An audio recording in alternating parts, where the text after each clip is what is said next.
Hello, hello.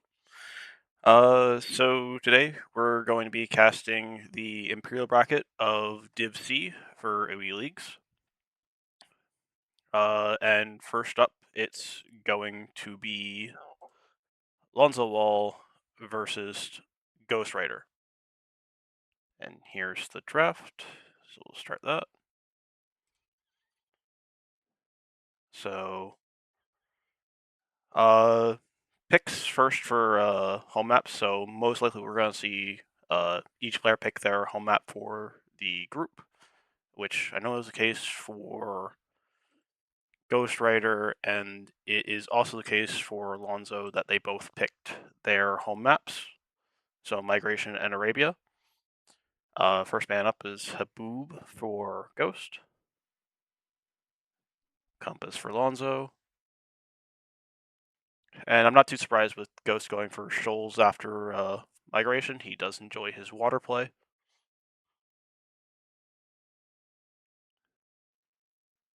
And Lonzo goes Afrin Clearing. So some Nomad to go with our Arabia.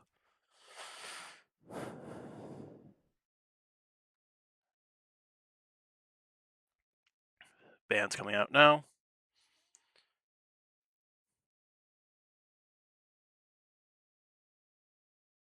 Compass Arena, Haboob Land Madness. And finally, for the last ban, Lonzo took his while, figuring out what he wanted to ban.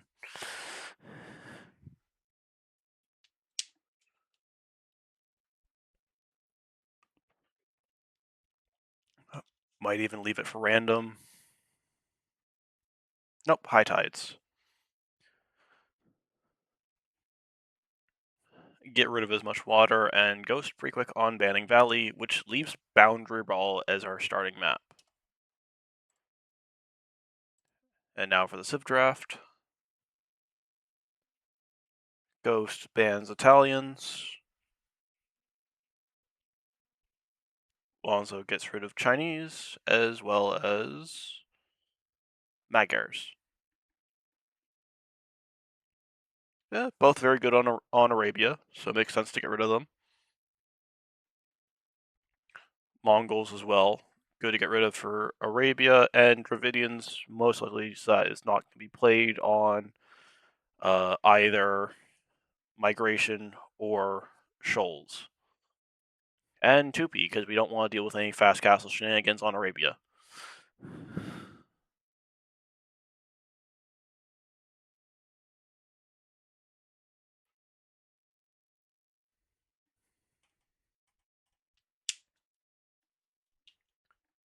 Burgundian's first pick for Lonzo. I find that very interesting given the maps. As Burgundians, well, it is a very good civ. It's more of a closed civ than it is open, and is also not a water civ. Although it might be usable for something like Shoals, which has a lot of land play and a bit less on the water. Ghost going for Persians and Wu, both very solid civ. Persians are amazing land-based civ. Wu, they're decent on land, but they shine on your hybrids and your water maps. Muisca is another interesting pick.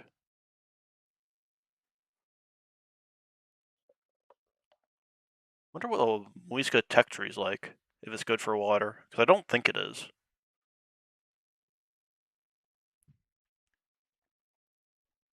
Goths as well. A lot of interesting picks from Lonzo here.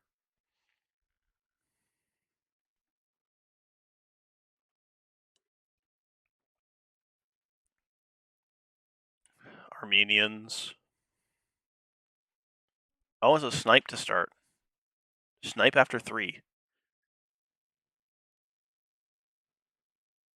That makes sense why you don't want to put like your top tier civs in the first 3 then. And Burgundians do get sniped. Interesting. Persians make sense to snipe. They are a very strong civ, but honestly, Not very much for Ghost to snipe in the first 3, and there's Hindustanis, a very solid civ for a vast variety of maps.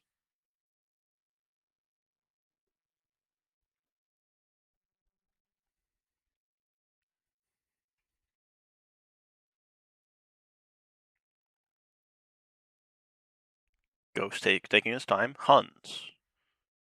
Huns for Boundary Brawl makes a lot of sense. That has been a classic pick for that map. Although, with Hindustanis, that could be a very good counter pick as well.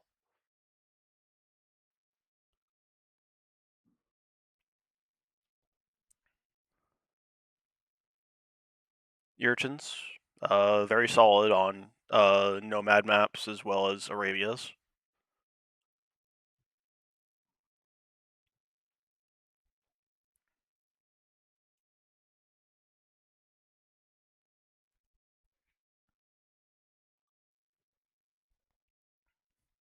And Berbers, the true Hun counter pick.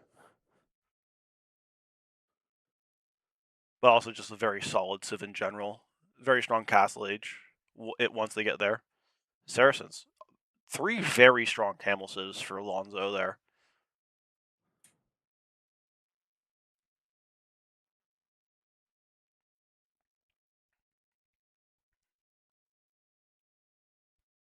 Vietnamese. Vietnamese could be good for Nomad maps. Know where the METC is. Because there is African clearing in the pool. So, at the same time, I really like Urchins on African clearing.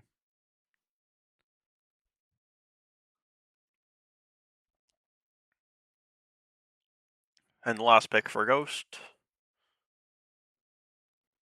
Vikings. I'm willing to bet that Ghost will play Vikings on Shoals. Mostly because he loves the Vikings and he is a big proponent of them being very strong on Shoals. And Malay is final pick for Lonzo. Very strong.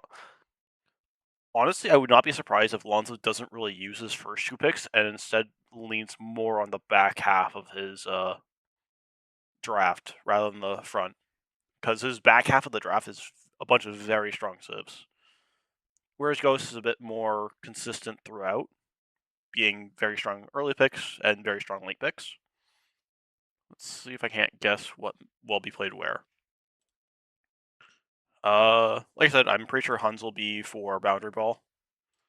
And Lonzo could probably go Berbers to counterpick it. Because it is pretty well known that it's Huns on Boundary Ball. Very classic. After clearing, maybe Goths from Malay. Could even be Hindustani. Or Saracens. We'll say Goths versus Vietnamese. And then for Arabia, Malay versus Urchins. For migration, Wu versus Saracens. And then for Shoals, Muisca versus Vikings. We'll see how those guesses pan out.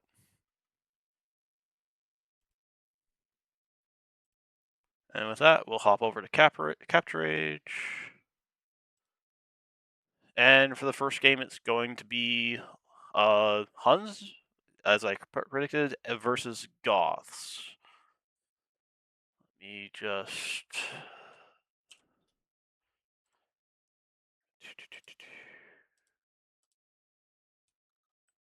remember how to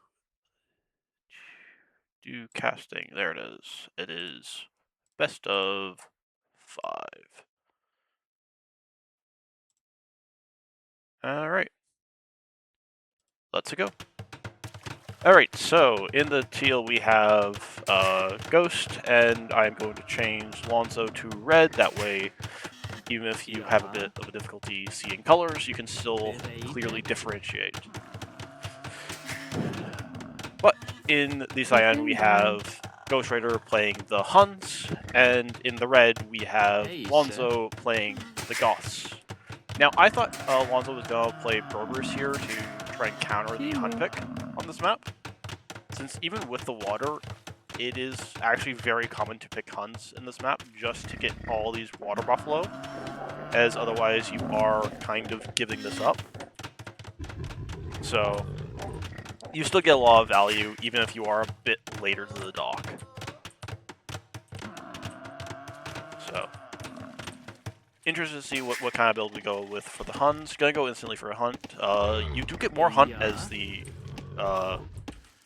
Goth, which is very nice. Will it cooperate? Now cooperates. And Ghost successfully brings in his boar as well. Both players bring in the boars with no vill losses. But yeah, just zoom out to see the map a bit more. Ghost did come out to grab two of these, which he'll now use to scout the outside.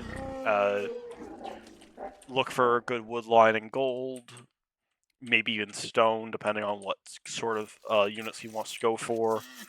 If he wants to go for a tower rush or castle drop, or more likely probably play on the water to just control this with navy in feudal age, is the most common play that I've seen.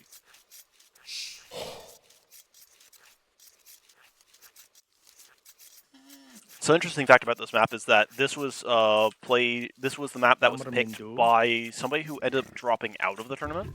So this was not actually played during the tournament itself, but it is seeing play in the playoffs. And we're actually going to go straight to the wood on the outside, which is a bit interesting because most of the time you just chop stragglers, since you have these stragglers right in your TC. At least that's what I've seen. Normally, you chop here for a little bit. That way you can get the dock a bit earlier, and then go out for your wood later on. But actually, both players are going to be docking the outside. Correction, moving to chop on the outside right away.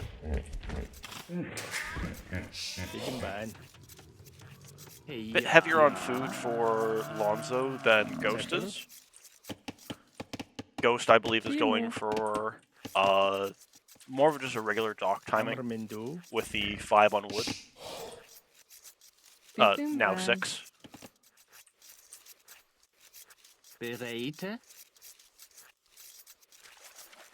Bit more hunt, so even though there's a bit more rot as well here, it's not too bad.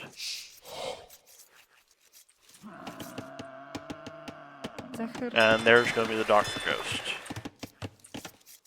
And he is actually faster to the dock than Lonzo is. A bit unusual, since the Huns start with 100 less wood. So you can actually still dock right away if you're not Huns. And again, use these stragglers to feed your dock for a little bit. Get like 2 fishing ships and then be satisfied with that.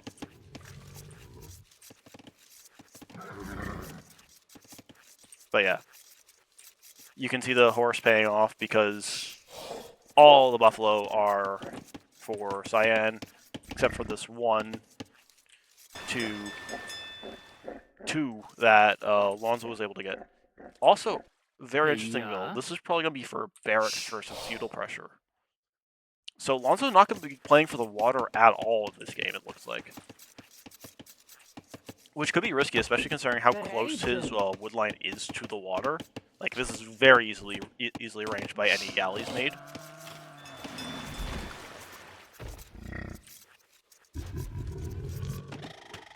And there's the barracks. This villager will likely stay forward to his pressure, I'd have to imagine.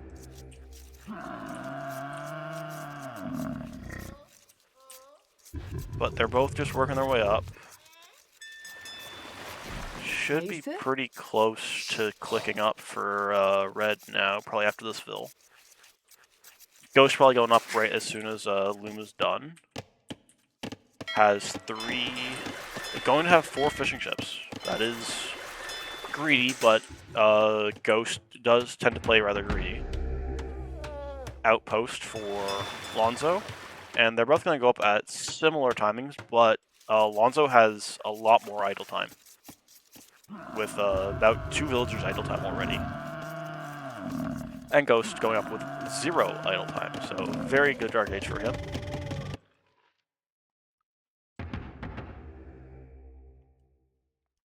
And it's going to be a man-at-arm rush.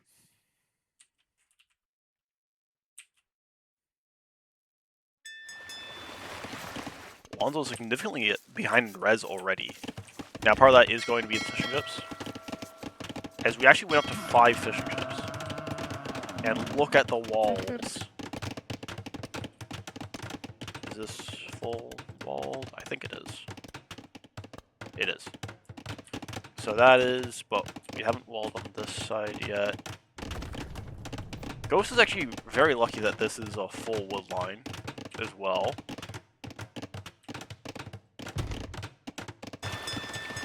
And I believe this is as well. So, quite fortunate, because oftentimes you'll see like holes in these trees like this. There doesn't appear to be any of that on this side. So, the man-at-arm pressure of Lonzo is not going to find very much, as it's already full walls. And it will be a galley to start. No other production buildings yet. So, just 1 dock. But, to the no docks in this very forward lumber camp, this could still spell a lot of trouble for Lonzo. Yeah. But, the attack does come in. And we're going to start hitting the walls. Will Ghost react in time? Yes, the villager will come over. And it'll be a blacksmith. And that, oh my god. Ghost, so fortunate this game with this wood line. Going to circle around. Yeah. And just run into more walls.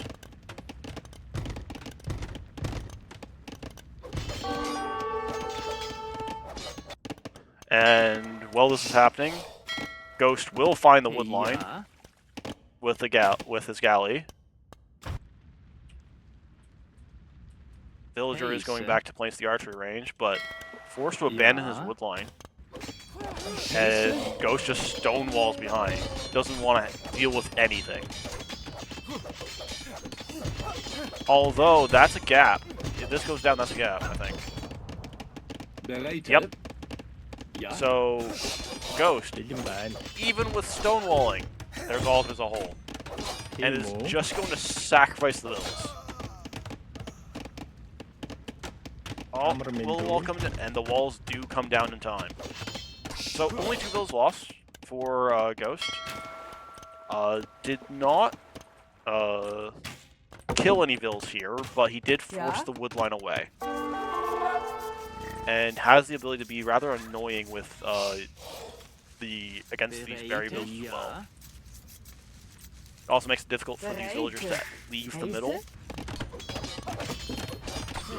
But for right now, he has to repair his mining camp. I mean, with Ori having invested into the stone walls, I don't mind dropping a tower here just to say, yes, you can never pressure me here, this is my safe spot. But we're going to go for a range instead. Oh, and this is a very nice stone wall here. And this tower, which probably to Lonzo looks very good, doesn't actually deny very much from Ghostwriter. And that's if it goes up at all, since this is spotted by a spear and Ghost just doesn't care. He's gonna walk away. We don't need to kill that villager, it's fine.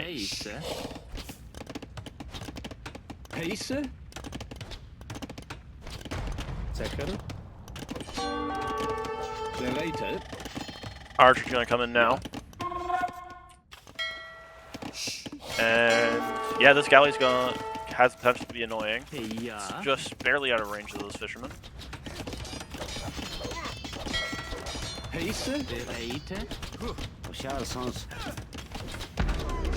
Ghost now going to build a tower.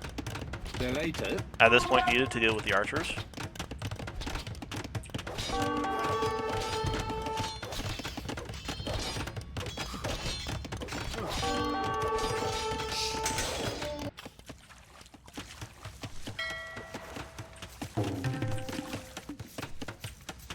Ghost on the way up to Castle Age now, though, so... Lonzo's not too far away, but he has a lot more idle time than Ghostwriter does, which could prove problematic. Later. Yeah. As Ghostwriter not only has a 2 villager lead, but he also has 6 fishing ships, which are only on shorefish, so it's not like massive eco, but it is still a factor. Later. Ghost has somehow got a villager stuck in his tower. 2 villagers, sorry, stuck in his tower. Very interesting. And this galley is now arranging both berries and the fish.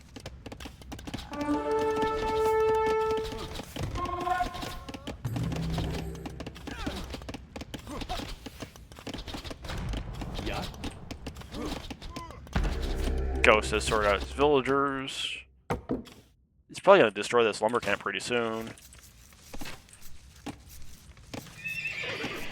Stable.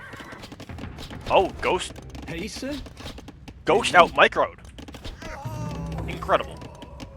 That doesn't happen very often.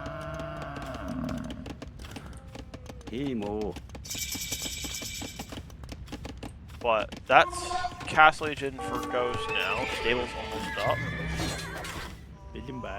And will he get a kill? No. Okay. So the man-at-arm are dealt with permanently. Bod can come in. Cavalry Archer being made. Probably needs more on both wood and gold. Stable coming in. Sorry, Knight coming out of the stable now.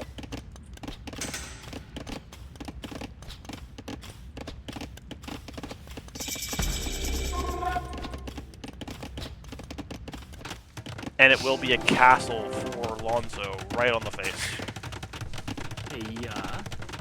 Now, I don't think Ghost can deny this even with the Knight there, even if it was attached, but it should still get a build kill or 2.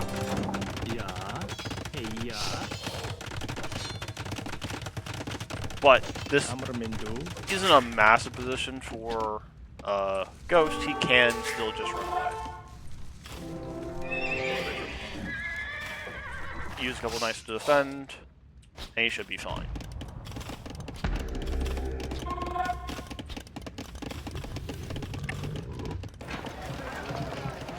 Mer's gonna come down, probably to buy the stone or to go for TCs. Because we're not seeing very much army commitment from Ghost. So this tells me that it should probably be eco. Later. Yeah. Huskarl there.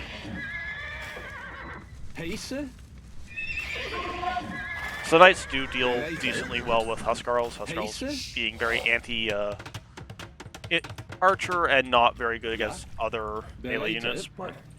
Ghost not taking the fight, and this is going to chase the Vills. Is he going to notice? Ghost! Notice to defend your villagers, please. That villager's going to die at the very least. But we do have a TC going down. Would not surprise me to see another one coming down fairly shortly.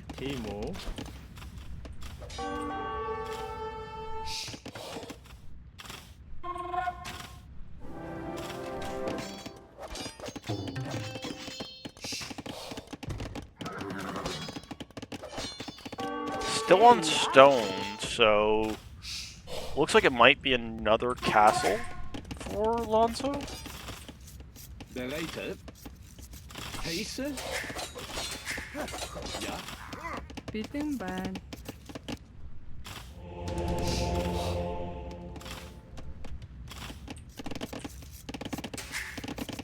Ghost actually still producing out of this TC. It's also rather amusing that Ghost is hitting this, even though I believe you can just walk around, or even just walk in from the other side. So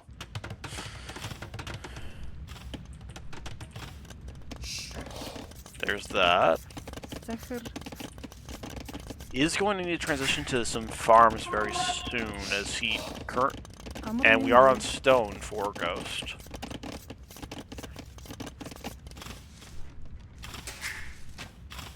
Town Watch will not complete as the TC goes down. Back over here, Knights continue to smash against this gate.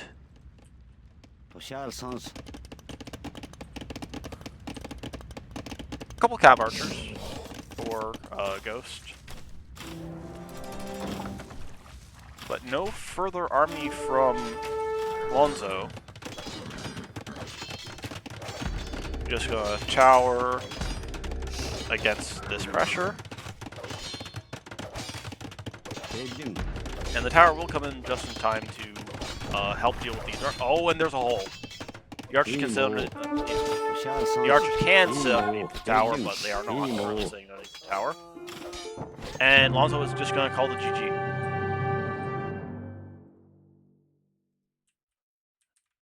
An interesting game. I feel like Lonzo just never really found the resource balance that he wanted to. Almost nothing on food most of the game. Lots of TC at all time. Bit tough. But we'll go back to the draft. Goss lost, and the Huns prevailed. And that was a win for Ghost. Alright. So, map number 2. Which is going to be... So... Watch, replays... Ghost... And it's going to be... this one... So, African Clearing was the next map. And... on it, Lonzo decided to go for the Berbers, fast-moving villagers, and cheap cavalry. Both very strong on this map, since cavalry often gets spammed quite a bit. And getting your villagers together in the early game, very helpful. Where is Lonzo's lot? So, Azul. 1, 2, 3. Oh! This is a very nice spotting from Lonzo to both find and kill the zebra. Are you gonna kill? Yeah, it kills the zebra. Makes the start not hard for Ghost because you don't really need this hunt, but still a bit less food. So those are the 2 villagers there, and where is? And there's the last one there. But yeah, it's more actually stealing the sheep that actually hurts the scouting from Ghost quite a bit. But yeah, 2 no-win games in a row.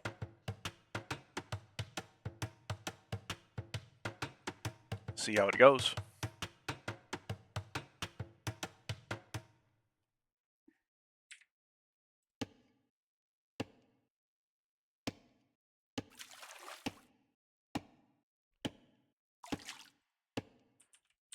Okay.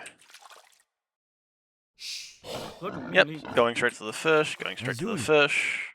All very standard.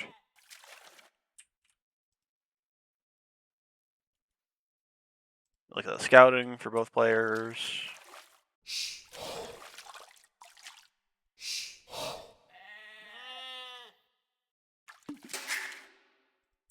The scouting's not too bad so far for both.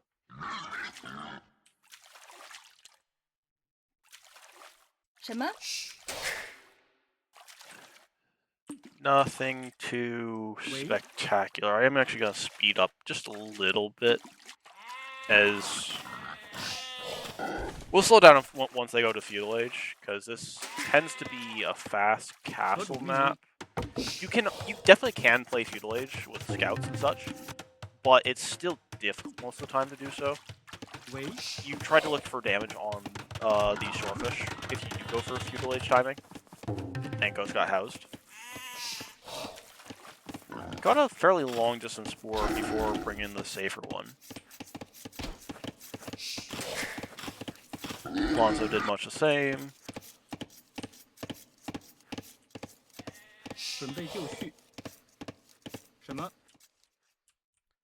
That's gonna be a long pull. Like a very long pull. Let's see how it goes. Lock with the sheep. Locks with the sheep. Do we do a house trick? Well, we have loom, so we don't have to. And there we go. Nice long distance lure. 2 lures from Lonzo. Both go well. Lonzo already doing a bit of preemptive walling.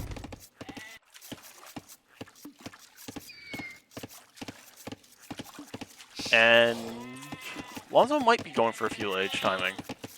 17. Yeah, this looks like Feudal Age play from Lonzo.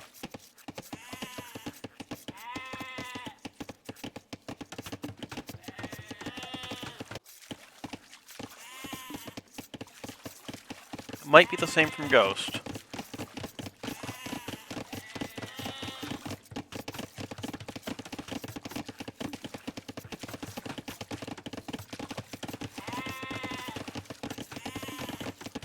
Either way, we will see some pressure come in. And with Feudal Age being reached, we're going to slow back down. It is indeed a stable for Lonzo. Ghost is going to do his own walling. Going to try and small wall this enclave of villagers, as well as his woodline. And is it just going to be spears to defend? Or are we going to go for some army?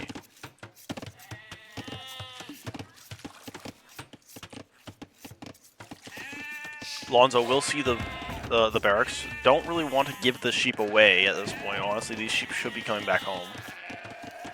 But they are just going to go straight towards the TC, and Ghost is just going to get a couple free extra sheep. And we will see the stable added. Surprised there's no double bit for Ghost yet. He is normally very good with that, and there it comes in now.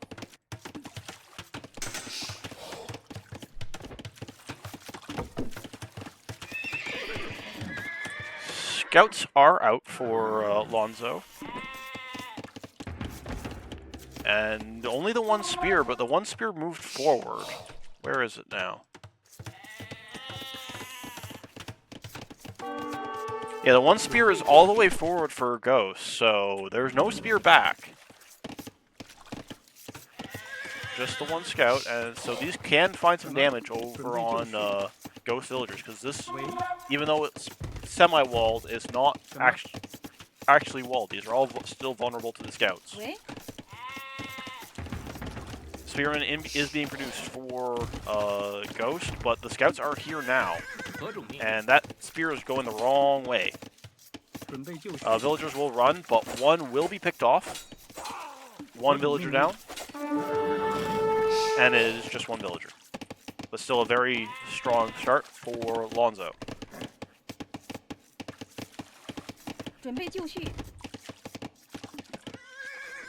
Lonzo can turn around and fight this. Even though the Urchin Scouts are just do attack faster, they still lose if they don't have the numbers. It just makes them win the even fight. Oh, well, that's a good poke.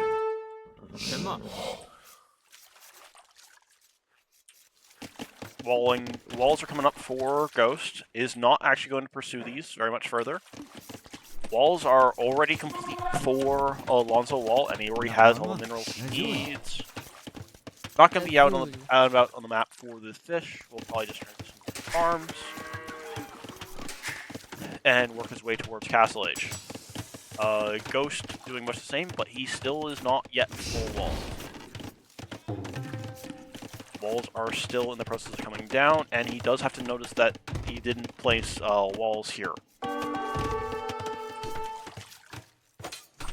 准备就绪。 Just attacking some buildings now. I have a feeling these are gonna find this massive hole.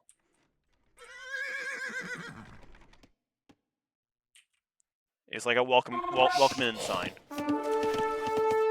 喂， Will Ghost notice that? Oh, and there's a hole for the wood line. This is Oh, devastating.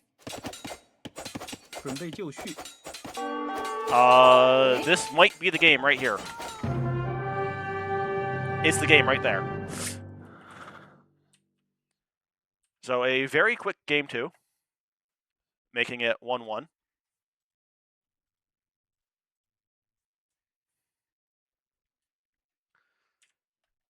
And we'll go back to the draft.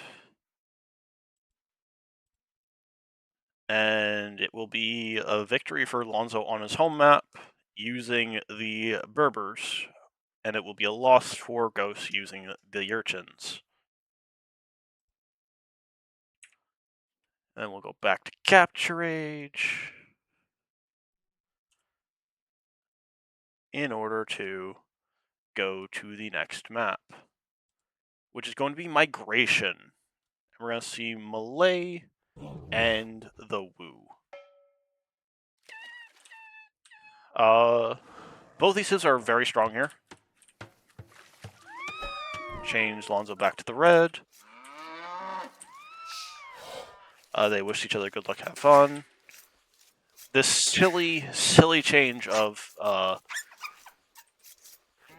chicken or rabbit migration, which is, I don't know why they made that change, but they did. The developers decided that we did not have enough chicken maps, or rabbit maps for that matter, and made migration a chicken map, or rabbit map, it's the case maybe. 什么？ This is Ghost's home map for the league, so Swasti. expect him to be the heavy favorite on this map.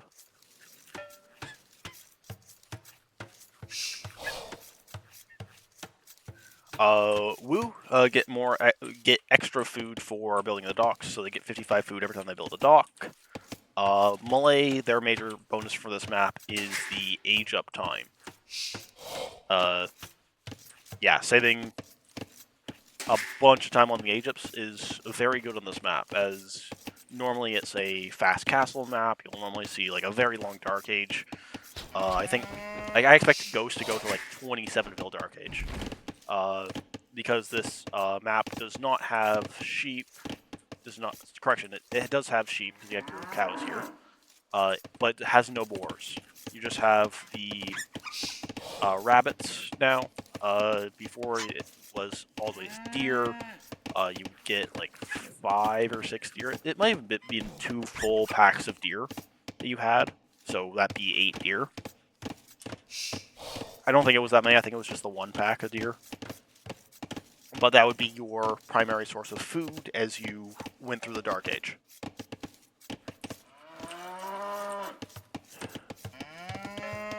As you built up your fishing. And actually a very nice corner here to fish in. Lonzo does have much the same on this side. Not quite as good, but still very good. Oh, they put whales on migration as well. Interesting. Yeah. So you also can get gold now on the high seas.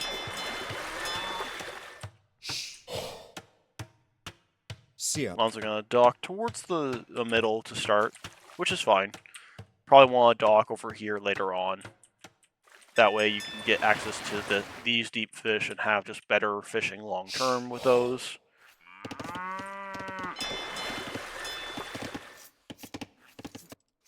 It should also be noted that the Malay docks have longer vision, so he already sees both of the fish for his dock. Meanwhile, Ghost does see 2 as well, but he doesn't see nearly as far out to see this stuff that we can see.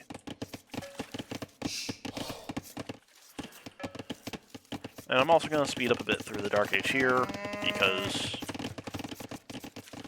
well, I'm going to be casting at least 3 sets. And there's not really too much to talk about for migration until they start going up to at least Feudal Age to try and pressure, because it's just booming on docks.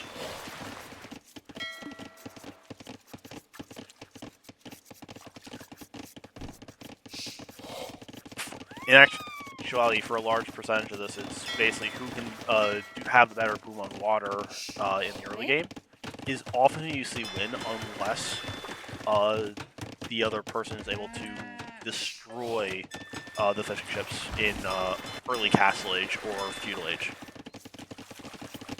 Is really what this map ends up coming down to for the most part.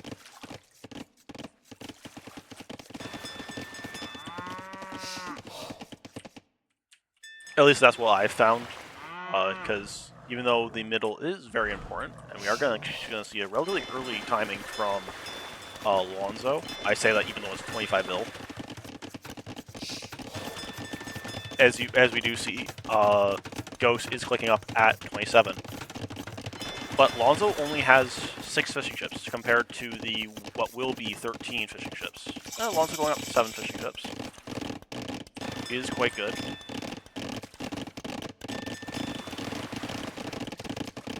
But doesn't have the wood for any buildings, so he is not.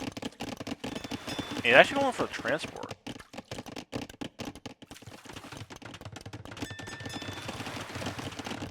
Ghost up to 16 fishing ships. It's an amazing fish boom. Going to get both his buildings and be able to click up to the next stage very easily. I would like to see both of these players get the fishing lines tech, especially Ghost with how much fish he has. And Ghost is going to get the fishing lines tech. This brings us to your fishing ships to basically their old gather rate before fishing line was introduced. Yeah. And Lonzo is going to be a bit faster to the next stage than Ghost is, but he is melee, so he should be. But he also has a bit more idle time than Ghost does. So, not as much of a villager lead as he could have had. Sasananya Baginda? And has half the amount of fishing ships. Which is significant. Ghost is already into making military on the water, whereas Lonzo has not yet. Not enough wood, really, for that. And he will be building a TC and going for a bit of... Actually very heavy on stone. Like, surprisingly heavy on stone. Probably going to go for a castle to try and lock down the mainland.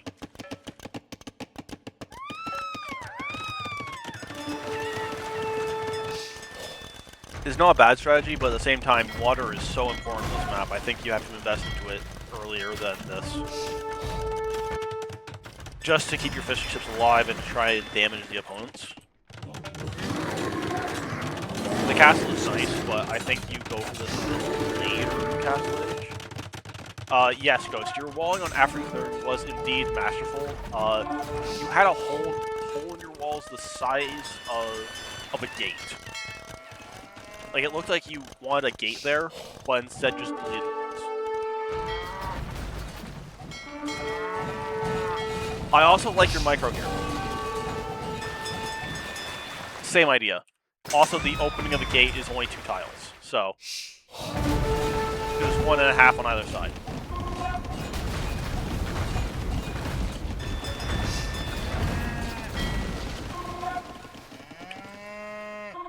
But despite your micro, you're still doing decently on the water.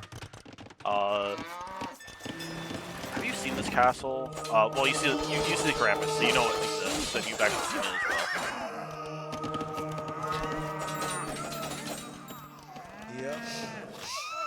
The Karambits are annoying because they already have their armor as well, do another bonus for the melee, but the water boom is just so good for Ghost in this situation. And he's able to get this castle up. That's good quick balls, good quick balls. Where was this walling on after clearing?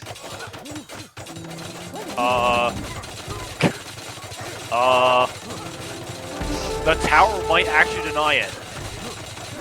The tower might actually deny this.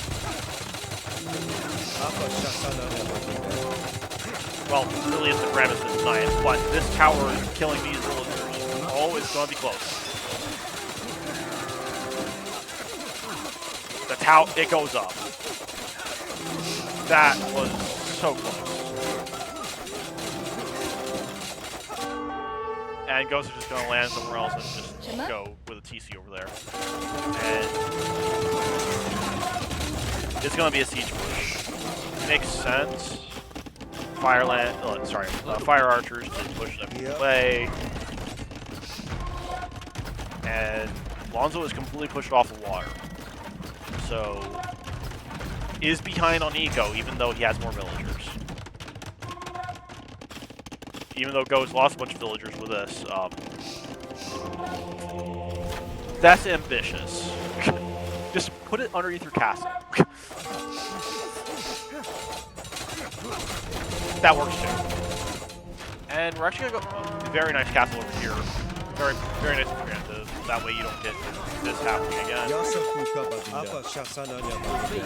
And Ghost with just enough micro to not lose everything. And all of these villagers are stuck here, as well as any new villagers.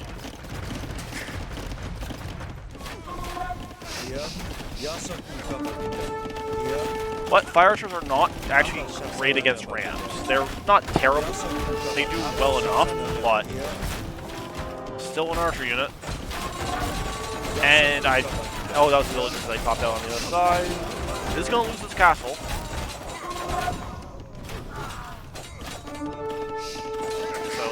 Position pretty hard, but I don't think this position is known about by Lonzo. Yeah, no, this is completely unknown for Lonzo. So this position can still be very strong for Ghost, and that's very good Imperial Age timing.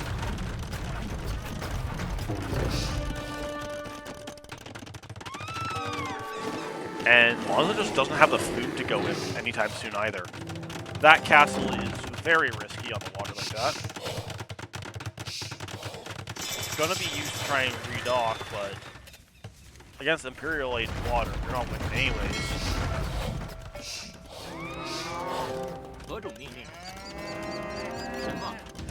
And traction production has begun. Chemistry, ballistics, all these important techs coming in.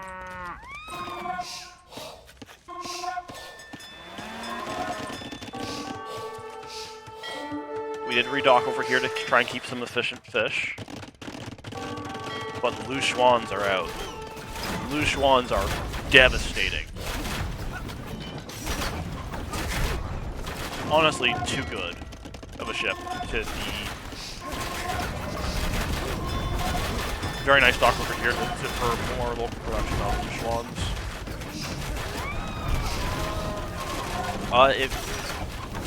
Not gonna be punished for this castle, but had the potential to be. Honestly, this castle is. Do you have gold back here? You do have gold back here. Honestly, just wall. Then this is safe, and then you can use your castles forward, like literally put it here and push that, and make your push basically stop. What? In large part because of how Lonzo is playing this, he is forever Castle Age. So this is probably just going to be a victory regardless, as this Death Ball push just builds. Lucian actually hasn't done anything yet.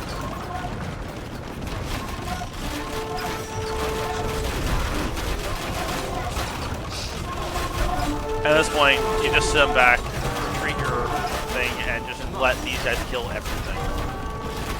And that's exactly what happened, and honestly, I don't really... And there's the GG. I just realized I had that done 2 times speed the entire game. Whoops. No wonder everything was happening so quickly. I meant to turn that back to one time speed. Ghost, why didn't you tell me? I blame you. Alright, we'll go to the next game, which is going to be Shoals. Okay, so, he actually counterpicked you. I'm actually going to quickly go back to the draft to say that the Wu won, the Malay lost, and that Ghostwriter won Arabia. Alright, and back to Capture Rage. Put it on that one, make Lonzo red, and then zoom out a bit. You watch that's your fault then. I blame you. Just for that, we're going to watch this entire one on 1 time speed. We're not going to speed up through the Dark Age, because I did that on the last one, and look what happened. Anyways, this is Shoals. This is not the shoals that you will find on Ladder. It is a custom map, and you can tell that because they're actually deep fish. And deep fish actually make this map worthwhile to go for water. Now, something that a lot of players do will dock and take the fish not initially underneath the tower, but take that later on, because this is the protected fish. So we might see that happen. We might not. Either way, I am just disappointed in Ghost for not playing the Vikings on this map. I saw the Viking pick and went, oh, he's definitely going to play that on Shoals. And then he doesn't play it on Shoals. What the heck? Messed up. But yeah, Andao did a favor to everybody by picking the correct version of this map.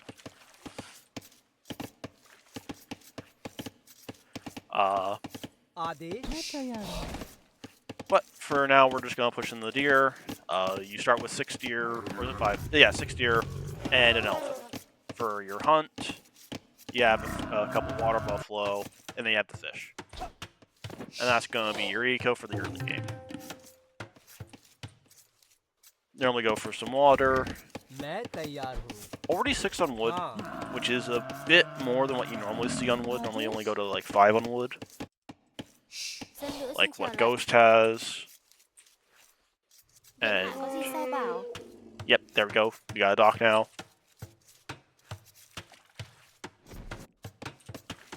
You're not TDI. I don't know why you're saying Vikings is the best map on all 5 maps. Because really, it's just all maps. It's not just those 5 maps, it's all maps. Namaste.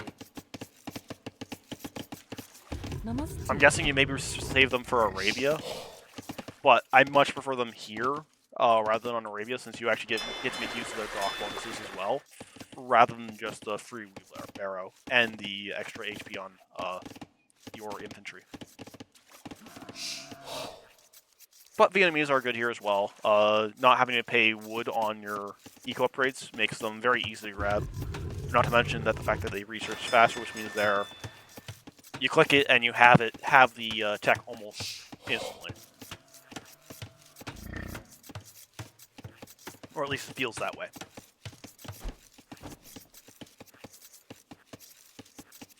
So, Vietnamese are still a very good civ, as are the Hindustani. Hindustani are interesting here. They do appreciate having lots of gold, which is what this map is. Like, you control this gold and you have gold for ages. But they don't have the strongest water. It's serviceable enough. Like, you have Galleon, you have Bracer, you have your more basic text when it comes to water. Like, you're missing Shipwright. You're actually missing a fair bit, but Galley, Cannon Galleon. it's good enough. Especially not when water's not the focus. And the camels can come in really useful against certain Siths. Hand cannons are also amazing with the extra range. So, I can see why you would want them for this map. But Ghost is actually going to go up for a fast feudal timing, which I find interesting. This map doesn't really have that much benefit for going for fast feudal, I find. Because, especially with, like, it was already difficult to push this map on water because of the sea tower before the water changes. And after the water changes, it's just straight up impossible. So I much prefer just, like, going up a little bit later for, even if you want to do a little bit of pressure, you go up, like, 21 bill. Just to have the extra eco. Like, this is a dock setup for sure, it looks like to me. And there is that second dock. But you just, what pressure are you gonna find? Like, at most, you're gonna be idling these fish until Castle Age. At most. And then after that, they have Castle Age, and then they just have the better ships and just roll you off of water. If they want to go water. If they don't, they just go, okay, you're still feudal age. I just drop TC on here, TC on here, go heavy on stone, castle. And that's really hard to deal with. Because you've invested into the water. And in feudal age, and you're a long ways off of the next age.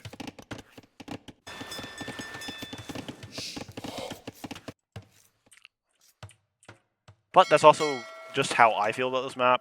Ghost obviously feels differently, so we'll see how it goes.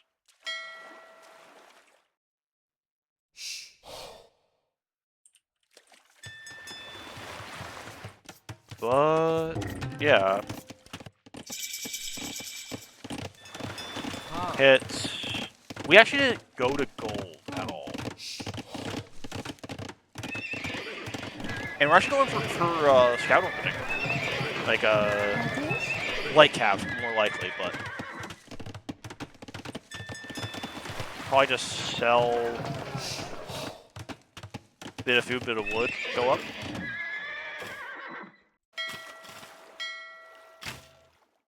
And we're just gonna try and dance on the outside range of this, but we're not gonna be able to kill anything. This tower is obnoxious. Okay, so you actually agree with me. Okay, that's... yeah.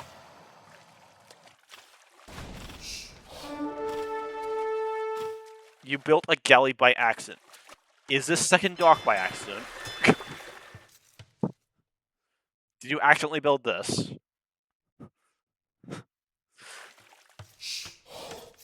Either way, you're not that far behind. You are already building the market. You're behind on food a bit for this, but not terribly yet. And you will have your full wall. So, it's not like you're just gonna die, but I feel that you lose a lot of momentum to the real boom that ends up happening on land. You autopiloted it. You have an odd autopilot. I just want to say that.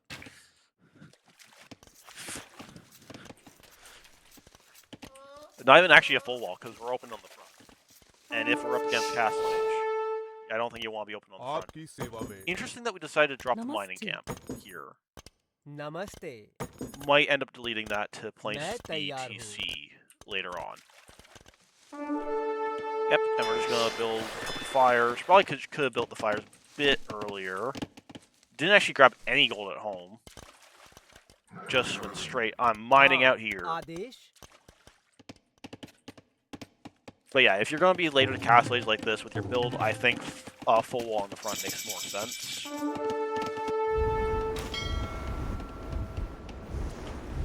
And Ghost is going to be pushed back.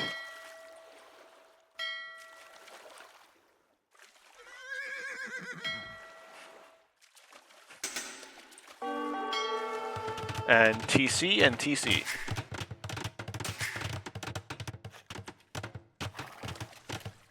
And this is why I think full walling makes more sense.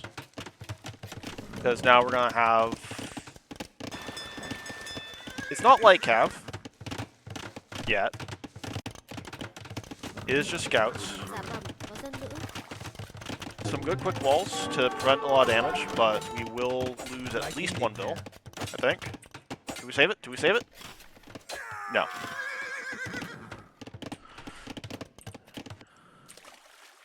But we're going to try to get a little bit more damage here, but we're going to lose the Hulk to the tower. And they're just going to sit there. Now, one thing that Lonzo is lacking is the food eco right now, because he basically just has berries in these 3 fishing ships. He does need to transition to the farms. And I think he was a bit slow to the farm transition.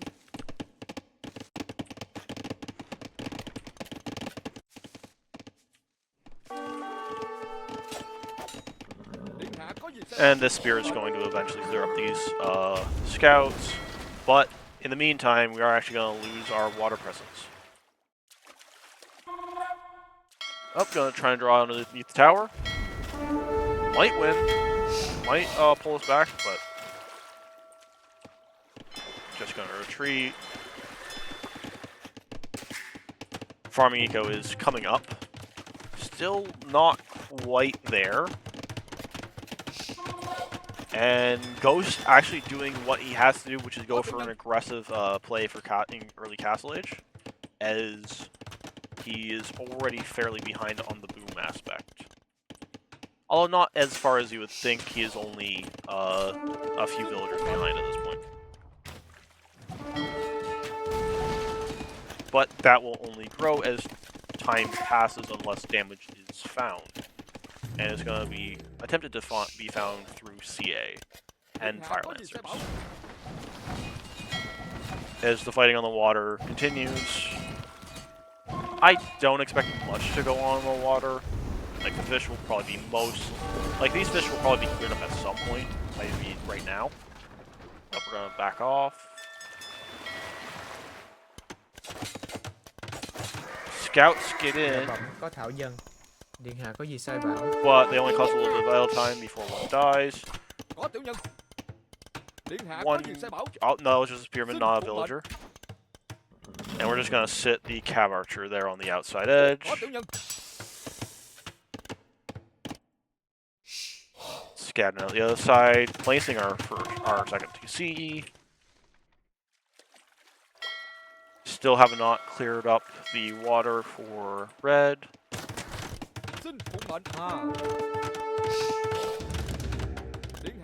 Don't get any villager kills. And the fishing ships finally go down. But we also lose all our hopes to do so. I mean, if no more navy is made, that is a worthwhile trade. And I do like this coming up here to prevent losing access to gold entirely.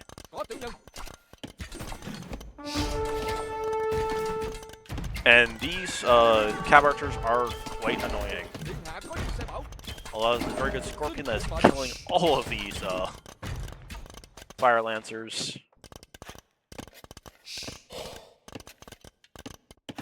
And we have some pretty good farming eco for red now. And almost a 20 villager lead. So it is quite significant. And this is mostly off of Ghost's decision to go for the fast feudal water. It just delayed his Castle Age, and as you saw, he didn't get much value from it. But the game goes on, and the one part that Ghost has done much better than Lonzo so far is that idle TC time. So even though he has been down TCs, he isn't as far behind as he could have been. Also, these villagers are very smart with pathing. What path around? There is no path around. That's so far away. I bet Ghost is thrilled if he ever looks over there to see that. And castle coming up for Lonzo on the right-hand side of this map, Namaste. but he's also having to deal with some CA and Fire Lancers in the base.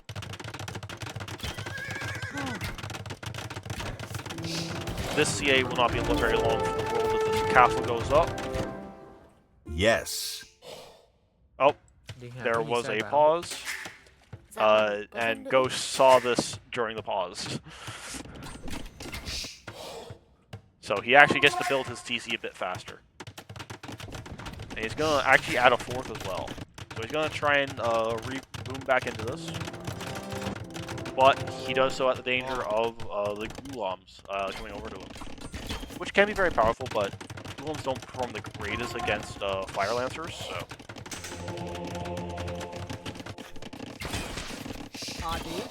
Like, they do fine, but it's not terrible. Yeah, I figured you'd be thrilled. This is like seeing that is amazing.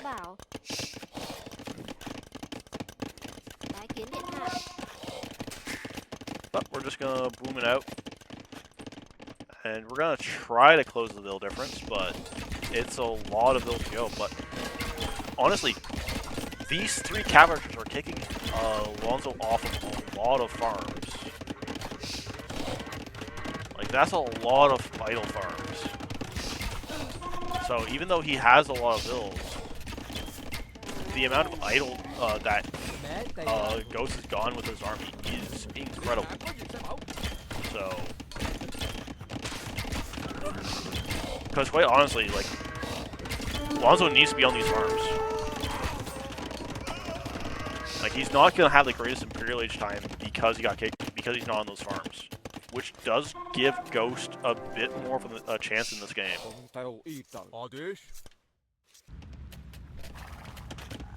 All the camels didn't even find the CA. Could snap a couple farms here.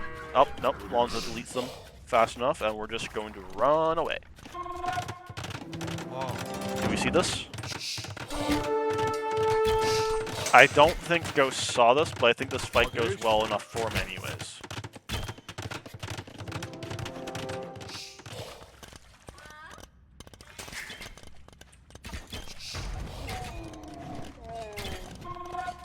We'll likely lose to Sia on this side. Oh, maybe not. Maybe the spear is enough. Spear might be enough. Spear is enough to save one CA.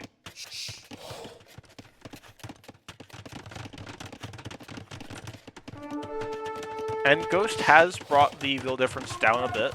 It's not quite as large. It's still about 15 bills, but not quite as bad as it was. But Lonzo being kicked off those farms for a decent amount of time has delayed his Imperial Age. And there's a lot of Ghouloms there.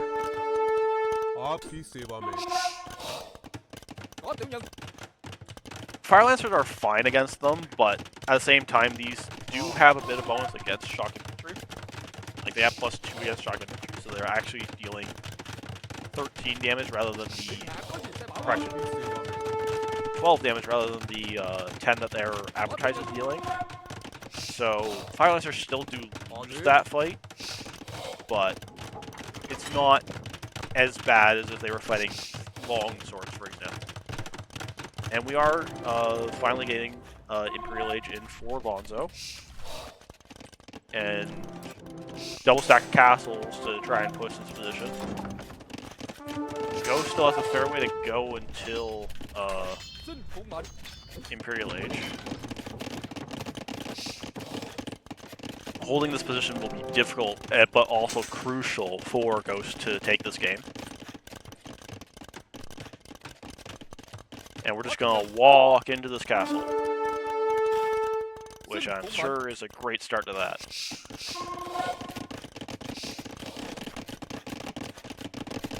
How far behind to Castle Age are we going to be? Are we gonna try and do a ram push from this side?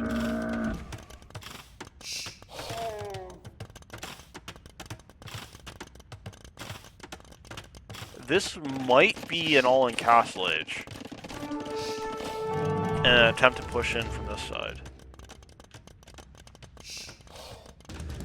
But maybe not. Could just be,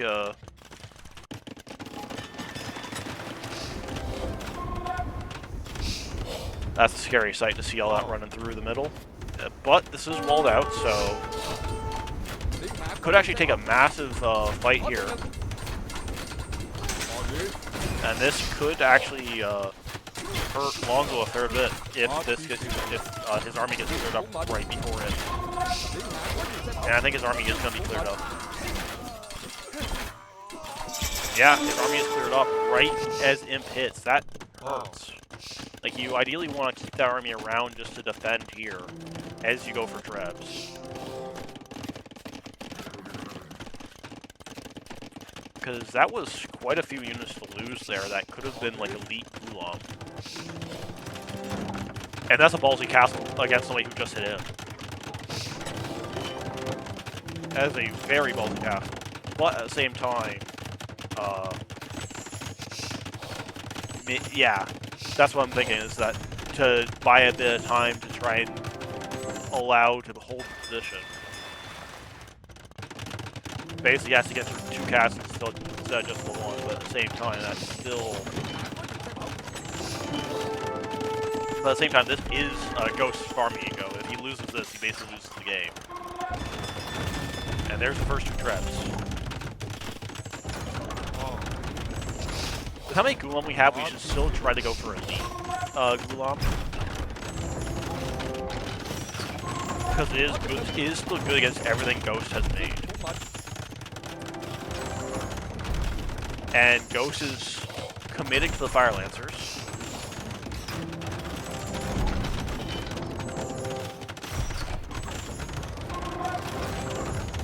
Heavy repairs for this castle, but we're gonna run out of stone.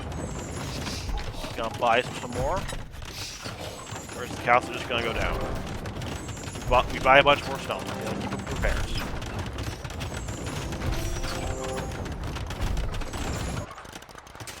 We're expanding more out to the gold. Both players arguably have a bit of an overmove. Ghost might be going for elephants, actually. Starting to attack into the cav.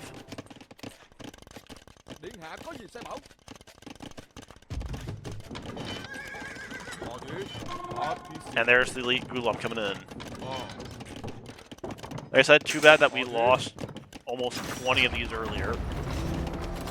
Otherwise, we would have had 40 of these, and that's very difficult to stop with what Ghost has for an army. Imp is reached.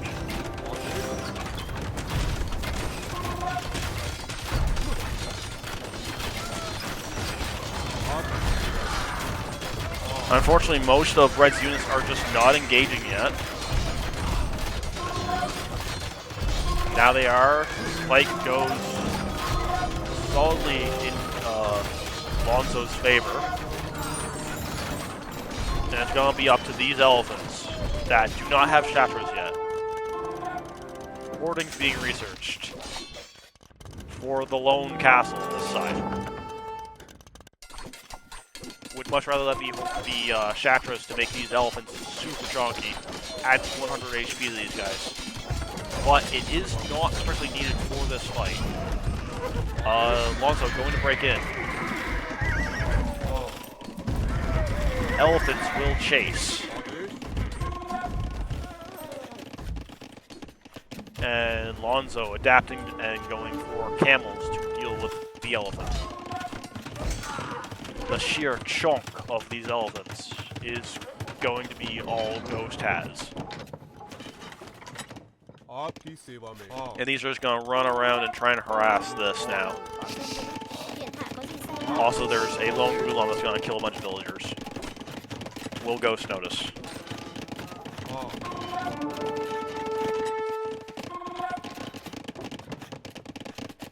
These aren't going to the gold yet, which is a saving grace, as Lonzo does have to deal with the massive chonkers that have come forward. Not yet enough camels to deal with this. Should probably pull back and wait for more numbers. Honestly, should just sell the stone and just go for And that's on forward castle. A double-sided push. But this one could be stopped by some Gulum. And these elephants are expensive, and we're losing a lot of them. Fire ships to defend the villagers. Ghost! Ghost! It's a doubt castle. 98%.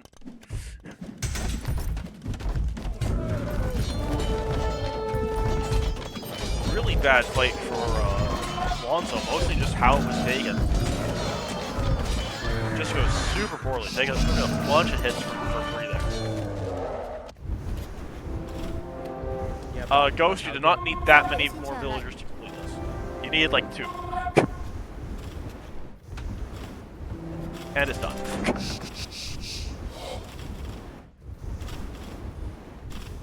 But, best to make sure, and we're finally getting chakras in for those elephants.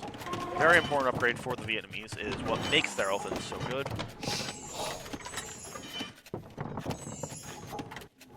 Although we are still missing our elite upgrades.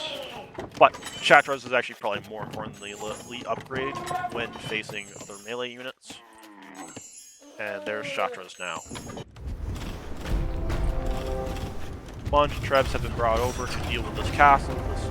This forward castle will not do much, and leave the TC.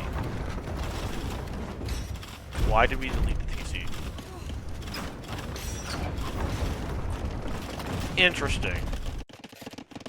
Also, we have a bunch of Gulum just standing around back here, which is not very helpful for Lonzo.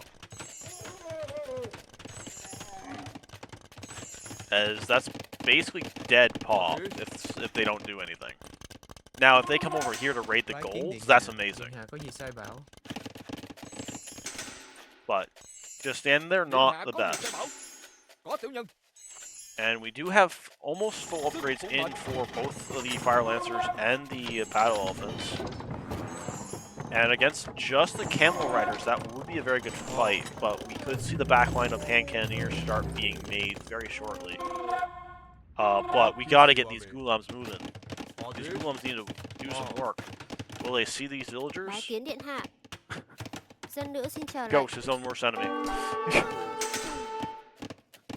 Leads the Gulums into his base. If he hadn't wanted to secure his base better, this would never have happened. This is what you get for being better at the game.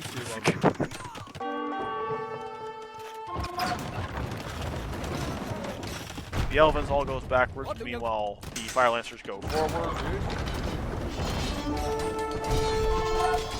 I'd like to see them take the fight against the Camels, rather than just being clicked on the Trebs, which they have been.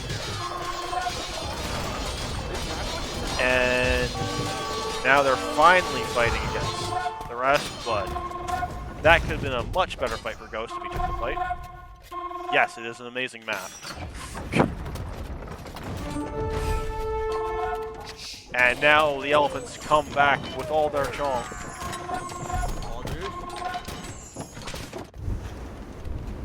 Ghost is just destroying the wall with fires.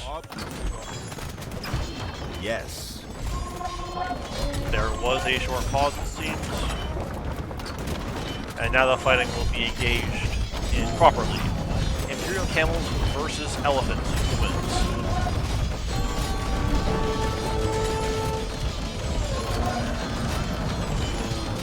It seems like the Elephants are winning. The chunk is just too much for the Camels.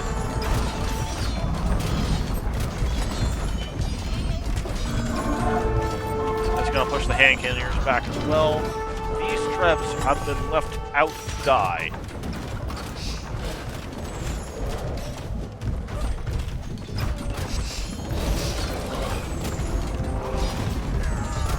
More Imperial Imperial camels being queued. These ghouls are still hiding back here like the cowards they are.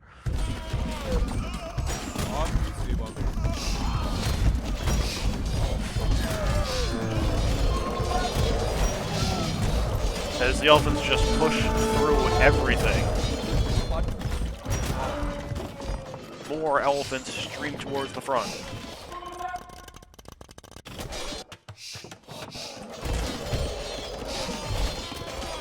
And elephants just don't really care about castle fire.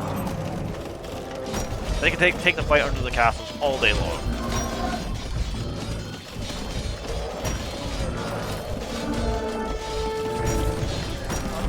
Yeah, but cost only matters if you're not able to make units. It's all about pop efficiency. In this case.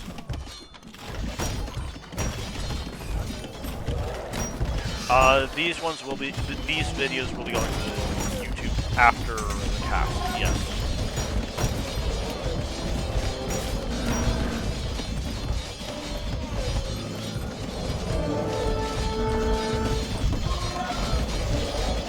The amount of camels being made here now is actually now being able to push back these elephants, because the elephants are not in high enough number anymore. Q's ran a bit dry for Ghost there. But we have some Rattans that could be a pest in the middle, except they're going to go all the way back through the middle, over the water, like the Skulam.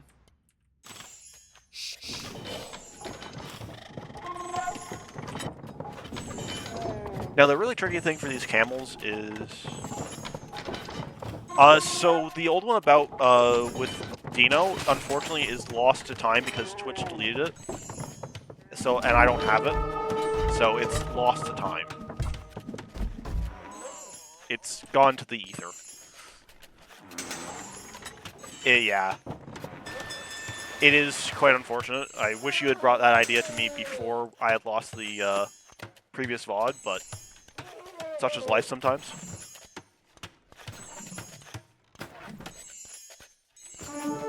Just go triple elephant again.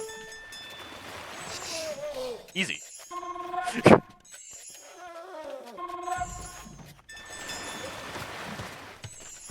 I mean, it's super expensive, but...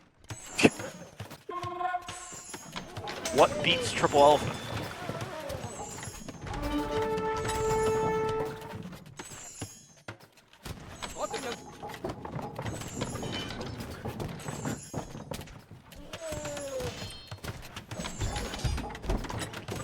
Like, we're already seeing Lonzo struggle against just one elephant, let alone three.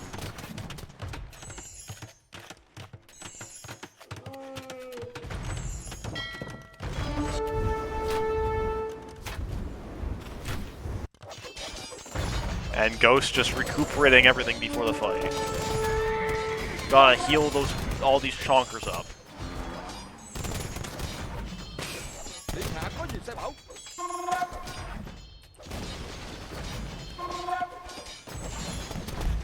No, Shatras aren't 2 times elephants, they're just fat elephants.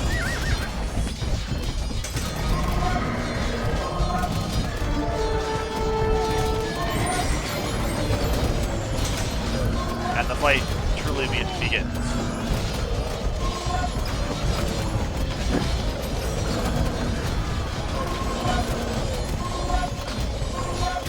Bonus resist would go wild, and it does go wild for the galleys. But this is a massive fight. That it looks like the chonk is still just a little bit too much for these elephants, for these camels.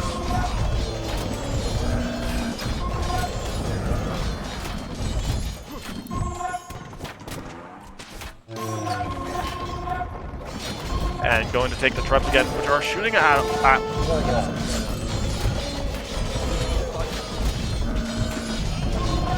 The real important thing here is keeping the Q high for the Ghost, as he needs to keep a lot of elements in the fight to have a good fight here.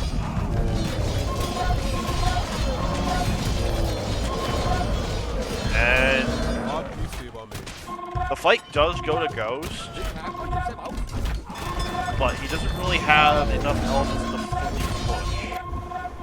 Now, what would be interesting is to have a little bit of a side push here for Ghost, since he's already proven he can hold this position very well. While at the same time, Lonzo is starting to run out of gold. There's not a ton of gold left here anymore. The same's điện not hạ có gì sai quite bảo, true for dạ bẩm có Ghost. thảo dân.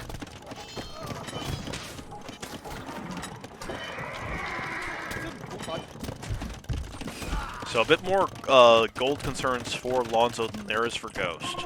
Ghost also has a much better bank right now.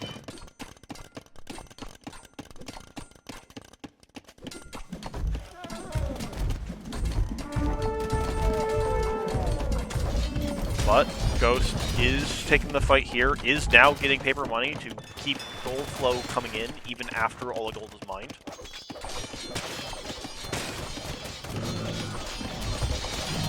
That is probably the best part about Shoals, how much gold there is, and how contested these parts of the map are, because this is not necessarily an easy part of the whole map. Like, you have to expand to a side to have any gold. You only have the 4 gold tiles to play in.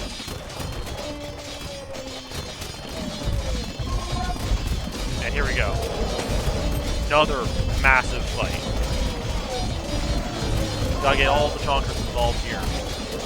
This fight, I think, is actually going to go in Red's favor this time. I just don't think there was quite enough else to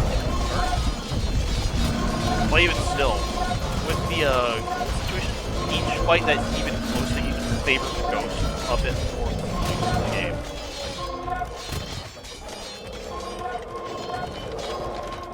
And then you also have the fact that Vietnamese have the option of Imperial skirmishers later on, and the fact that Lonzo still has 9 Gulams sitting over here is a pain. But the combination of both the elite battle folks and the elite fire lancers is still relatively difficult, even with these hand cannoneers in the mix. For the camels to deal with.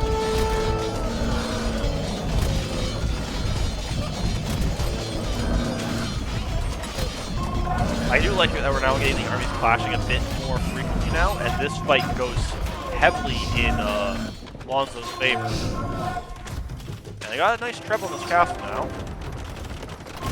So making some forward progress for Ghost. How much gold do we have left over here?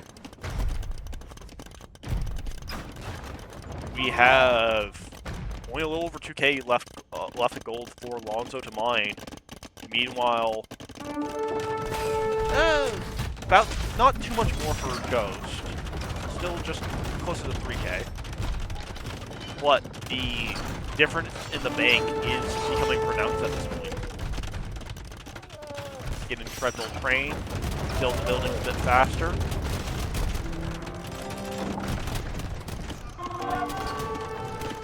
Like, gold is soon going to be running out. And that is going to be a massive problem for the player in the red. Did you actually get all 5 relics? Where's your...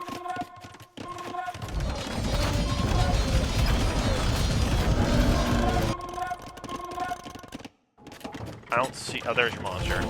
You did. Okay, that makes a huge difference. That is...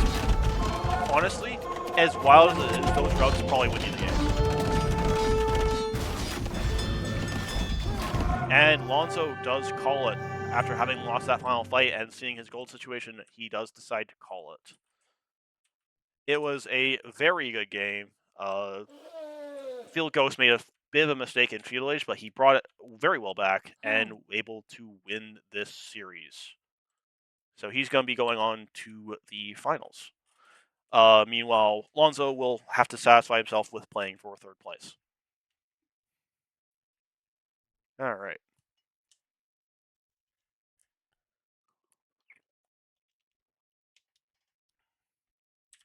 Go back to the draft one last time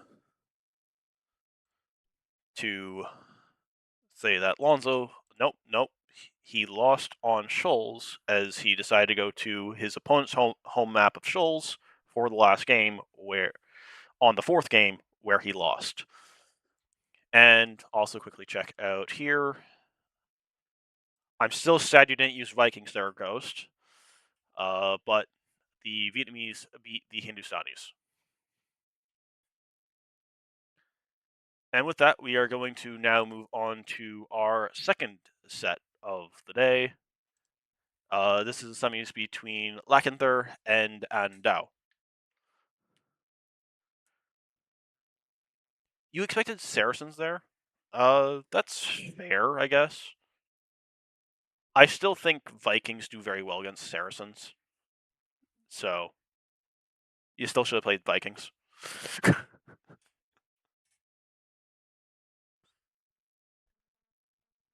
And both players get their home map, which is actually a change in the draft format for how they used to it, because it used to be bans and then picks for AoE leagues in playoffs, but they've changed that.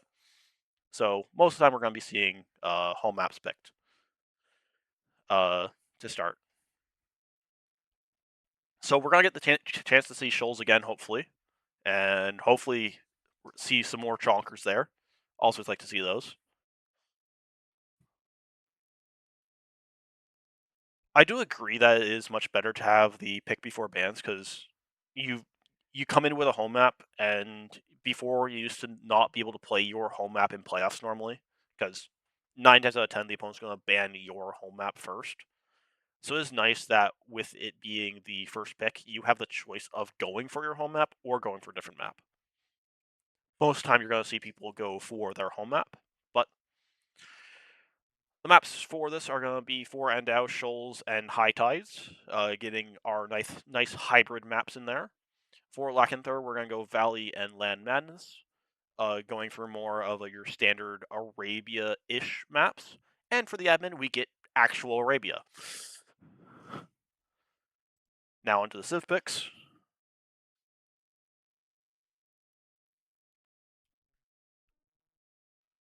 I also like that they added the snipe here. I do like snipes in Civ picks, because I find that to be a very tactful part of the picking and banning process for a draft. The snipes add a nice depth, especially when it's after the first 3 and not after all of the picks. Because you can do something like what Lonzo did last time. Pick a few of your niche civs first, because you still have so many civs to choose from. That way, those civs that you really want for certain maps don't get sniped. Because, honestly, did he even play any of his first 3 picks?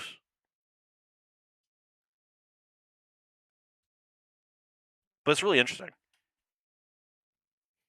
Well, you guys succeeded this time, because I actually quite like the way you guys have set the draft.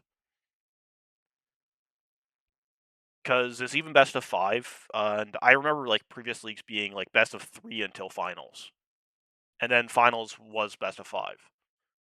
So it being best of 5 throughout the entire thing is I also enjoy. Oh, they were added last season? That makes sense why I didn't see it, because I had to drop out of last season due to sailing. And I'm going straight for the Mongols first pick. Likely for Arabia.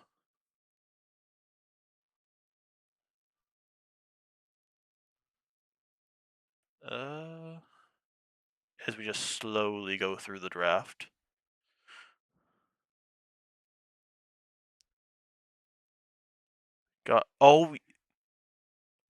During the season, so it took a few people.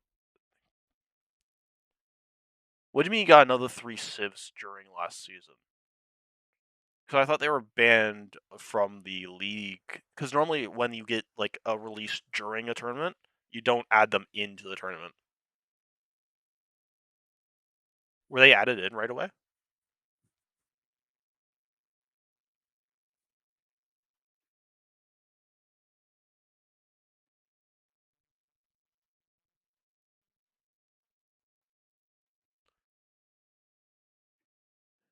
Anyways, first picks from Lakinther are Koreans and Dravidians.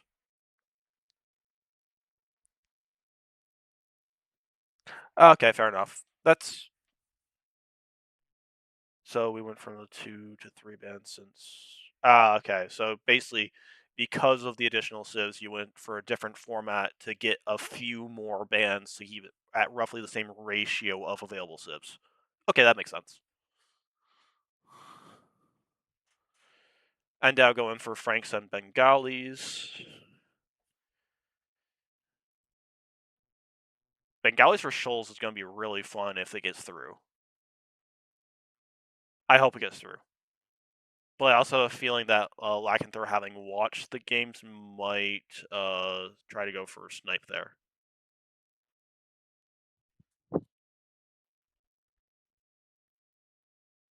Which would be a little bit disappointing, because it's an amazing elephant civ. Tatars?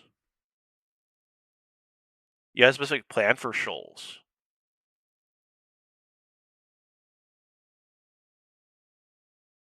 Specific plan for Shoals.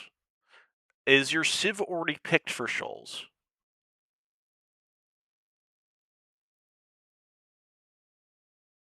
Because it's already picked for Shoals. I would say it's Dravidians.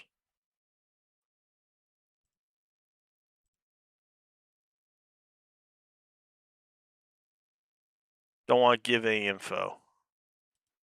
Fair enough, fair enough.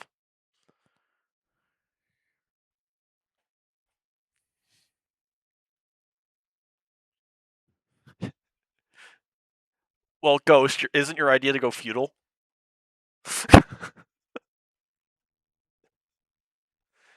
Anyways, picks for Lakinther are Armenians, Japanese. For Lakinther or against Lakinther? Because both could be the case.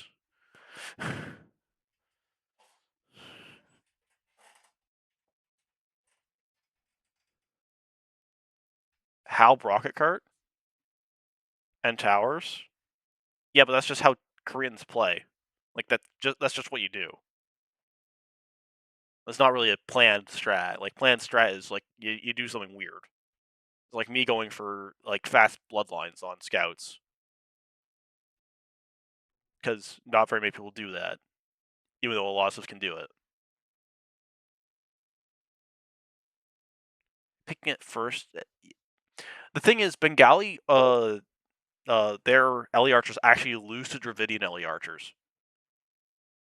So you can just go like, hey, I'm gonna face your strongest unit with a stronger unit.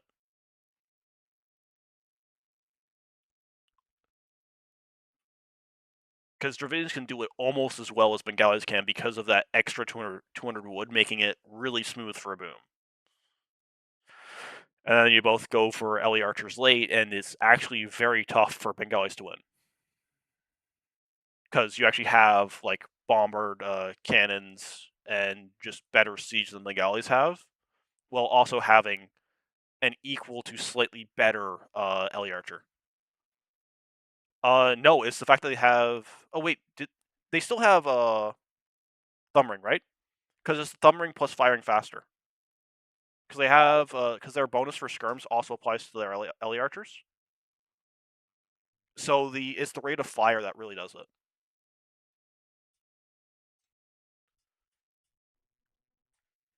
Because you have to remember, Regalis also used to have Parthian, and they lost it.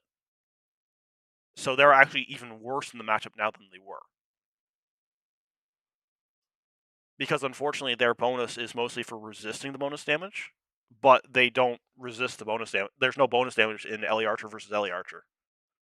And Dravidians even got Husbandry, so the one thing Bengalis would have had over Dravidians beforehand was Husbandry, was mobility on their elephants. Now Dravidians have Husbandry, so they actually have the same mobility. But that's the draft complete, so it's going to be Franks, Bengalis, Tatars, Byzantines, Romans, and Malay for Andao versus Dravidians, Wu, Armenians, Japanese, Tupi, and Italians. You're forgetting about the Ellie Archer faster firing bonus for Dravidians. Ghost. So Dravidians just fire faster. Period.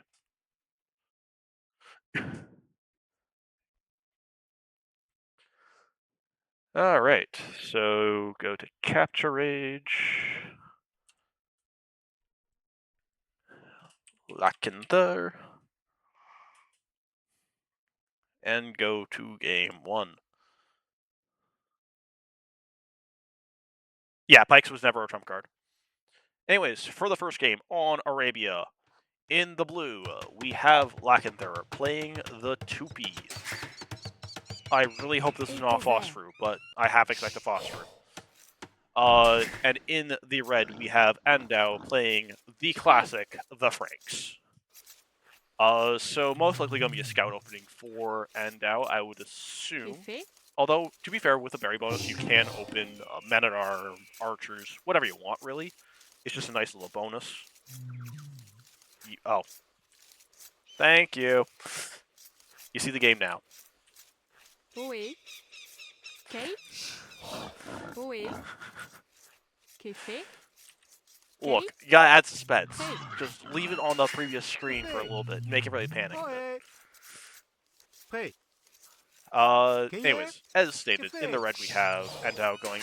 The Franks, with their berry bonus, they can go for basically any opening, but due to their extra HP on the scouts, that is most often what they'll play into.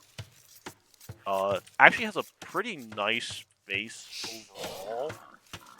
Very easy wall off on the right-hand side.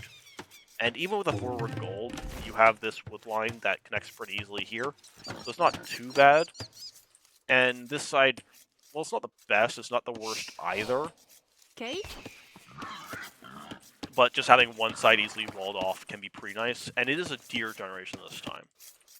Meanwhile, for Lakinther, we also have a very nice wall off on the front, but we have the forward berries and the back wood.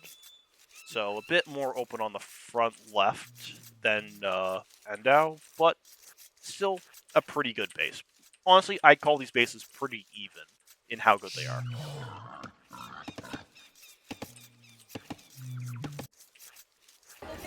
And actually with the settlements, this is actually an amazing wood lining gold to have. So. Hey. Probably do a bit of walling towards the TC a bit here.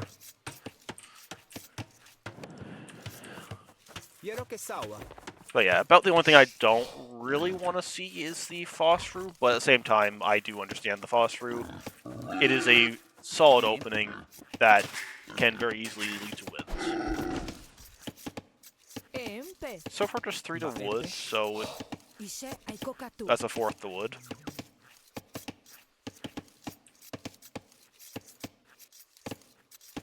Concern grows.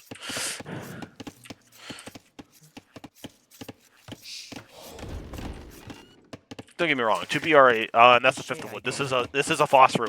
I see it. Okay, so we have a Phosphor build from Lakinther, with the 2P.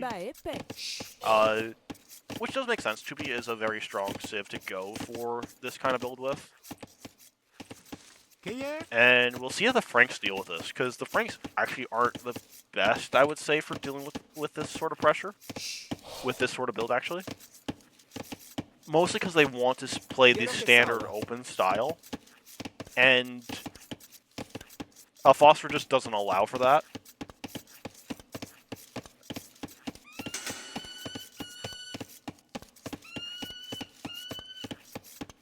Maybe it's not a Phosphor there. That's a pretty quick uptime.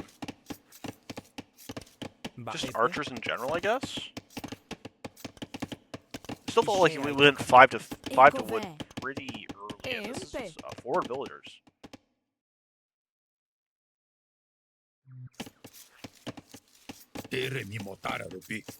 Your scout's gonna die because it just loses in Dark Age. Or rather, it could have died.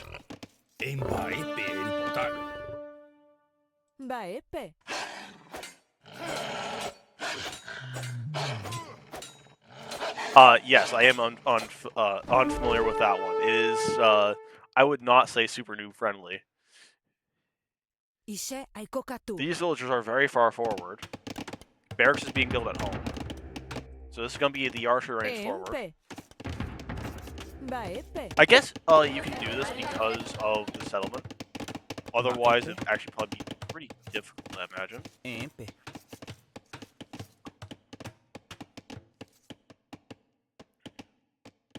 Ishe ai kokatu. You forget, I consider everything that doesn't have to be going to berries to be difficult. And it's a double archery range. Ishe ai kokatu. So, gonna be lots of early pressure on this Frank economy, which is gonna have both upgrades because they get the farm upgrade for free. And it's gonna be a very fast blacksmith as well. Quiero que salva. This is gonna be intense for defense. And the scout takes a lot of damage, which is not exactly what you want to have happen when you're dealing with this much pressure forward.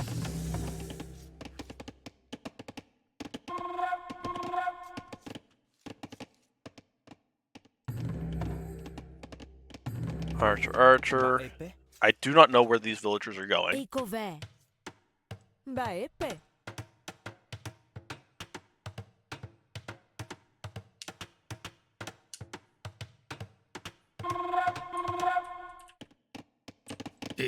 Four archers fletching already.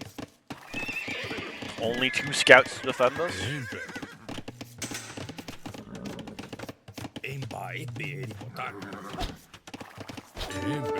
The fletching makes this very difficult for these scouts. In fact, I'd even say impossible. And we need an archery range or a tower. Like, good wall off there. That's going to save your wood villagers for now, but I still think you need a tower to preserve them long term. Because right now it's like, because you still need this gold eventually. Oui. And you're about to lose this. You need a small wall on this as well towards the tower, towards your TC. Okay. So Okay. this still hurts. Should see a house or 2 here. Gonna lose a villager. Maybe? Did we save it? Nope, we lose it.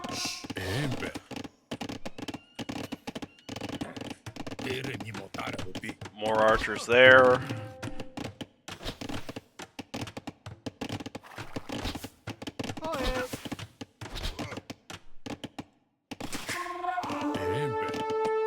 Bit of a misstep there, causing some damage. Like I said, we really need a tower. We really need a tower. This is our only wood line. Blacksmith coming in down. Lots of villagers on wood. Tower. This is a good time for a tower. We've spotted that they've backed off here. Impe. But does the tower come up fast enough? If it wasn't for this tower going over here, and he came straight over here, that might have been game.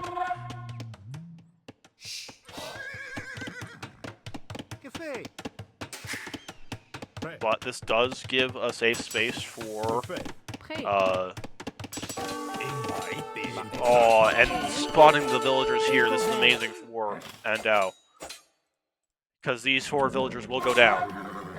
And that's going to prevent a lot of the headache. But we're still having a bit of a hard time with food. How's it going over here? We transitioned over to the berries.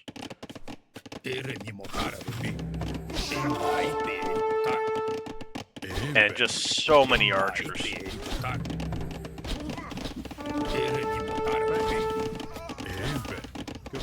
And unfortunately, the skirms still don't have the armor upgraded, and that's what really makes skirms counter villagers.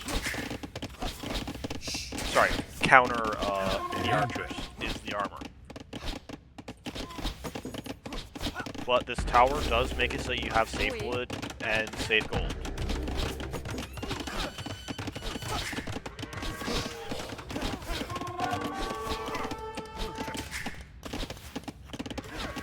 Needs to have a bit more farms in here.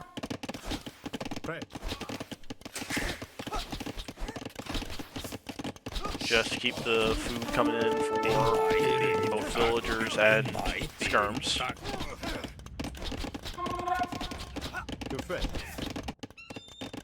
But we do have the scouts forward now.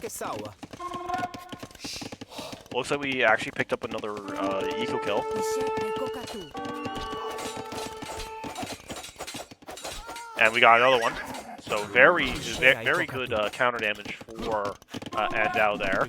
And at the same time, we are able to close in with our skirms and kill some archers. So very strong. Probably be a good idea to either slam down a bunch of farms with these wood villagers, or go for a market. Or even both. Both is also a good option.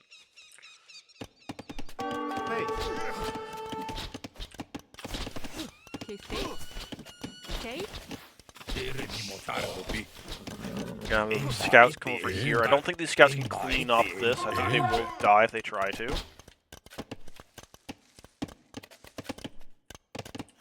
And there's still lots of archers around. And we're going to try to expand over to this wood line.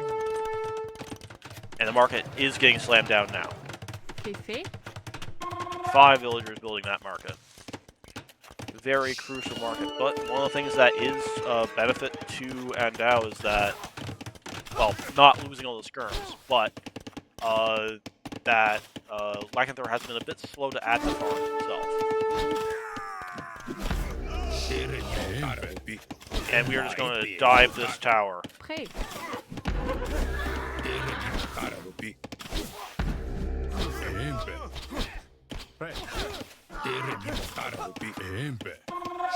Now, the good part is that these archers can now never leave this tower. They are stuck.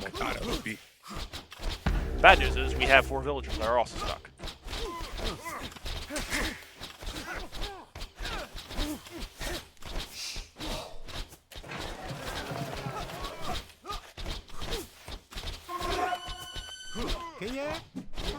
Where are we going?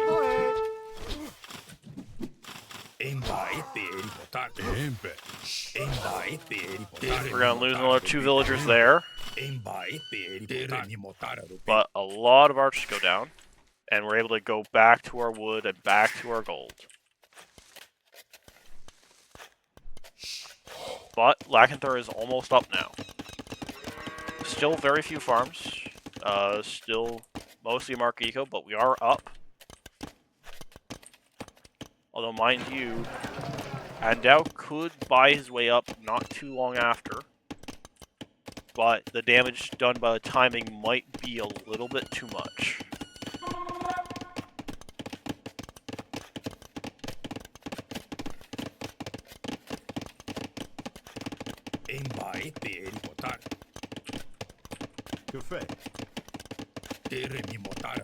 Oui. And we're just gonna snipe another villager over the wood line. And unfortunately, these skirmishers still don't have armor, so armor is now being researched, but it might be a little bit too late, as we're not gonna as we're gonna get crushed by this timing to Castle Age.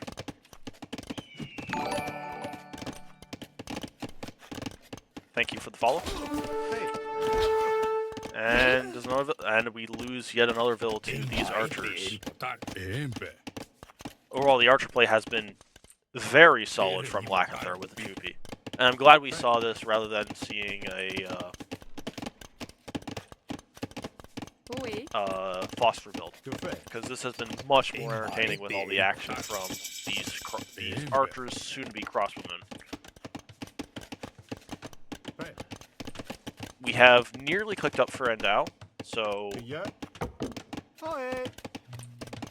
if we're able to buy a tower for this woodline as well, we might be able to survive. But we have to buy that now, and it has to go up right now before we get smashed. Hey Javasty, how you doing? Woodvilles are gonna run. We're gonna try and get another stable up. Forward siege from Lakinther.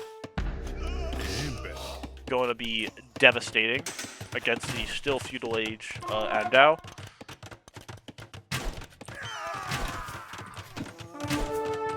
Yeah. Like, fighting this is so hard. And it's going to be ram followed by mangonels, which is how you do it when you're this much faster to the castle age than your opponent.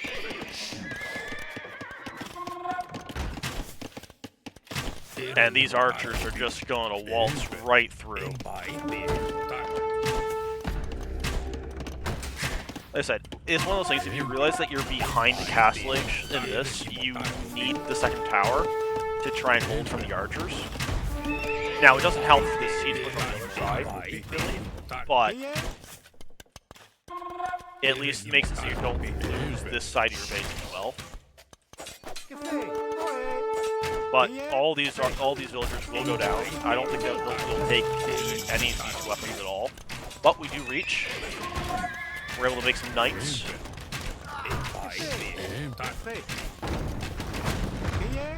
But I don't think knights are going to bail us out of this situation entirely. Not with no armor.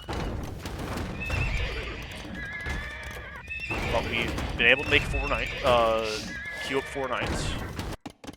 But Lakinther behind all this is going for a second TC. We are able to snipe the siege. Big first step to trying to hold this is getting that siege. Need the ram as well. As that's just going to keep ramming down houses, and houses are going to end up getting you housed very shortly.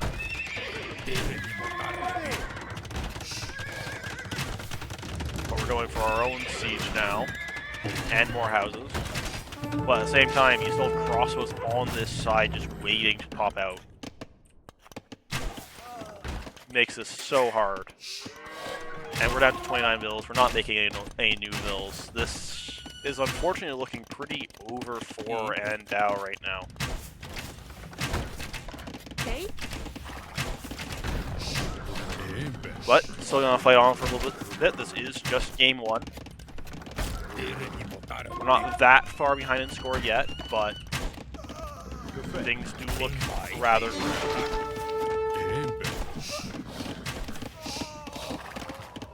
It can in a closer game. A mangonel shot can definitely change the game, but a mangonel shot isn't going to change a 20 bill advantage. And these knights don't have any armor, so they don't actually have that much of a counter punch ability either.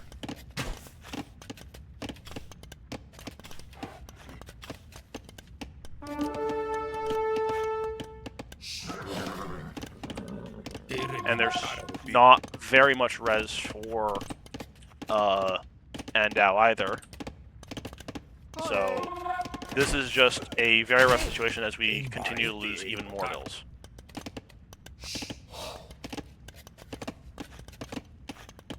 And our one hero Mangonel is unfortunately going to die. And he only kills 1 archer.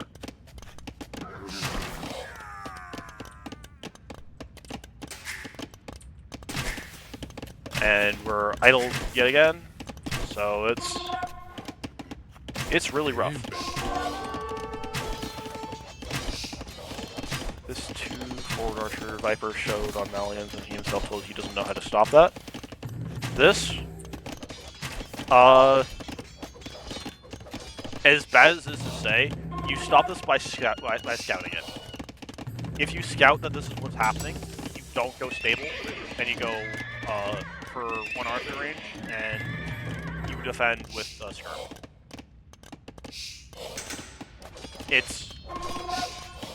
But if this goes unscouted, it's very, very hard to the point of not being possible. If it's played well, and Lakinther is playing this very well.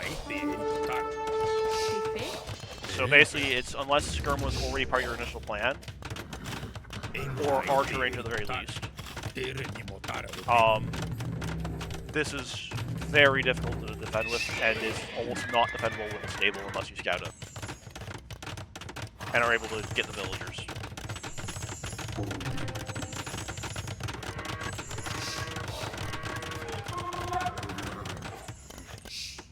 Fort Castle. 3 TCs. Double the villagers. Oh yeah. And we killed some monks.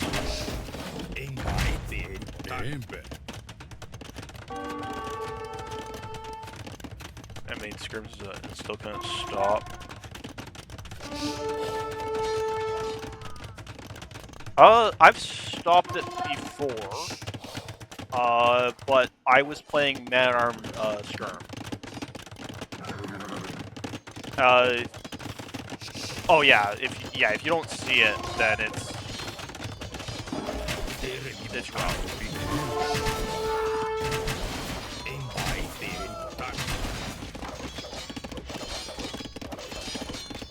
But yeah, this is a very tough build to stop on the best of times, even when you do see it.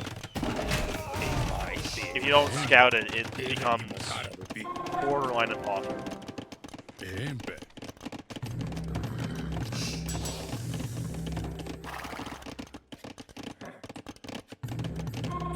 But there's always the possibility for misplays, because we are not at the level where misplays do not happen.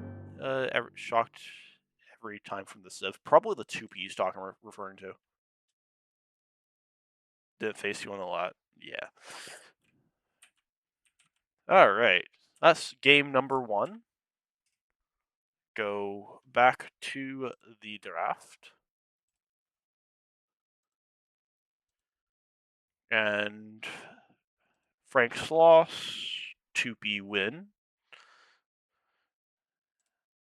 And the first map went to the blue player.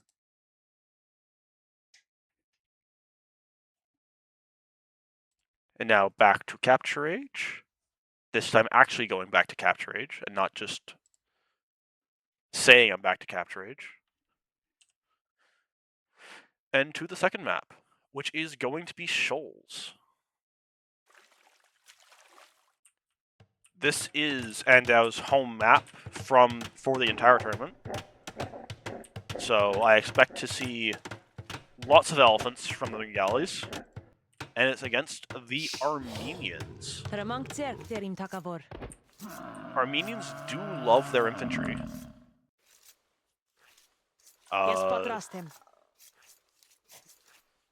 Let him cook. How cooked will be Lakinther from the elephants? Will it be triple Ellie? Will it be double Ellie? Will it only be a single Ellie? Or will it be Ratha? So many options. Could also be like full Navy play as well into dominance just via the water. We'll have to find out.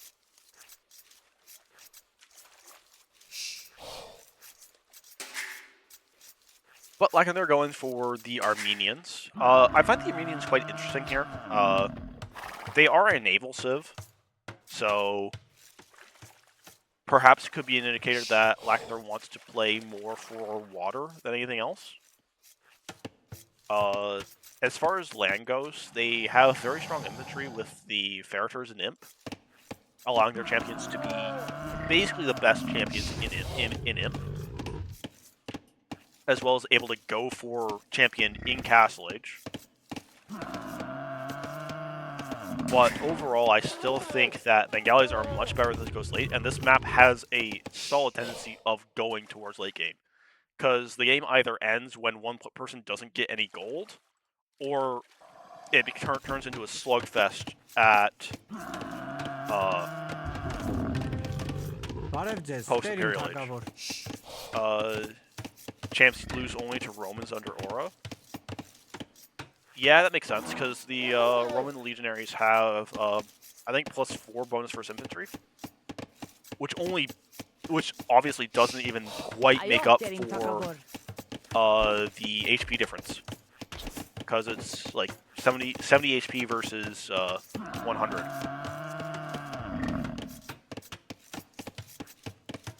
Armenian champions are the best in the game.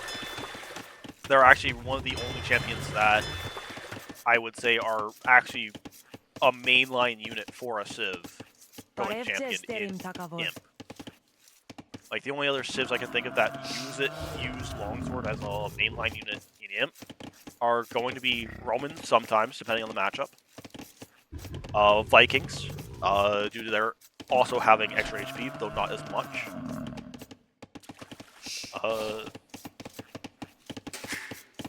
And that's almost it for late game. Like, Goths, technically speaking as well, will often use infantry, but their infantry... They have the, we have more numbers infantry rather than just better infantry. They are actually worse than most of their Civs in terms of individual units. But each individual unit is super cheap for the Goths, so they can also kind of use it as a front line. The vast majority of Civs don't mind opening it, but going later on. Yeah, but Dravidians want to go for their elephant, like the elephant archers too much. So you want, so you don't actually have the money to spend on champion normally for Dravidians. Normally they have to put a cheap trash unit in front of their elephants, so like Halp is normally what they want instead of the champion. They have elephants still, like they're stable elephants. Yeah, they don't have elite, but it's still an elephant. So there's still a good amount of tanking that I can do. But they also don't need anything to tank because you have elephant archers, which are tanks themselves. Because you can just go Ellie Archer and Siege and beat almost anything. Oh, we're having a bit of fun stealing some wild buffalo. Water buffalo. Oh my god. This has to be so annoying.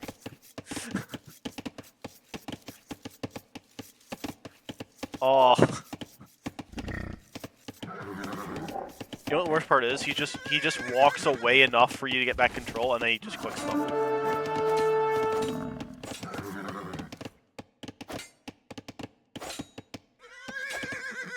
So both are yellow now. These need to go back. Good night. Sleep well. The game should be on YouTube for tomorrow. They'll still also be on Twitch tomorrow as well, because they only delete after a week. So you can watch it wherever you prefer to watch.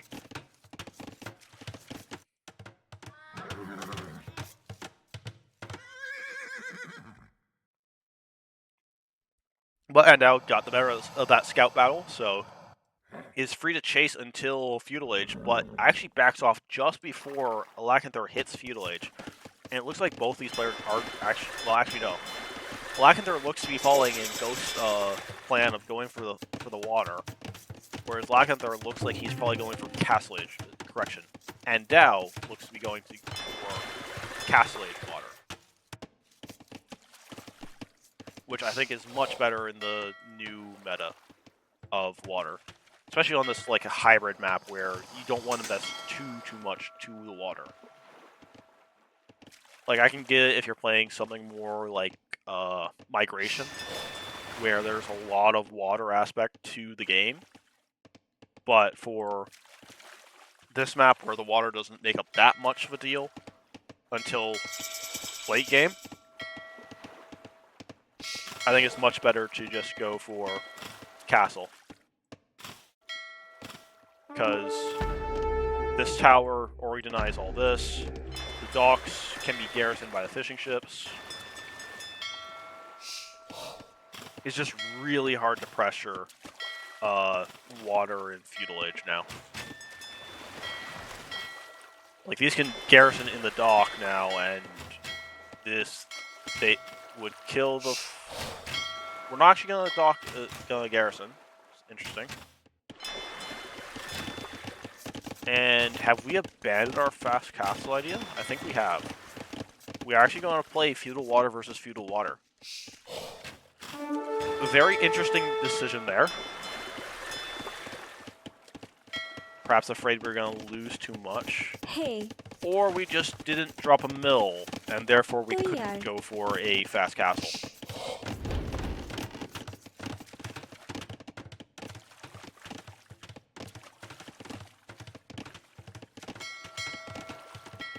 But fletching is in now. So, greater range for Andao now. And we should be seeing the... we're actually going to see double bit come in now. But I imagine the market will be coming down basically as soon as we have enough wood for it. hi. But we are still making lots of navy.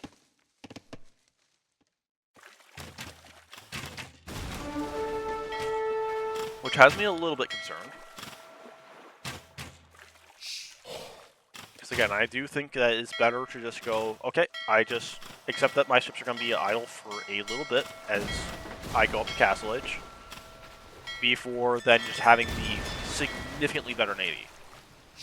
You basically just make navy as you go up. Win the water, and then you're set to go.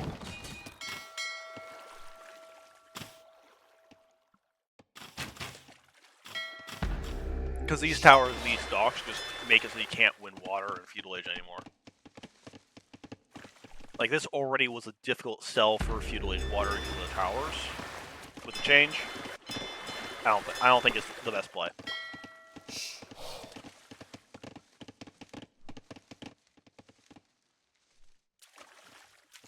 But we might be able to snipe the fish, which would make it worth it.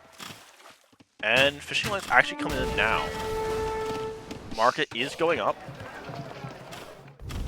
How close are you to going up on this side? We are still missing the market to go up.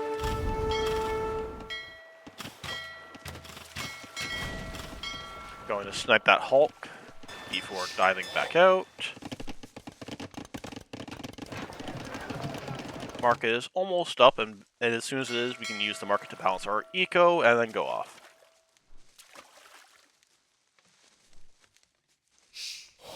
Yes, but if the feudal player really commits to massing navy in Feudal Age against nothing, then you get to win off of a boom.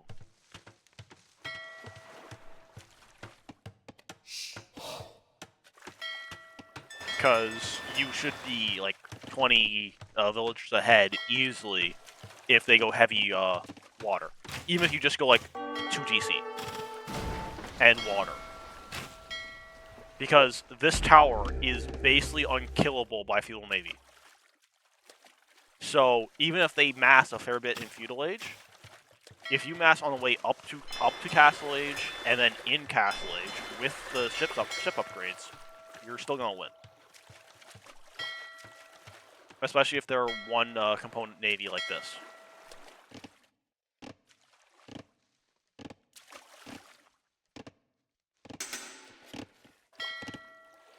So yeah, it's not like you're out there and gonna win water necessarily, but all you have to do is that keep them committed.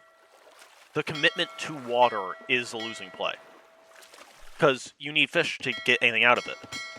But there's not like very efficient deep fish anymore. Like already, like you're on the last 2 efficient deep fish that he had. Actually, no, he's on shore fish there.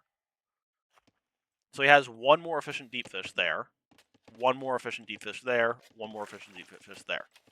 He has 3 deep fish that are efficient left on the map. If he hard commits to water in Feudal Age, and you don't, you have another TC. You have better eco long term. And this tower keeps it from being pushed entirely off of water. So I could be underestimating it, for sure.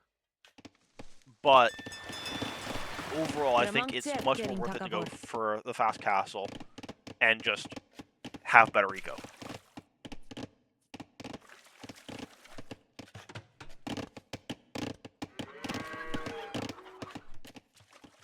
Because even with Lakinther actually investing more into the Feudal Age than Andao did, Andao has more fishing ships that have been working this entire time.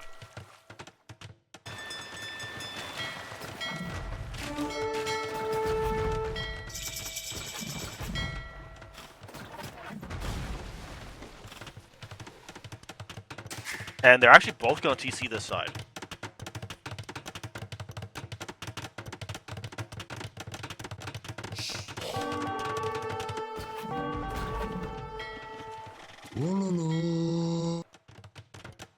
And there was a short pause. Oh, this scout is annoying for blue. Blue actually needs to fight the scout. Because if left alone, it will get like another build, maybe two.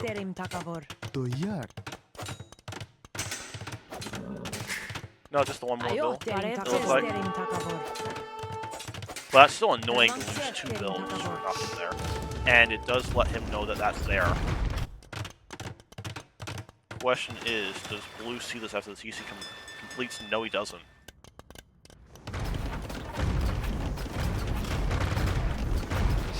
And gonna try to take the dock here.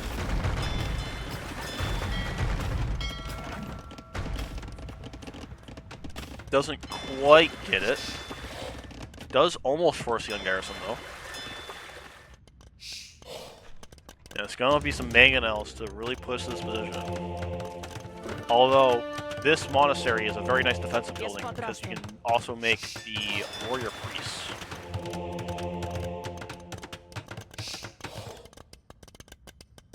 Which could snipe the mangonels. Also free relic. Lakinther also expanded to the other side as well though, so Lakinther on both sides.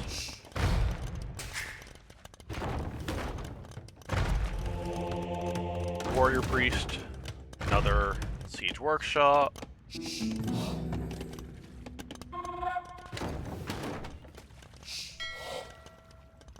Yeah, Dao's fish is no longer very efficient. Like, he has this deep fish, which isn't too bad.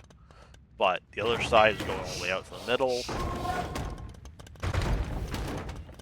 But it's also head in villagers, which is very good for Andao.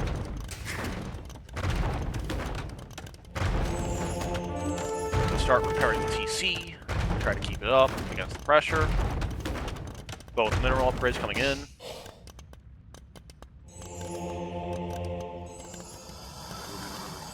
Hey. This could be a pretty devastating castle right in the middle.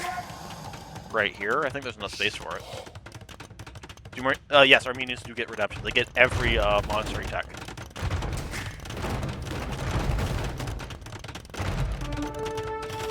Like, Armenians do not miss any monastery techs. But the Mangonel Micro so far is in favor of Lakinther here. Another good shot. Not quite taking it though. Takes the Mangonel and the villager. Lost some fishing ships to the galleys over here. Well, Andao has more or less lost water at this point. How is... Oh, there's a hole over here. Castle... Looks like it'll end up completing because there's been no action on this side. But Lakinther does solidly take the water. But he only has 3 fishing ships. Might be able to add more fishing ships now, but he is almost 20 villagers behind. Due to the 5 TCs from Andao. Big boom going on there. Some mangonels will try to take on the water. Castle does indeed complete. Pressures this monastery.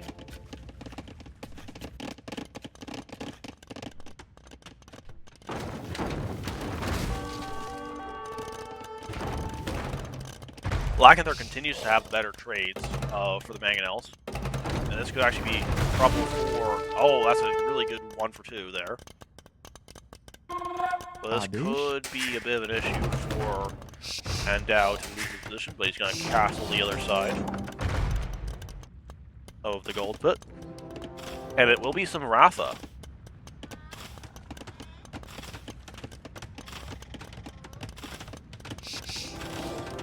Ratha essentially being a knight that costs wood and gold that can also shoot. So it's a weird hybrid of CA and knights.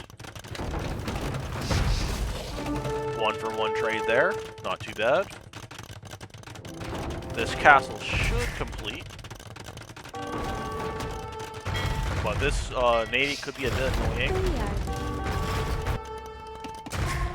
But more annoying than that are these gonna be these wraths which are gonna get on these villagers before running away. Because these can dive pretty deep and there's nothing back here to defend for Lakinther. And there's gonna be lots of castles. Oh, this could be a denial. Are we watching? Are we watching? Mangonel takes the kill there. So this castle will most likely complete, but so will this one. And Andao much faster to the Imperial Age than Lakinther, which could spell a lot of trouble for the blue player.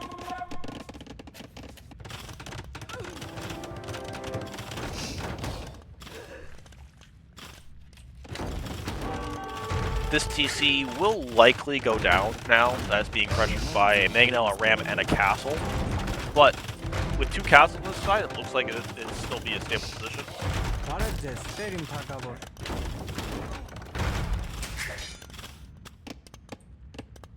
Unfortunately, it appears all the Ratha did go down to the TC and did not manage to run into the back of Lakinther's base, as the Mangonel pressures some villagers.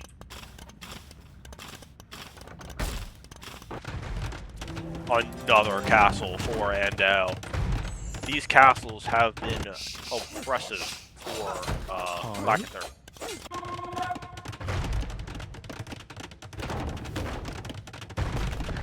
Not seeing too much army yet,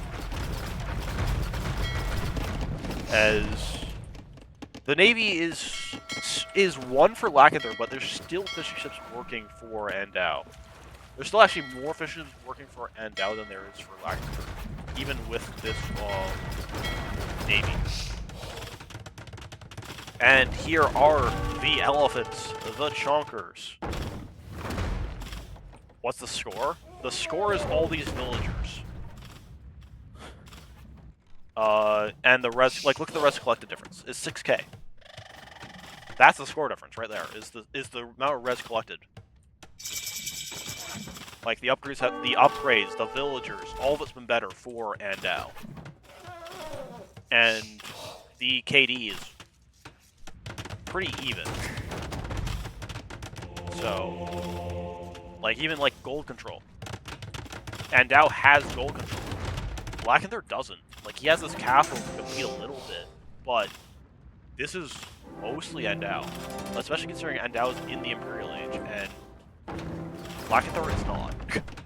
Lakinther is nowhere near.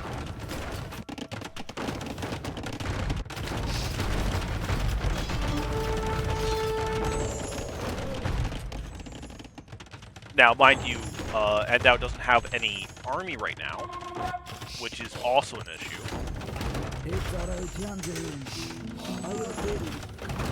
But it's a different issue entirely. Because it's mostly just that he doesn't have enough on food yet.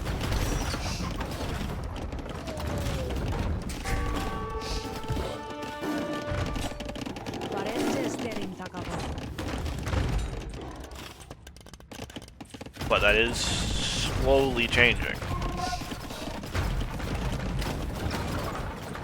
Totally speaking, he could fight back on water as well, because he could just go for the attacks on water and win pretty solidly on water as well.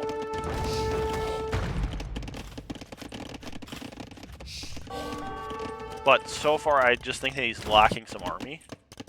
Like, we have all these stables, but none of them are. Like, we want to go for elephants, but we don't have the eagle for elephants yet. Like, there's pikes, there's conscription, like, we really want elephants.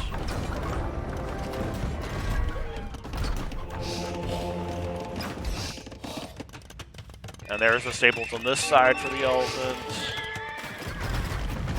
So we will be going out for elephants. We do react to the raid. Get one of those dead.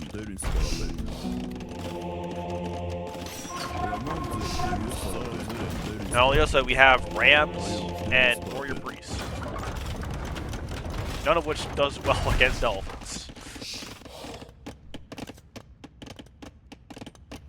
And finally some armor up, some blackness upgrades for the elephants, and here comes the rams. Well, we just queue these up, and then even if it does take the castle, we still have this position.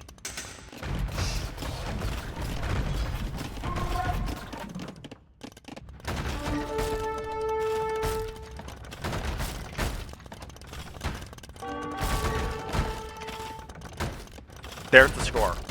I got it. Castle does go down. Why are we getting redemption? Just fight with the elephants.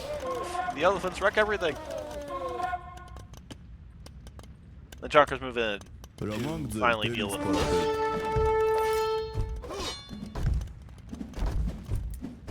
Now, the interesting thing about Armenians is that you could kill speaking go for help right now with the barracks. But will we think of that? Or will we go imp and then start taking pike?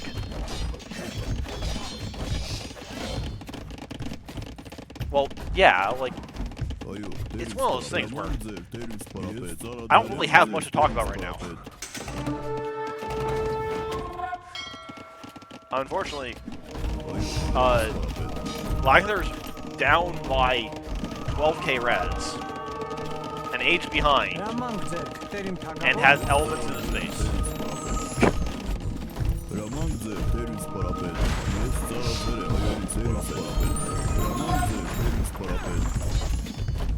Like, these elephants wreck everything.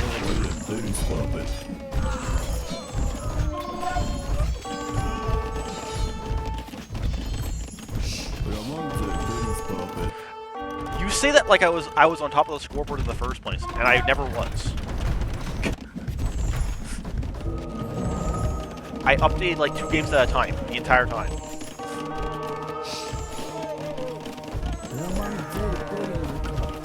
But conversions do come in, so we're trying to hold this with monks. And it's kind of working, but we're losing the other side at the same time. Mike has been teched, but we don't have the gold for Hal yet. The great villager migration of our time.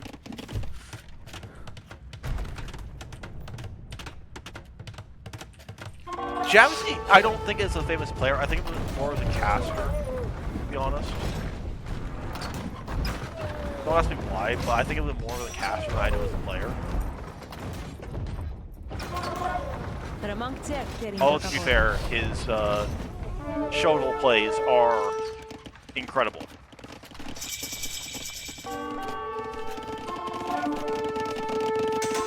But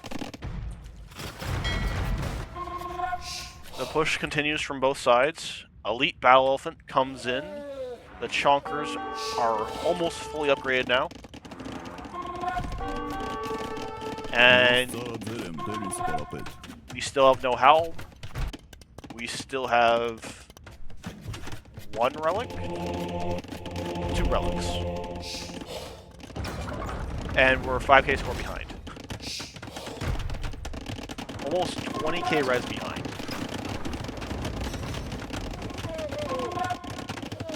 And the elite battle elephants will not be stopped.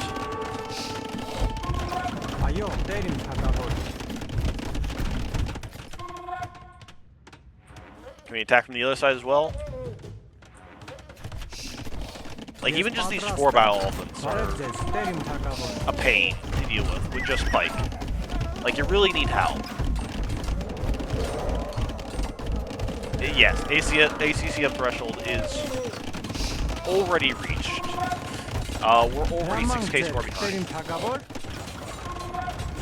Villagers on the Treb! But there's a repair villager, so the Treb won't die. Elite Elephant Archer. We're ready to go for the double Ellie call.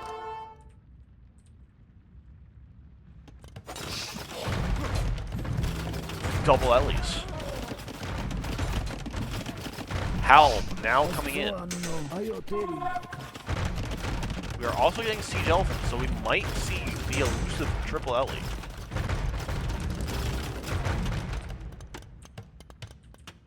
The triple Ellie comes with this completion.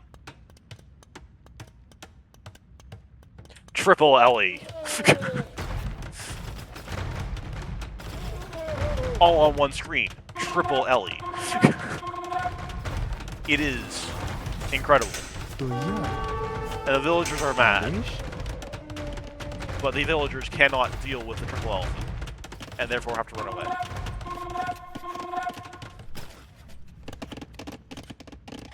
And now we're gonna get elephant pushed from the other side.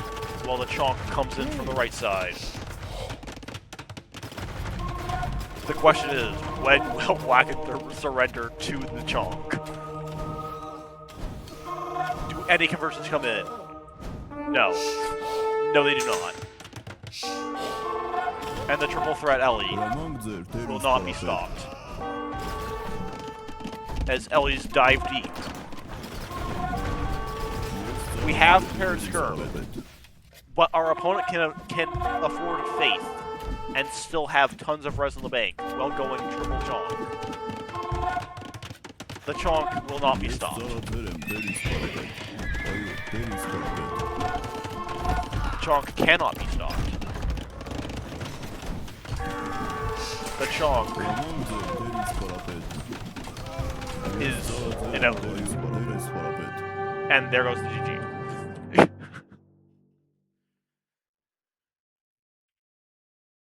I want to say I at least called where Bengalis were going to be played. So, I win there. As we go back to the draft. And Shoals is a very solid win for Andao. With his beloved Bengalis. Unfortunately, against the Armenians. Alright. And then back towards Capture Age. To grab the next game. And this is going to be Land Madness with Dravidians versus Tatars. Why Dravidians?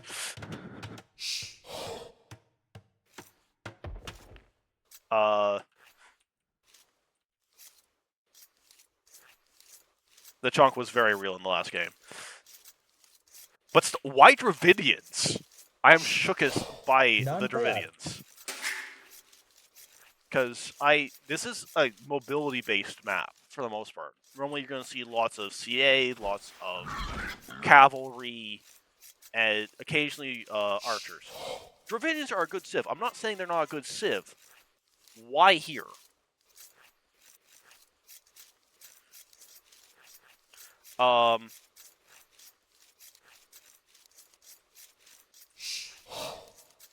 Wait, you tested Dravidian double stable on this map. Ghost, I question your sanity. I'm heavily questioning your sanity.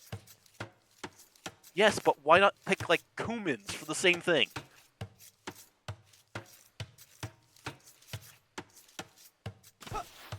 Yeah, I'm expecting archers to be the play for Dravidians here, but I just feel other civs do it better while having the option for mobility later on in the game. Because later on in the game, you really want mobility on this map.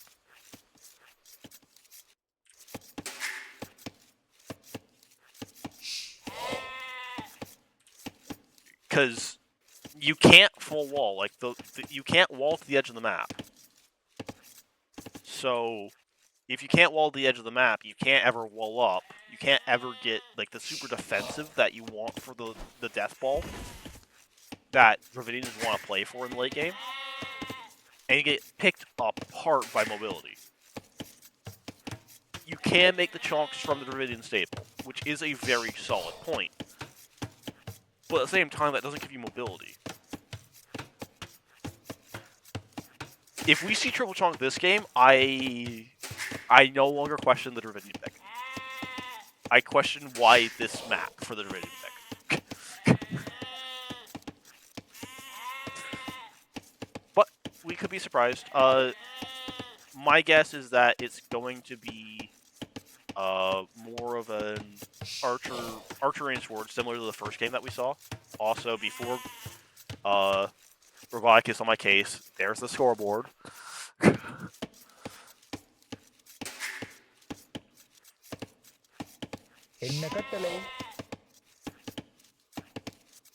Yeah, like, the only reason I can...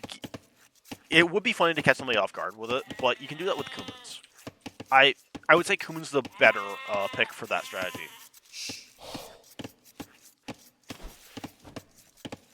Because you get bloodlines, you get the faster moving scouts, and you still save because you save the roughly 200 wood that you gain with Dravidians because your stables and archer ranges cost only 100 wood versus 175.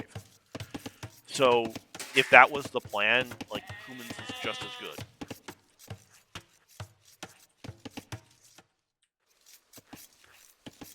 But getting more to this match, we have the more classical more classical pick with Andao going for the Tatars, versus the rather surprising pick of Dravidians for Lakinther. Now, Lakinther did actually manage to steal 2 sheep, which from the Tatars is actually a pretty big deal, because they get an extra 50 food on each of these sheep. So that's a 300 food for Lakinther 300 food for Andao walking away. 200 for Lakinther. And here are the 2 villas going forward. என்ன கட்டளை? And it's going to be man-at-arm. Maybe? Yeah, it looks like a man-at-arm. Hey. So man-at-arm with forward archer range. நான் தயார். சரி.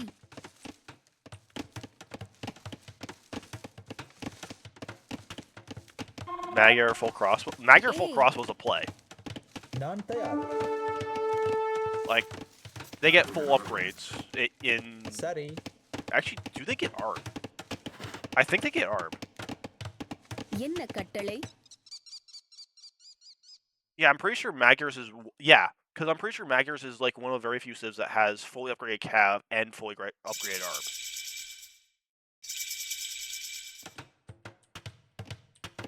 Which makes them actually really solid at any form of aggressive army. Although, obviously, they are played more towards the scout line because they get more bonuses for it.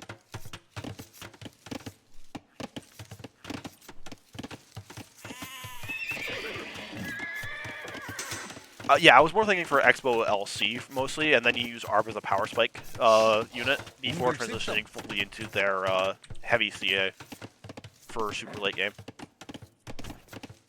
Because you want the mobility in super late game. Plus you have the... But yeah, very similar to the first game, we are seeing the double archery range from Lakinther. Now, part of me wonders if Andao will be more prepared for it since this is the second time Lakinther is doing this exact strategy. And Dravidians being such an abnormal pick might have tipped me off a bit. But we've also gone for Scout Cavalry again, so we could be going into this bit blind. But we have scouted it, so we do have a bit more knowledge this time than last time. But with the archers here, we needed tower. Like, we are going to lose villagers here. நான் தயார். சரி. Because fletching's now in. These villagers do die, so that's a very nice cleanup. But we still need a tower here.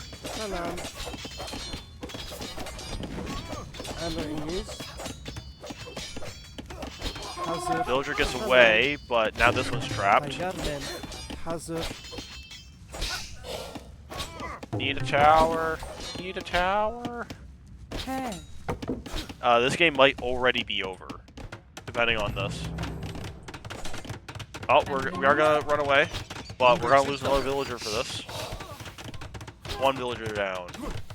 2 villager? Looks like 2 villager to me. 2 villagers. Man-arm's still not cleaned up. All these archers still out here. This still building. We do not have another wood line. We do not have enough wood for another wood line. We do not have enough wood for farms. This is not a good situation for Andao.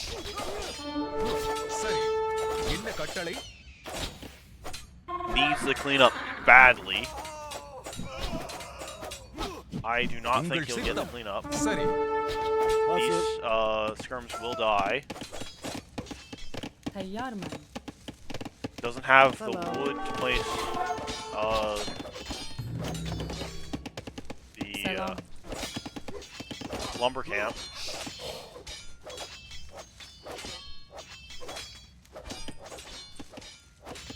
Still has more vills, less idle TC time, but tower is being built. That tower could end up being critical once we get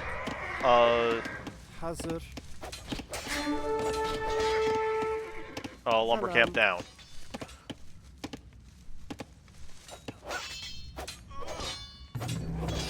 Just go skirm. Skirm full upgrades. If you know it's coming. And I tell you that knowing that he'll probably change it up just because I said that. Alright, and here come the archers towards the new wood line. Decides we're gonna dive. And unfortunately, I don't think Andao can deal with that.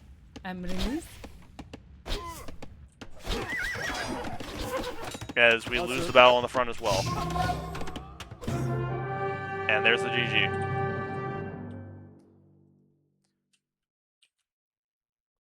Yes, I know that you have anti-micro ghost. That's why I called that. And game 2 won in quick fashion against Andao. So we'll shift over once more towards the draft. Tatars lose, and the Dravidians win. I still think Dravidians are weird, by the way. I do not, I still think it's weird. Even seeing that, and seeing them do well, and seeing it go exactly to plan, it's still weird. But that's what cooking is for. And you cooked.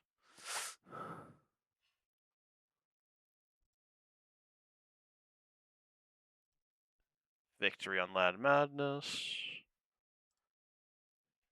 Shift back towards Capture Age. And on to the 4th game. Which is going to be Valley. So once more, the player down and needing to win 2 games is going to go straight to their opponent's home map. And say, hey, I need to win both anyways. Let's just go for the next one.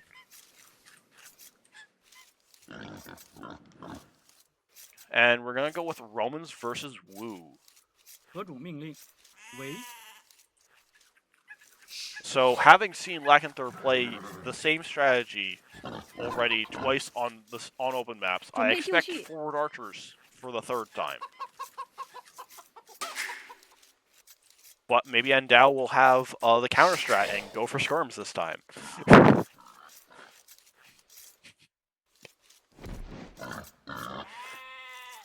Or will he open scouts for the 3rd time against Lakinther's double archery range? We'll find out soon enough. Honestly, with Romans, I anticipate going at man-at-arms rather than scouts, which I think will play more towards Andao being able to defend against this time, rather than before where he had nothing to deal with the archer. Eus. Both because Romans have the Salve. faster working villagers, Prontus. as well as the double armor on their man-arms. So by having both double armor Eus. and the Salve. faster working villagers, Prontus.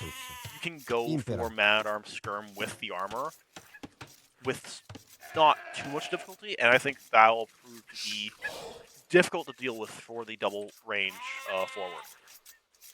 Because all that has to happen is the man-at-arms just go, okay, there's your archers, I'm going to walk all the way to your base, and the skirms just go, well, either you chased all the way back to your base and lost all your initiative, or you stayed back here and now you're dealing with skirms that have upgrades because I'm Romans and I already have a blacksmith. So I could see this being much better for Andao if he goes for that more of a man-arm skirm playstyle. But at the same time, I know it's more common to go for the man-arm archer playstyle. Salve. So I can see it both ways. Impera. Andao is actually going to go for the forward food. Impera. Prontus. So gonna take a bit of a risk Salve. by going out to the Eus. fish and the chickens to gather that. I do not think Lakinther actually found 2 deer, which is actually pretty uncommon because normally you're only able to find like 1 deer most of the time, but there's actually another deer over here that he might be able to push. Because deer are actually pretty uncommon in here. There's another deer here. I guess a lot of deer spawn this time. Because normally they're pretty rare to find. Prontus. Impera. I can tell you this, I would not Salve. be pushing any deer because that's way too much trouble for me to do. And we actually see this Ville. We might be able to snipe it. Eus. Prontus. Eus. Nope. No Salve. snipe for the Ville this time. Impera. But we do push away from gold, which is going to make Prontus. getting the gold for a man-arm a bit Eus. more difficult. But not too bad. Looks like this is going to be a 21 Eus. pop build for Andao. Which, honestly, for man-at-arm, I don't mind. Because then you have more eco to go for the double armor, more eco to go... nope, just 20 pop. More eco to go for the skirm, and we are tracking the villagers right away. So yes, Lakinther does indeed want his forward ranges.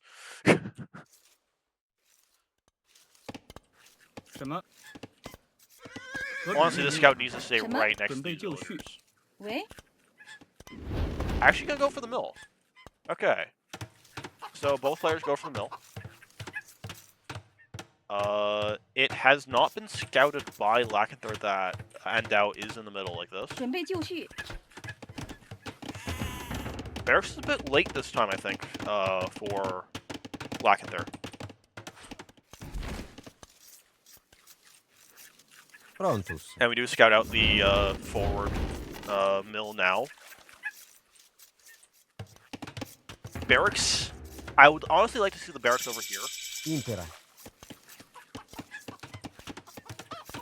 1 archery range. We don't have enough wood for the second though. The scout is saying, "Villagers, protect me! Villagers, protect me!" Salve.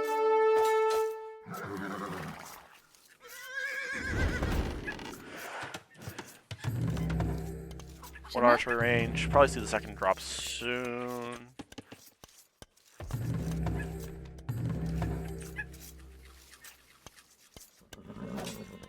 Just the 1 archer range so far.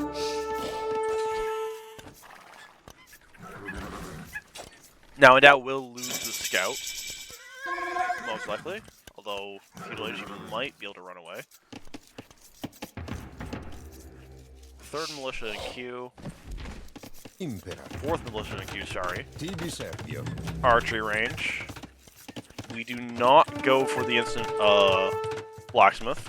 We don't have the wood for that. The scout finally goes down. Salve. Impera. But we will have man-at-arms and we will have skirmishers.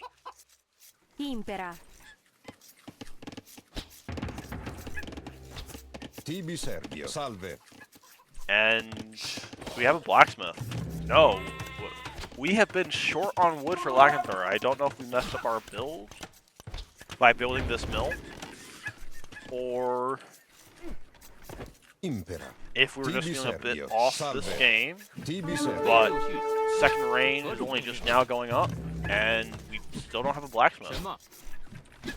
So it's actually going to be relatively even. These terms will actually deal with these archers pretty well for now. And if we're quick with the blacksmith for Andao, we could even have Salve. a good timing for on our upgrades as well to make this actually really hard for Lakinther to deal with. That Skirm gets a nice snipe on that archer, and the man-at-arms screen away the scout calves. Salve. And more men are being made, so this is going to be played more full as a full skirmisher man-at-arm play. Tibi Servio. Fletching is now in for Lakinther, which makes these trades rough for the skirms, which still have no upgrades, in addition to being uphill. Impera. But we still get some pokes, so some very nice pokes there. Tibi Servio. Impera. But one of the big things that these man-at-arms actually provide these skirms is just something for the archers to shoot at that isn't them. Salve. These archers are going to kill all these skirms because they don't have armor yet. That's the real thing that you gotta get. You have to get armor when you're Salve. going to skirms. Tibi When you're Servio. scouting these skirms and they have much, you need the armor. Impera. Salve. Now, Tibi Roman Servio. armor on the man-at-arms does also really help, and was able to get enough damage to make this up. You're up 6 fills. Well, yeah, look at the idle time. The idle time is brutal for Andao. He only has 2 farms. Impera. Salve. He only has 2 farms. Everything he's making costs food. Everything. From experience, you have to be really quick on farms to be doing man-at-arms herd. Tibi Servio. Salve. And you will almost always incur idle time. Impera. But Tibi what you Servio. gain from this Salve. is Impera. that you can be very aggressive Tibi with Servio. man-at-arms Salve. skirm. Impera. But you're also very aggressive with your Salve. archers, so cancel it out for that. And you have more farms. You have 6 farms, and you have more farms.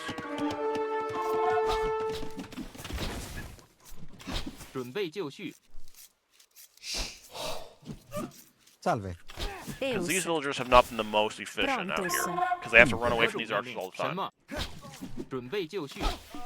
Tibi Servio. And we're back down to 1 Salve. skirmisher because we Tibi Servio. refuse to get armor. If this is one thing to take note of, is get armor when facing archers with fletching. It makes a massive difference in the fights. Because these archers are dealing, I believe, 2 damage a shot. With armor, they deal 1, which is a massive thing for Tibi Servio. because without it, they don't really counter archers. They do, but they don't.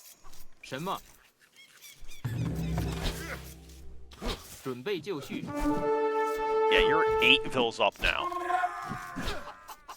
Make that 10.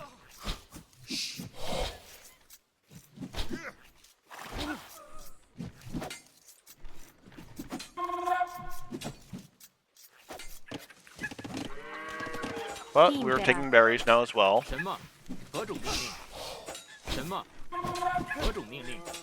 Impera. Salve. Tibi Servio.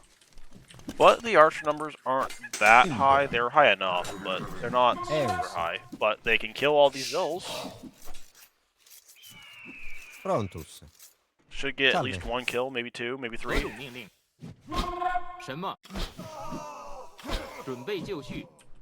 Impera. One kill. Salve. And then these skirmishers should be able to take the fight against basically all of these.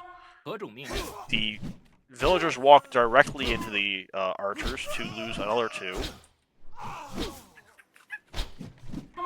Salve. 什么？准备就绪。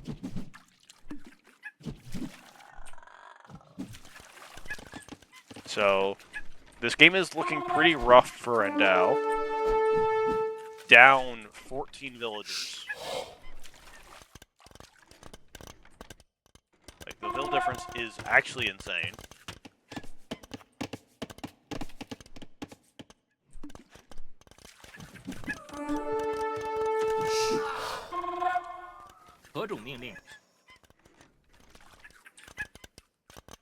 The way you say that, it makes me doubt.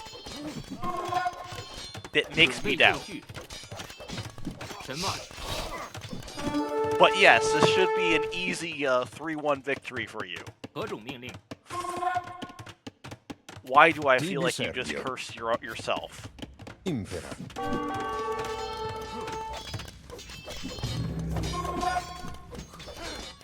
Up to Castle Age, like, and that was nowhere near Castle Age. Like, he's only just building the archer now to buy his way up. But at the same time, he is destroying the archer ranges, and that can stifle production.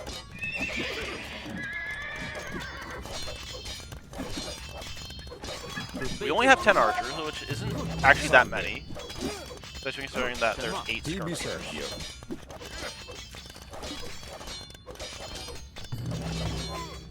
Impera. Salve. Impera. Yes, I know I'm already spoiled on who wins the set, but I don't know how people got the victory. Impera. 准备就绪。 Impera. So I don't actually know if it's a 3-1 or a 3-2 victory. 什么？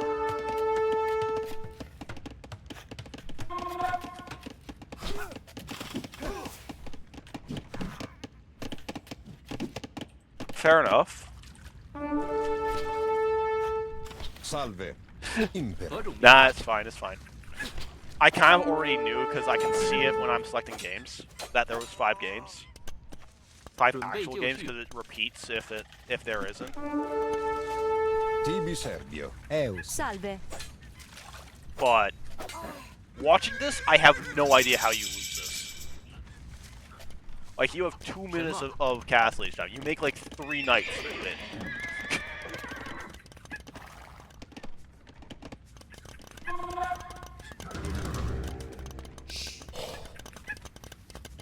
Actually, Geons suck in this case, I think. Do Geons take... Yeah, because they also take the shock infantry bonus damage, so man-arms are the counter. Salve. Impera. Tibi Serbio. But you have a stable, just make like a few knights and kills everything. Tibi Serbio. I'm Salve. guessing that Andao is able to mass some longsword. Stable. Okay, I don't know what's going on anymore. I thought, okay, maybe the double armor for the longsword is able to bring everything back. Like, you go for a combination of archers, Geons, and think, oh, okay, we're good enough to go. And then the double armor just goes, no, screw you. But he goes stable. Does he just boom it out? Like, is he somehow able to just boom back into this game?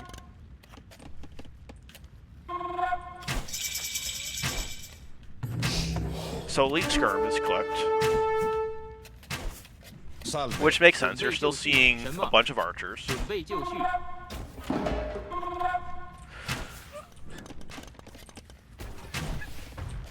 Tibi Serbio.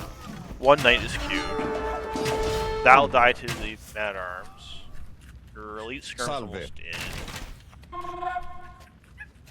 Tibi Serbio. Salve.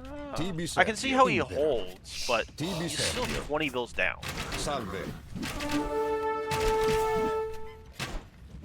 A certain score was supposed to be a mango. That makes sense. 何种命令？ Tibi Serbio. from this point, I can see how, like, we can possibly, like, we're 2 TC. No, you got 2 TC here. 准备就绪，什么？ Imperial. 3rd TC. Yeah, and I was just gonna try and boom it out. Like, okay, my win condition is to come back to this game via boom. Scorp. That Scorp is Salve. fine, honestly. Tibi Servio. Impera. Especially if you, like, we're short on wood or gold. Salve. Scorp is fine. 什么？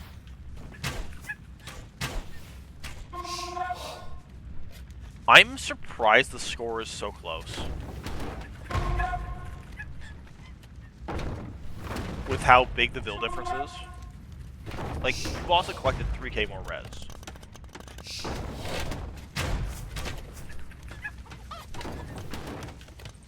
But we do have 3 TC. Prontos. We don't have the villagers on food for 3 TC, but we have 3 TC. 准备就绪， Tibi Servio. We've Impera. got skirm defense. A couple knights just to deal with probably the siege.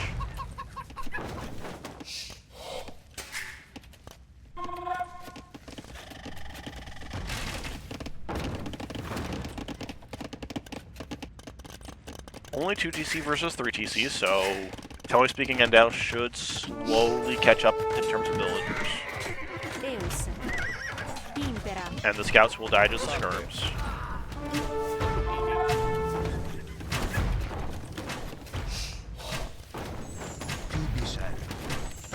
But Andao is 20 villagers behind now.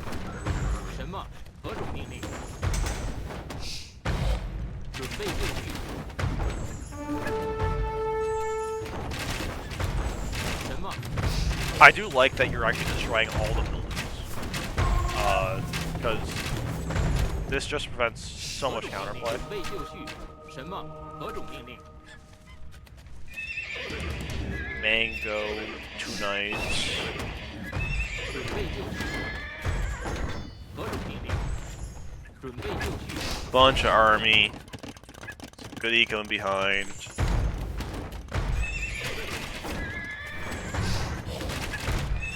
Mango pops out. Gonna go for the kill. Does it get it? Gets one.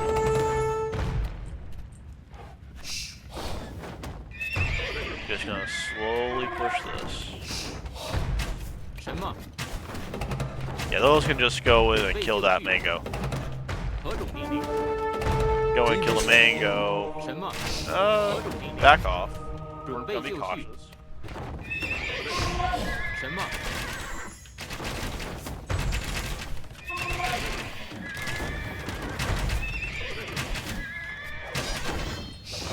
何种命令？ We're gonna come forward and drop 2 castles in the face. 什么？ We also killed our own units there. That 准 hurts. 备就绪，什么？ Luckily, these things do regenerate on their own, so it's not 何 too 种 bad. 命令？ Does this castle get denied? Almost.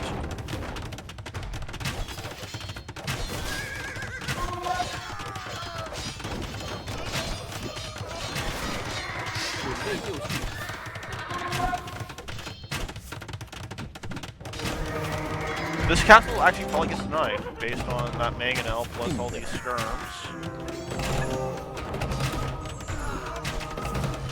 Salve. Impera. Salve. Tibi Servio. Oh, does it go up? Does it go up? Does it go up? It goes up. So we can also just like drop another castle.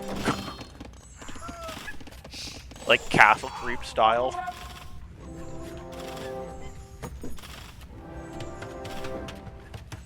Also, fire archers are actually pretty good, so.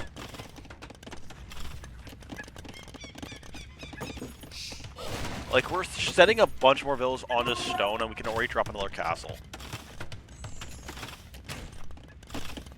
Like, I would love to see another castle in the face, like, haha, even more space away from you. 喂， These villagers just 何 don't 种 want to 命 work. 令？ They're lazy. 什么？ Farm eco finally going up for Andao. Deus. Andao actually back out Salve. on the food over here. Quite sneaky.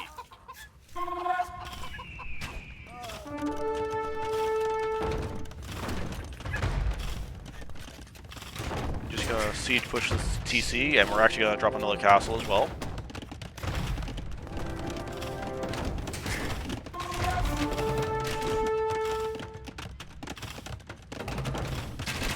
Do we lose the mango? No, not yet.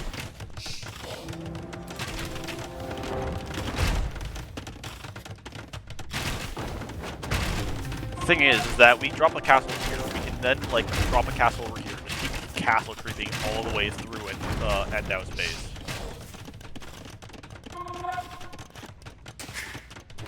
We can also rotate, put it on this side, and just have a massive 3 castles right in the middle of Andao's base. I am actually very surprised Andao has score lead right now.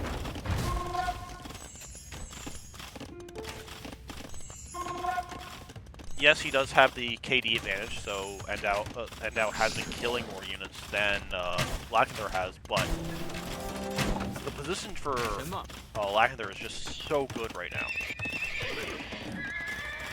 But Andao's able to click him. And if he's able to get his own castle down, it can probably push this all back. But the castle would have to be... Like, where do you even put the castle, like, ideally? Here? You put it on this side? Like, you have 2 sides of your base. Both are very important to defend.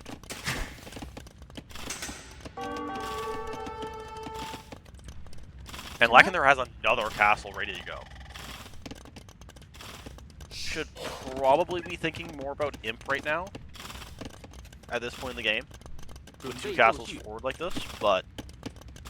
I mean, you can just chain 2 more castles, like castle, castle, then this side of the base is dead. And we're just gonna go across and keep a bunch of castles on the front. Almost lose Mangonel there. That could have been denied potentially by these mangoes.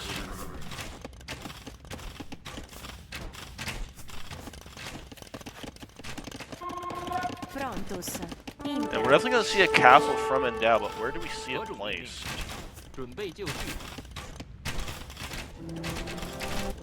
One thing I am sad at is that we have 2 castles out here, but we're not making the fire archers. The fire archers are super good at burning down buildings. Oh, it's... Oh. That's a confrontational castle right there. It's there to fight. Mango goes down there, and with this castle and the imp timing, this is actually starting to look okay for Andao, but we are still 20 villagers behind. And we have a lot of villagers coming forward. We want to keep these castles up.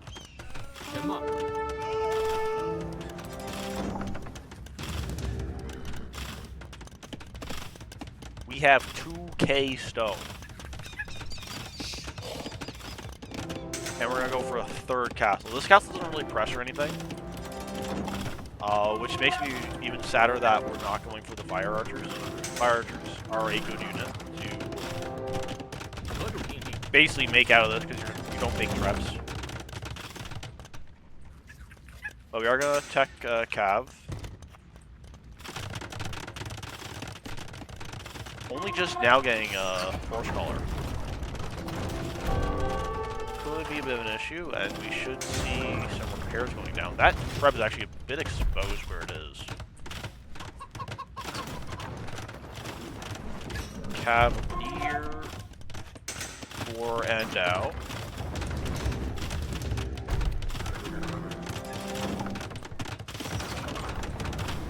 But yeah, if Lakinther loses this game, I think it's mostly just going to be off the gas.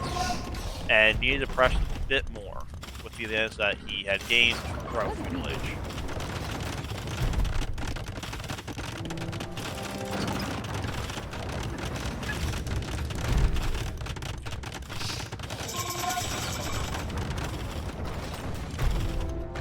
And as soon as Imp hits, we have 3 traction traps in the queue, so that's very good. Still have Lost Crossbow, Bracer coming in, Chemistry coming in, Siege Engineers in for Andao. I have a feeling all this is going to be pushed back.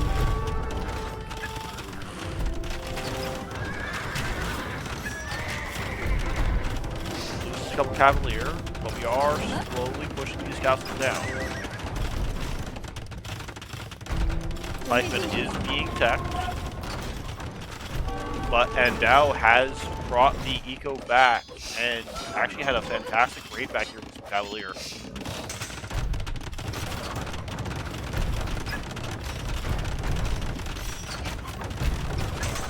Now, tractor traps are fantastic for defending castles, but it gets sniped by the trebs. That's the oh my goodness! Both of them get sniped by trebs. That's unusual. That does not normally happen. And the third one gets sniped by the Cavalier.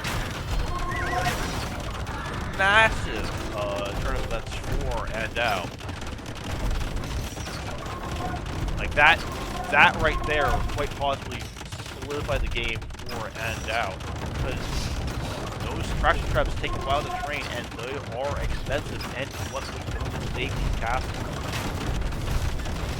准备就绪， Another traction trap coming up, but this castle will go down.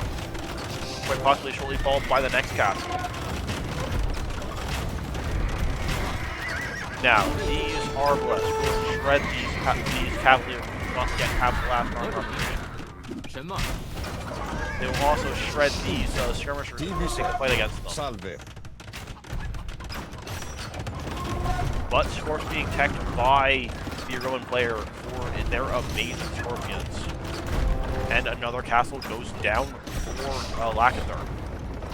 2 castles down. Lots of res spent trying to keep them, but does lose them. It is a significant loss, and another tractor trap gets sniped.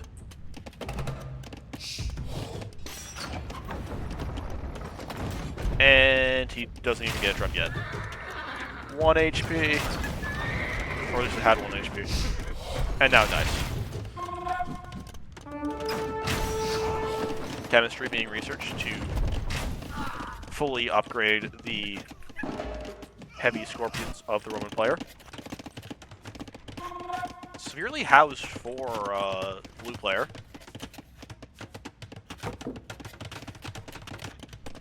Losing 2 castles does do that. But we are going to start to push this castle from the Romans down. We do have light cav tech, however we are still missing most of our blacksmith upgrades. I do every once in a blue moon FC. And thank you for the follow.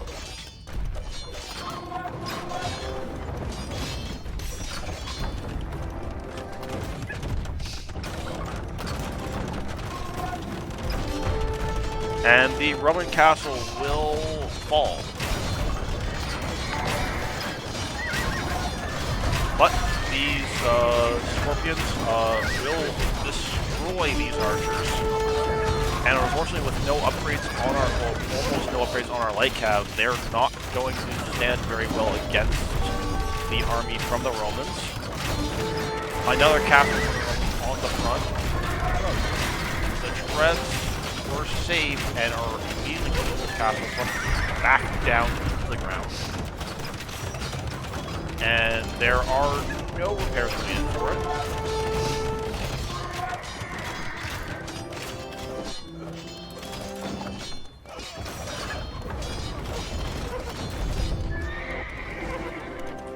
Blue has lost almost all their army, which is going to make defending these traction traps very difficult at this point. And these trebs move on to Blue's final castle. Deus. And now just gonna build a forward TC.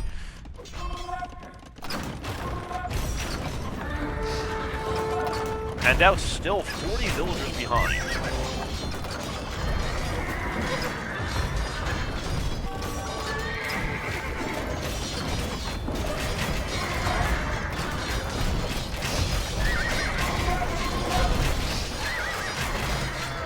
traction trebs are shooting at these scorpions, but the scorpions are going to reap a heavy toll against these units from blue, as the light cab, which would normally be fine against the scorpions, are lacking all the armor that they need to deal with them.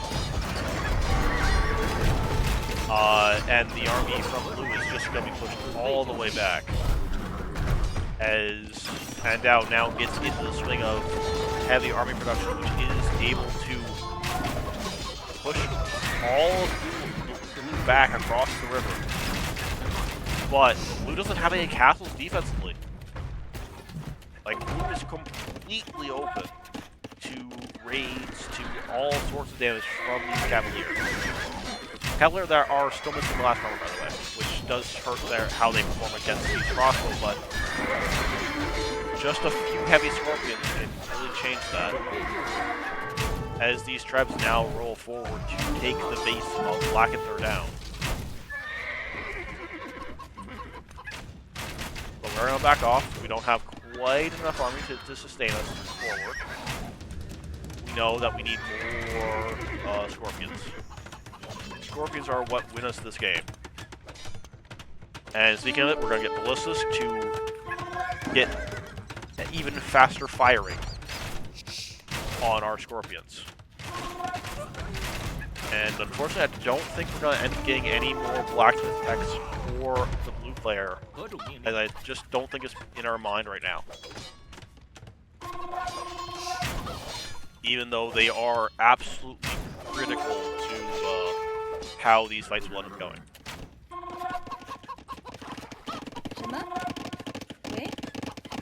These woodlines are starting to get a little sparse for the blue player, as we're also on our last gold mine. We do find Andao on that forward gold, and we are actually getting our second armor for our cav. So the question remains, who will be the first to the imp armor for the cav? Kamita Tensei's getting charge attack on these Cavalier as well as being able to go faster.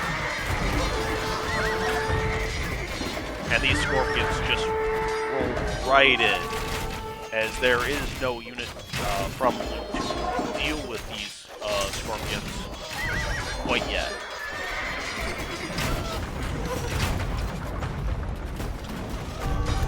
And the Trebs unload on this TC, and I have a feeling that Lakinther might be calling the GG relatively soon. We just don't have the army to deal with Yellow's death ball that's forming.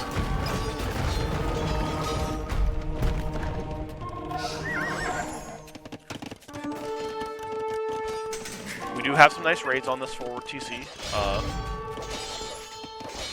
We are going to bring down the monastery. We're going to...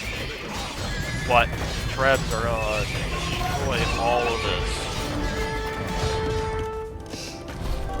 Castle out in the corner of Lakinther's base.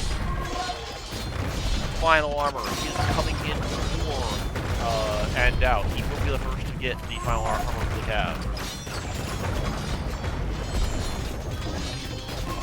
So this game is starting to feel a bit over for Lakinther, despite having the build lead the entire game.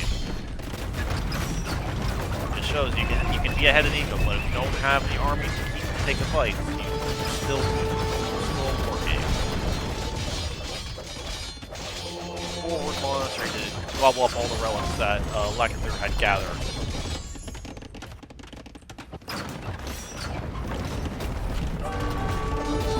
And there is just no thing on the blue side to deal with these scorpions. The light cap are going to go in for a try, but they will all die. Actually, but they run away from them. They ran away.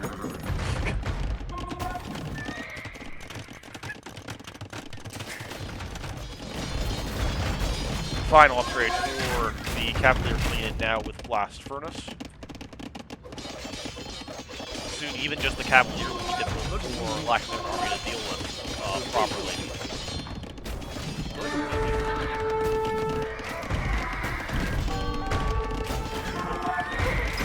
As these scorpions are just monstrous with the amount of damage they deal. And I think Andao's going to take this fight. 什么？ And after this fight goes poorly for Blair, I think it will be called. And look at the shots. Look at all the dead bodies. All those archers dead. A massive pile. And the GG is called.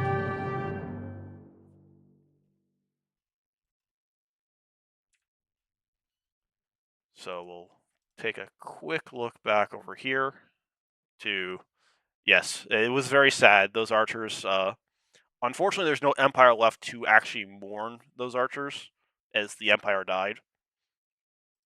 I'm sure they will be remembered well by Andao, though. But that is a loss for Lakinther on his home map of Valley, which was his home map for the tournament as well, I believe. Actually, I'll quickly double check that. And it was indeed. It was indeed Andao's home map. Correction, Lakinther's home map for the tournament. And Andao won using the Romans, lost to using the Wu.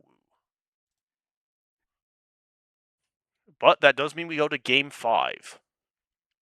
And Game 5 will be played on High Tides. So that is quite fun. So we'll...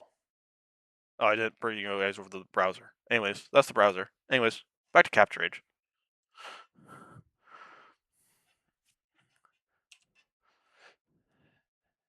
And now we will see the final match on High Tides of Japanese versus Byzantines. And on this map, I actually much prefer Japanese to the Byzantines, as with the changes to water, the fires in front of the Byzantines are no longer as impactful as they were. It's now a Hulk as your primary unit on Hybrid, rather than the fires as it used to be. So the Byzantine bonus for the fires kind of just doesn't work as well for them on the water anymore. And Japanese, with their cheaper buildings, get to the dock a bit faster, get to the fishing ships a bit faster. They also have the absolutely insane man-at-arms, with the attacking 33% faster, which can absolutely destroy an opponent early on if the man-at-arms get in on like a wood line, berries, or even gold. It can make the situation very rough for the opponent. So I do much prefer the Japanese on this map.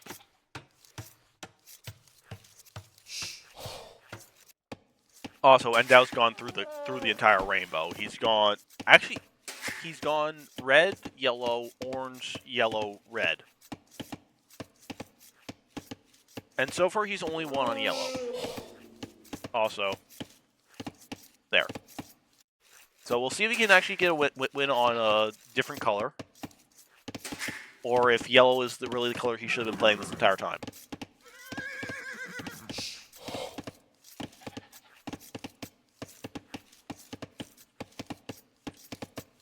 Imperial. But it is going to be a water build for Andao, 5 on wood. 3, Ore.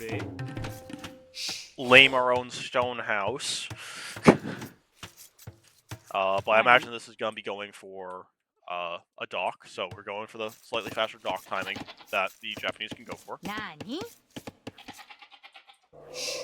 Yep, it's going out for the dock. But a very similar dock timing from Andao, actually, so not quite as fast as we could have gone for.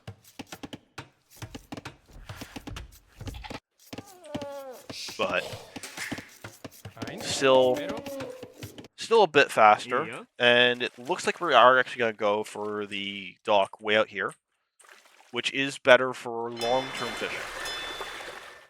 Now, if you're going for more just short term, I just want to get some fish just to boost my feudal eco or my dark age eco going into feudal age.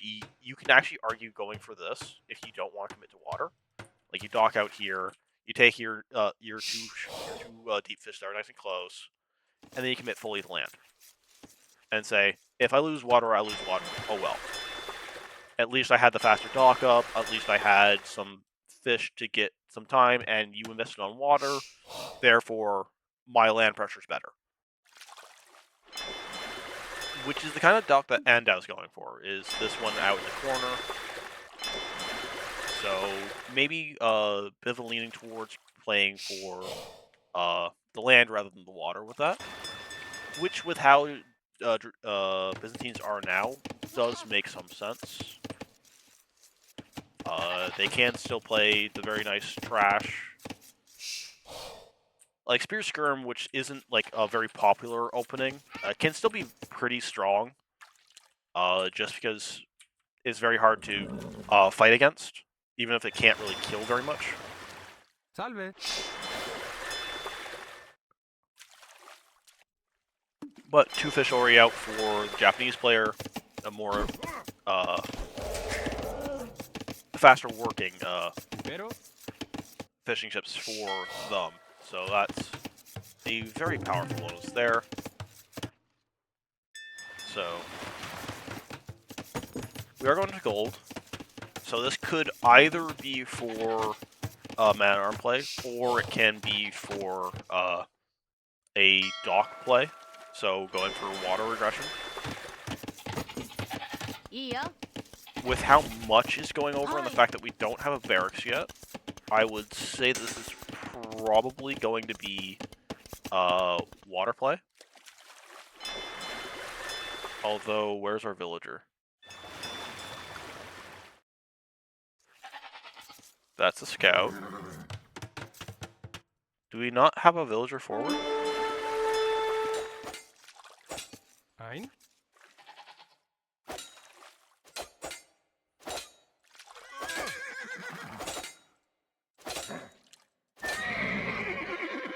So close. So close. But unfortunately, no cigar. Top 5 tragedies. So, I think this is once more going to be archer play from Lakinther. He is nothing if not consistent. Nani? But, oddly enough, we don't have forward villas this time. So, it will unfortunately be archers from home, rather than archers from the opponent's base.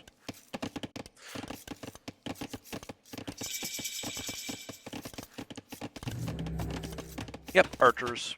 Archers and a bit of navy. Makes sense. Honestly, I think this should be a Hulk. Hybrid is very much dominated by Hulks nowadays. Like, the Byzantine player, the one with the fire bonus, is going for Hulks.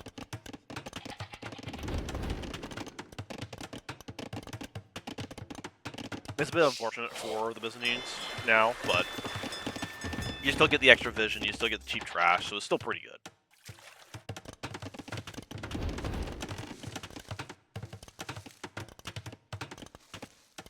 Mill. Houses. And a fire ship that is dying to Hulks. Still no archers yet. We've had this range for a little bit, but no archers yet.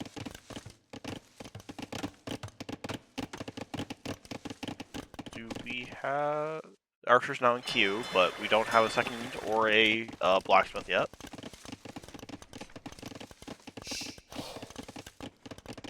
So, I'm anticipating those.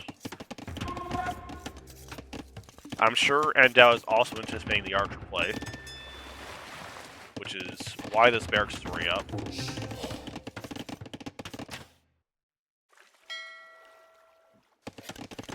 There's the blacksmith. I expect we'll see a second archer range pretty shortly as well. Also, Lakinther didn't grab his sheep earlier. So we'll now lose it. Lose one of them at least. So that's actually a bit unfortunate. That he didn't find his sheep earlier. But he gets at least one of them, so not too bad. Archery range is going up. But it might be... nope, we're going to send a bunch more villagers to make sure it gets up. And fletching is in, so these archers are already very dangerous. Presto. Aí. And these vills are wide open. And they're gonna try to fight.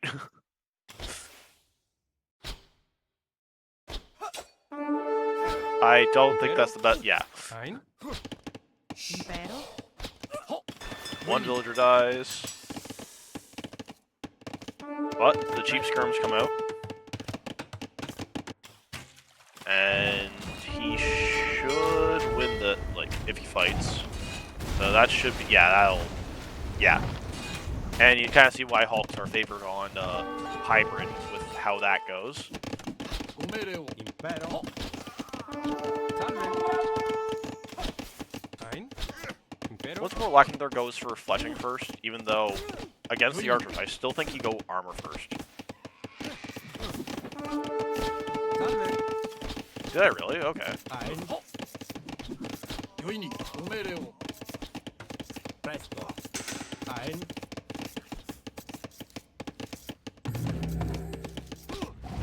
And that's a very, very scary castle click from Lakinther. That's going to turn into a very scary crossbow timing that could absolutely shatter Andao's position. Now, Andao does get the water, so that is good for him. But with this castle time, he's going to need a pretty decent engagement with the skirms on these archers, which he will somewhat get. I think this is a good enough trade that you're going to get on these archers. But at this point, you really want to just mark it up. You won the water, you invest your wood into the water after the market, and then you just click up.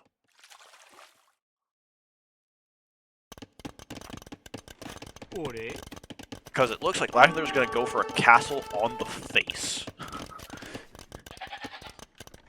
This will not be a crossbow timing, this will be a castle to get out of my game. Thank you for the follow. Everyone wants a Blue Moon Otter. Presto. I try and probably do an job of casting. Salve. We'll once more be forced off the wood line. Hi, Zardus. Salve. How do you scroll with mouse in C8? By using the mouse.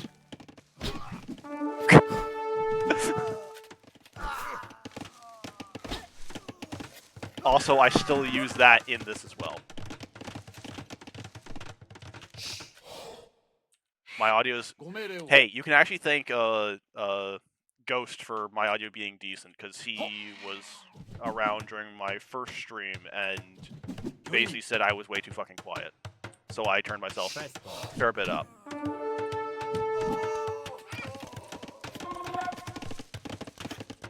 Alt plus 1. Alt plus Q.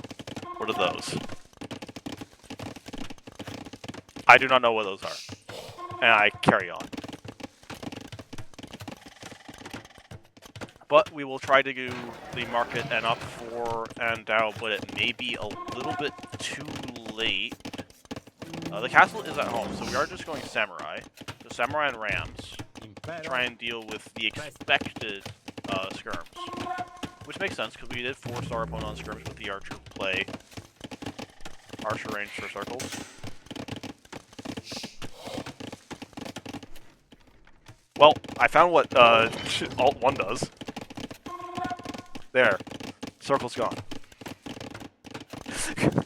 But also, I can just do this for zoom in. I don't need Alt 1 for that.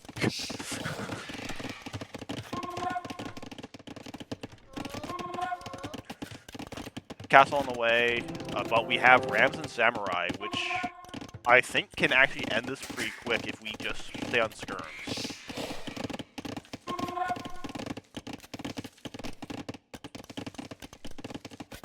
It toggles the building one?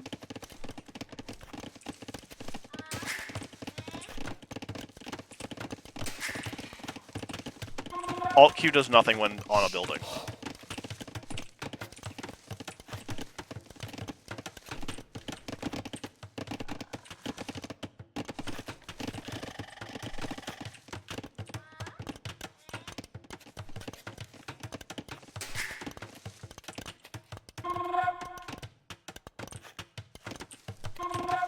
Okay. That's weird. Capture Rage! Why are you so weird? And here comes the Rams. Going straight for production buildings. Very strong. And it's gonna be Knights as the attempted response.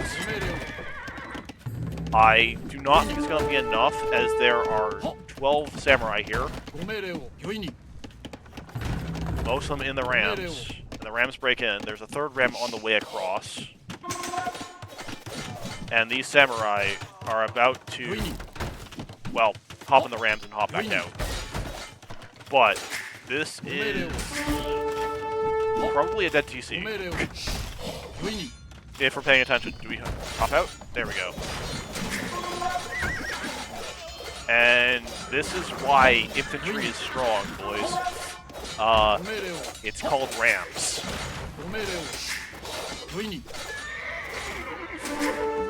No, don't run away. Just kill it. Like, you have second armor. You can do it. You can kill the TC. The TC is like 10 hits away from dropping out all the bills.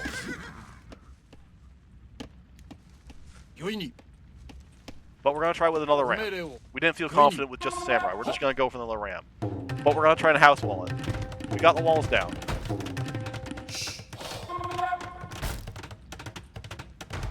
Well, of course I do. I play too much infantry. You gotta. I know how this goes. But they're gonna. Nope, we stopped repairing the house. We're just gonna let them in. Oh, we got a palisade. But this house is gonna go down now because we're Japanese samurai. Bit higher compared to the game. Okay, let me add a bit of volume to. Oh crap! I messed it up. Fuck! Game volume down. Because I accidentally quieted myself because of how this works sometimes. Oh well. We deal with that later on. I will just try to speak louder. I know it was. Because I had it increased and I accidentally clicked the wrong thing. Yeah. And now I'm stuck trying to shout. Because my mic does not pick me up as loud and I don't speak as loud. So now I'm doing it louder. Or trying to. I blame you, Otter. It was entirely my own fault, but I blame you.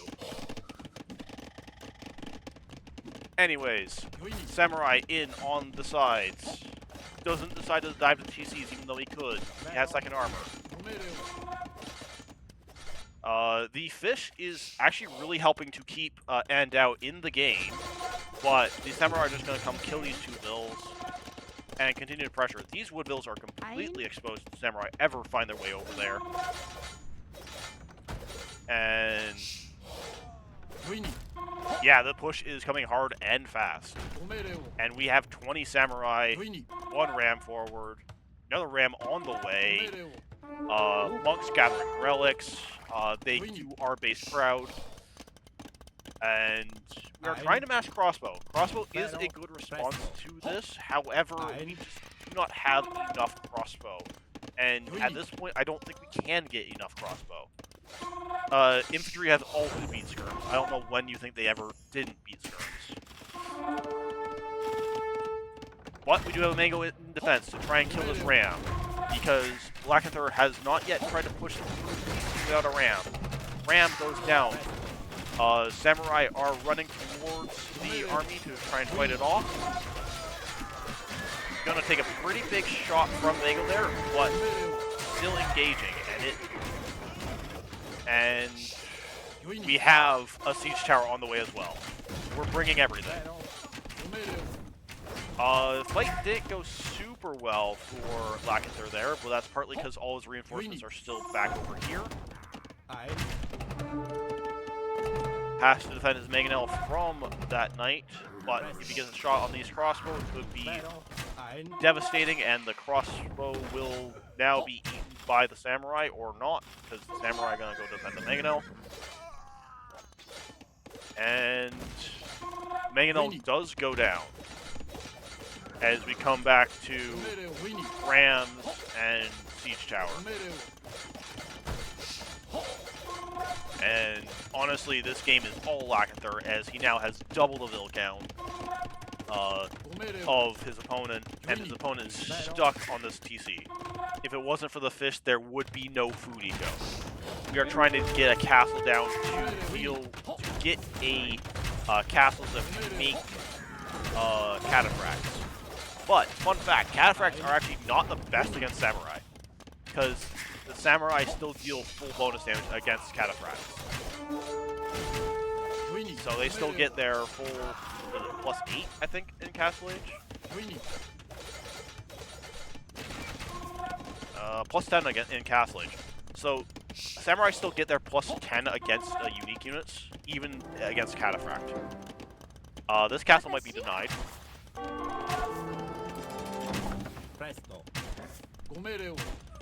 Samurai close in. Villagers are walking around. And Andao does look like he's going to be able to get the castle eventually. That's a very scenic castle on those farms.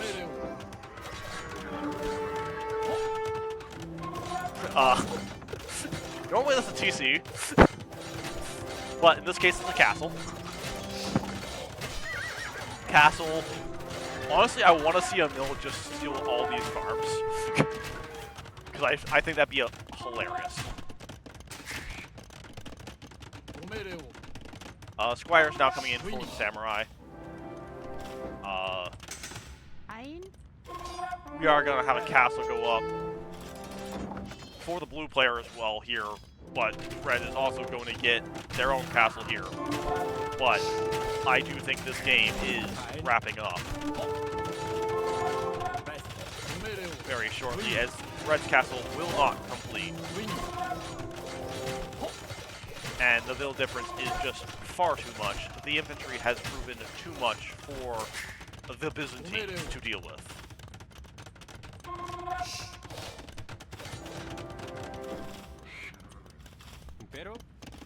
Still no GG yet. The score is oddly enough still close, despite the 50 vill difference. We have a castle defending nothing, because we just want to say, I at least got a castle. Yeah, it is. It really is. Also, we actually have a TC out here. I actually didn't notice this. So we do have a TC that's not... We just have a TC.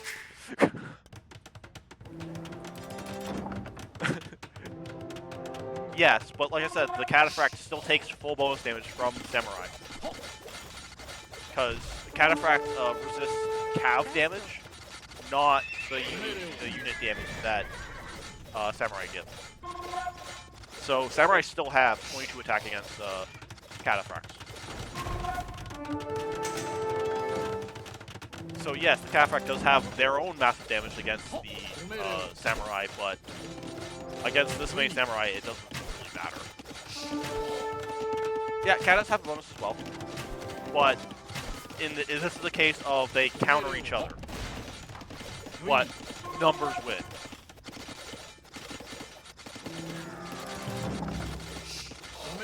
And the ranges are all dead. Like, this was Andao's base. It is now Lakinther's base. Lakinther also just now getting Force Caller for all these farms. And hunting down every important building he can find. Winnie.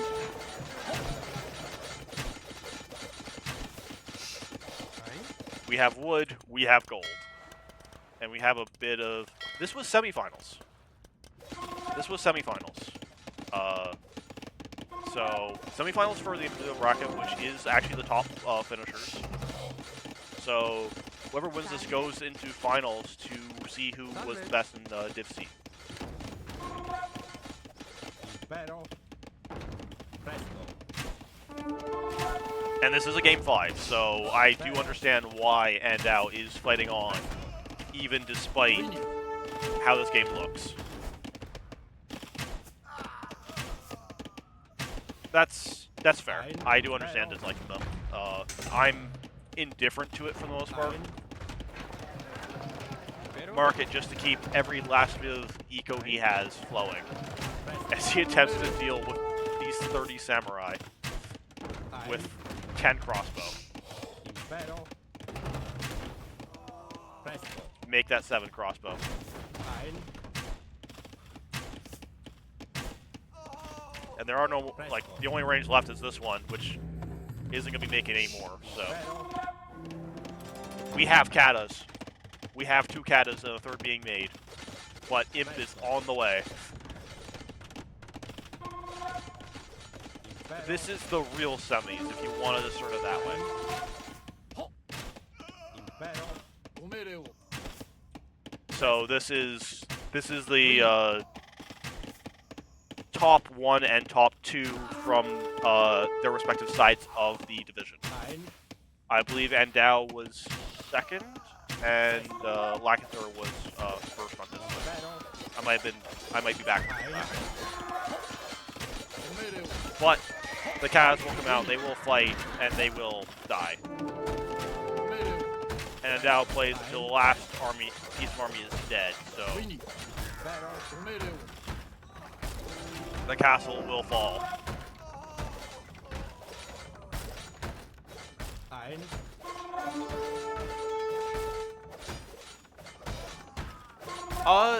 No, it's not second. No, because there's 2 sides of each bracket. So the division of Div C has 6 players on each side. Top 2 from each side move on. So this is number 1 and number 2 versus number 1 and number 2.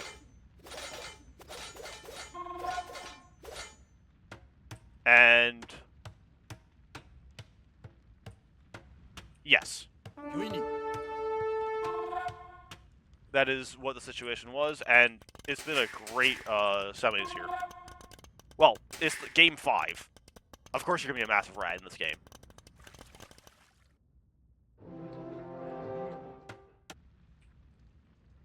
But there was a base here. There is no longer a base here.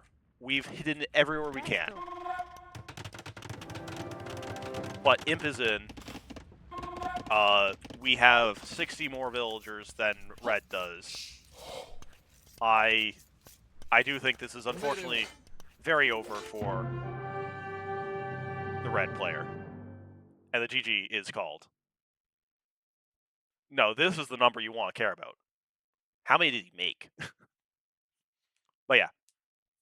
Very good semis. And I'm going to take a quick break and then move on to casting the third place game. So that will be Andao versus Lonzowall. I will be back in about 3 or so minutes, maybe less. I don't really have a screen for you guys to look at, so instead you get to look at this. Yes, I will do that. I'm just going to quickly put on some music.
Alright, I'm back.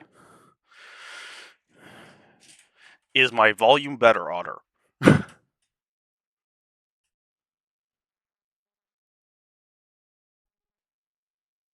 Making villages is hard, though, Ghost. Okay.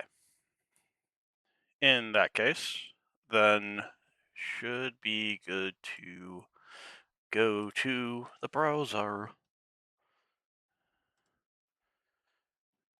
Japanese won, Byzantines lost, and Andao lost on his home map. More mic power? Okay, I can do more mic power.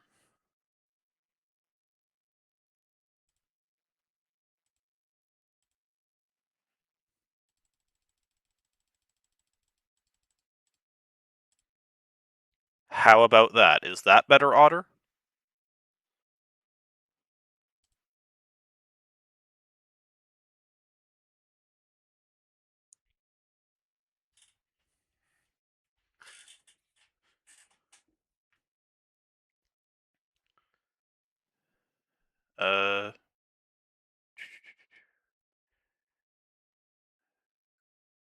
What do you want to see on the in-game?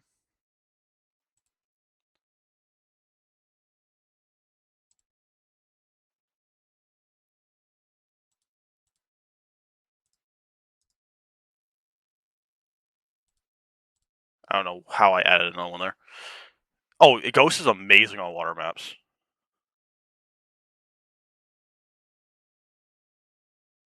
Okay, fair enough. We shall wait, because I still have one more set to cast.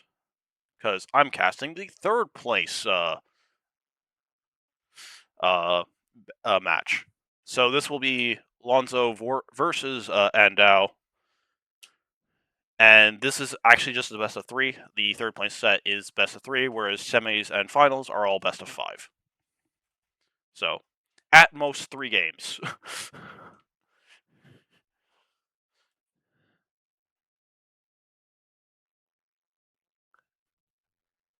Migration isn't cheating, Ghost. It's just playing to your strengths.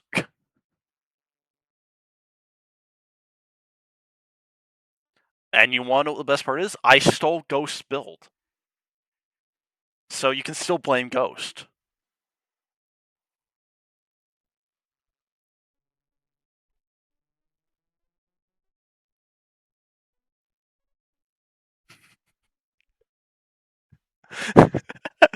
That's what makes that even funnier, Ghost. Anyways, for the draft, Lonzo going for actually his home. They actually both got their home maps. Interesting, because there's actually a ban first, so both players being very happy with going for opponents' home maps. And then the admin pick is after clearing.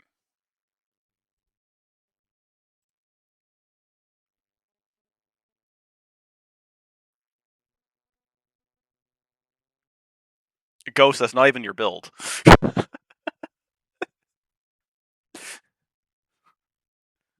Isn't your build like 27 pop?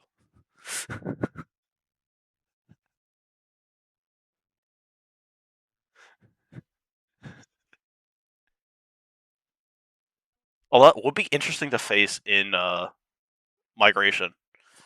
Lonzo going for Huns as his first pick versus Chinese. So both very strong first picks.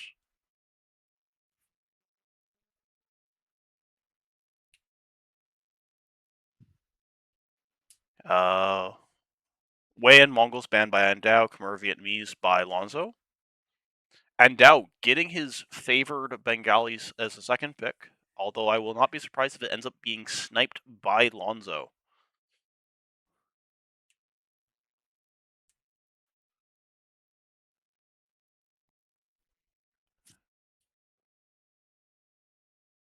Snipes come in, and it is actually going to be Chinese, so Andao does get his Bengalis 4 shoals. So, could see yet more elephants. You guys don't see... Oh, sorry. These are the maps.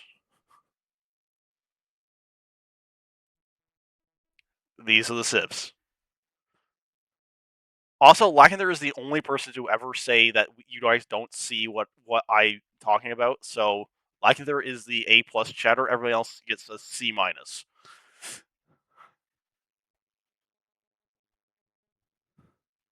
Otter and Ghost get a B because of talking about how loud I am. But Otter brings down his thing because he also convinced me to lower my volume during a cast, so he gets a C.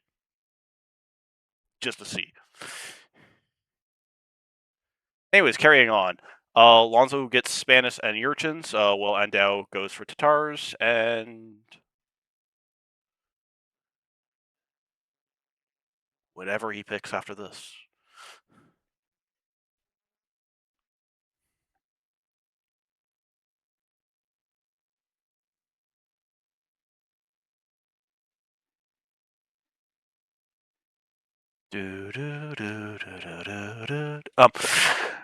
And Magyars.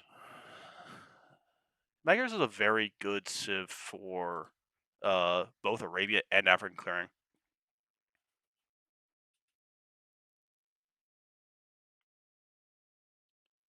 And the final pick is Berbers and Burgundians. Lonzo picked Burgundians in his first set against Ghost, and then Ghost sniped it. So maybe that's something for Arabia that he might use. Anyways, we shall move over to the Capture Age and select Lonzo.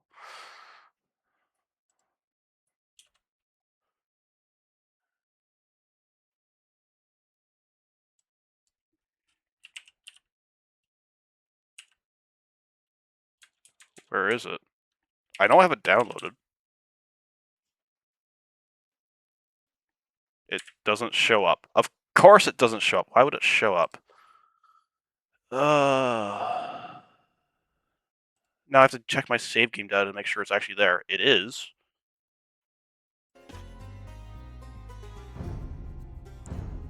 Return to replays. What? Why is it not here?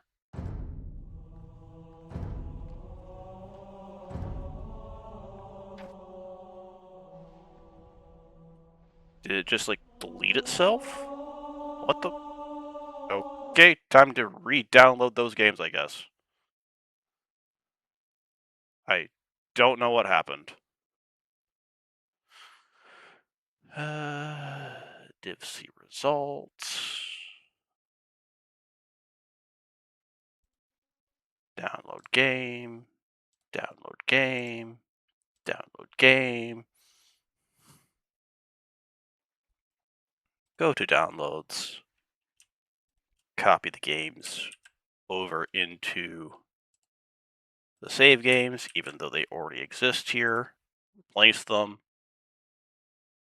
Okay. Turn. Single player load game. Replays. Gonna have to restart my game, aren't I?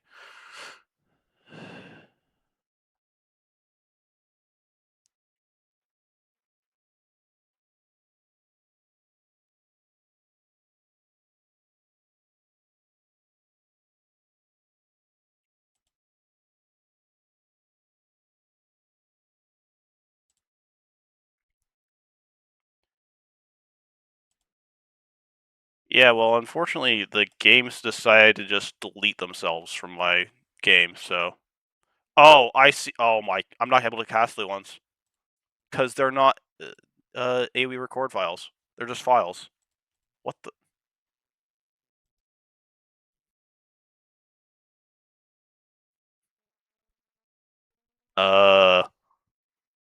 Oh no.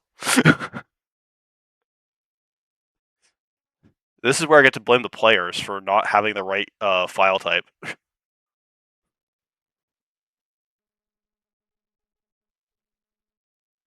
I mean, we'll see. Maybe it'll work.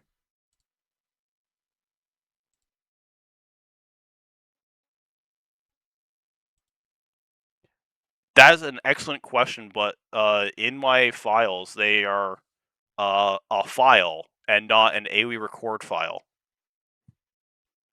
And if you look at every, like, if you were to go into your save game file, everything is AoE to record files, and these are just files.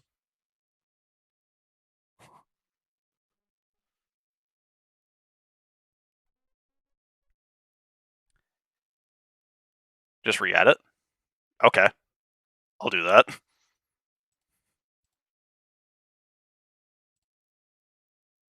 Let me rename. Come on. Okay, there.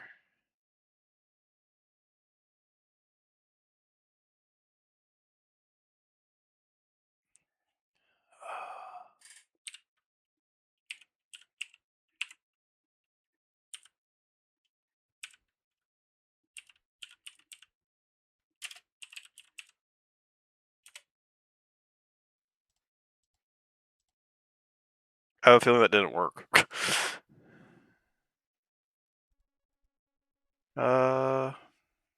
Right.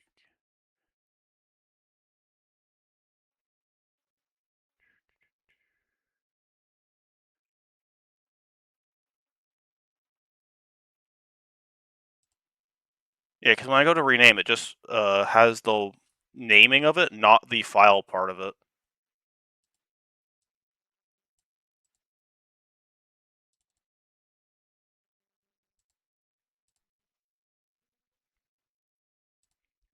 Because I can put the dot AoE to record file, but it doesn't actually do anything. It's still a file, just a regular file type.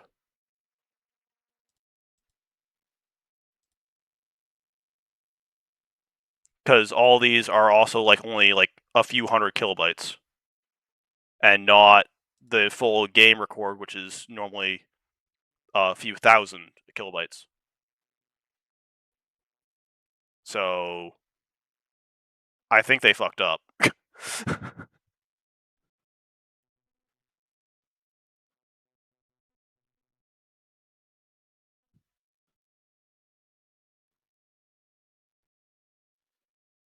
Yeah, feel free to send me the Alchemy set, and I'll do that, and then send a message to both Andao and Lonzo, like, give me your Rex.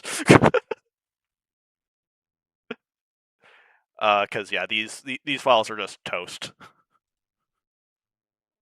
They no work.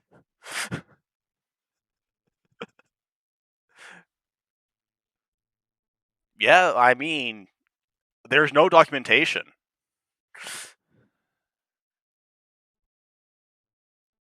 Okay. Continue to download. Get the maps.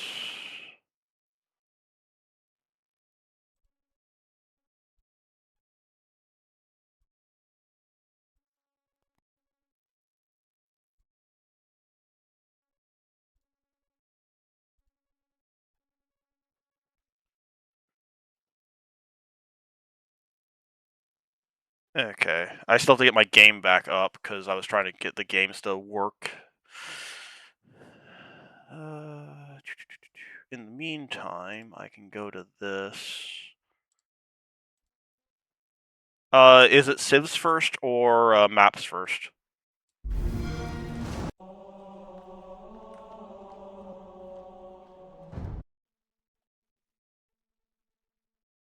Maps first? Okay. So I'll get that up and running for you guys to watch as I get the games downloaded.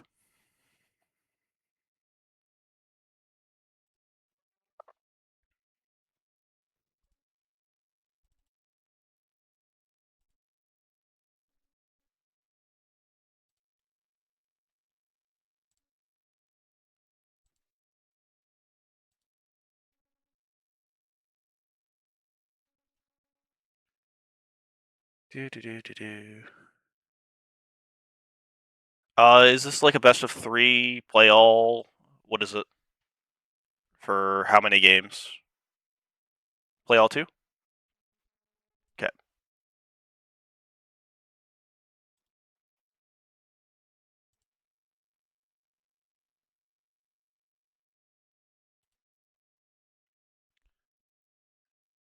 Scuffed are us.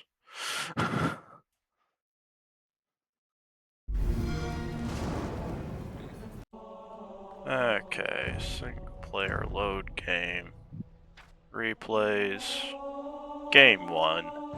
Spectate with CA.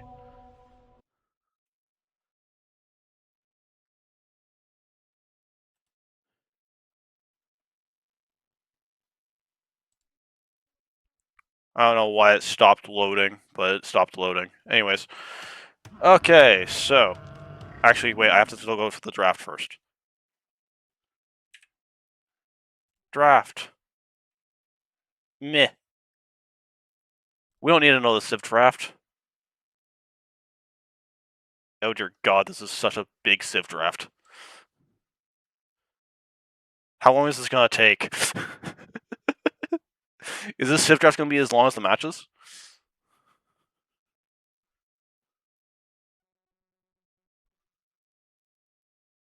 Well, we already saw the first 2 Civs. I think it was Vikings and Slavs. I'm curious where they got picked.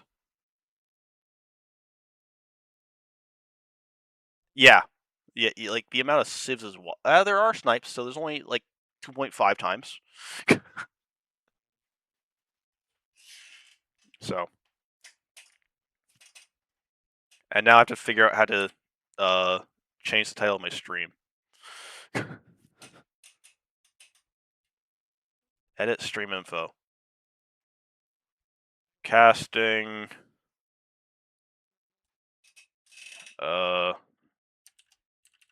Otter versus superhero. This is Alchemy League, right?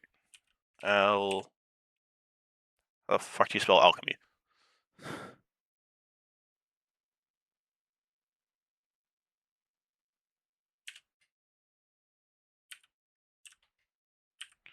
Alchemy League.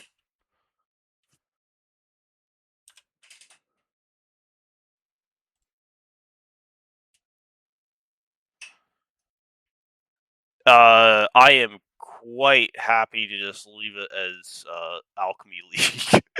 I do not. This is the first time I've cast Alchemy League, so it can stay as just Alchemy League.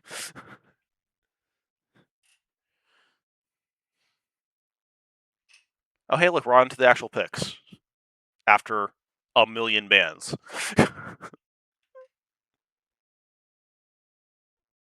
Thank you for the info.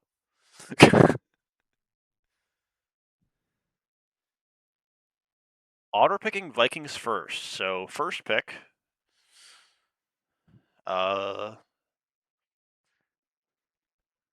Ghost agrees that is a very good pick, even though he did not play on Shoals. I still hold that against him.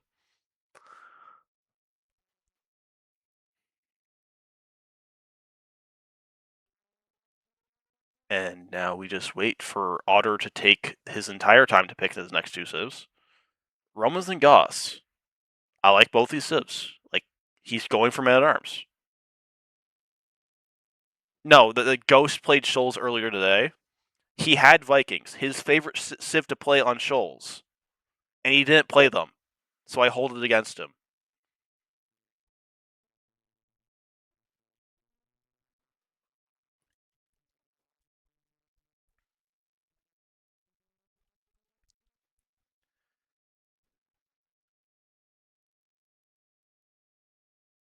I already cast it. That was the first cast I did today. So it was Ghost versus Lonzowall, and then Andao versus Lakinther, and then I was gonna cast the third place game because it's already been played, but they destroyed the Rex, so I have to get them to create the proper Rex, and I'll probably do that after I cast Finals.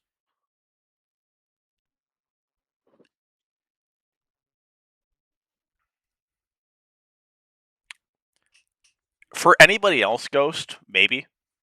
But with how often you say you claim Vikings is best Civ, I still don't feel I should give you the full points for that. Yes, I do like your draft, by the way, Otter. It's amazing Civ after amazing Civ. Like, oddly enough, the one I like the least is actually the Goths, because Goths are not very good with longswords and Castle Age.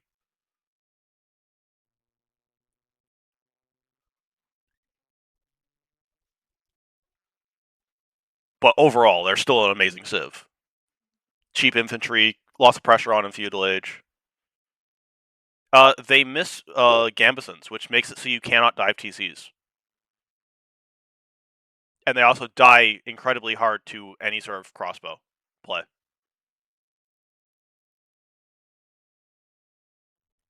Yes, but longswords should be able to work without full ram support.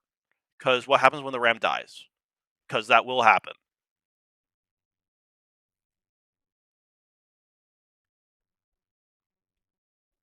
There is one civ that I actually dislike on your pick, and it is the Byzantines. I haven't looked at what the map is at all. Just infantry, infantry, infantry, infantry, infantry. What is this?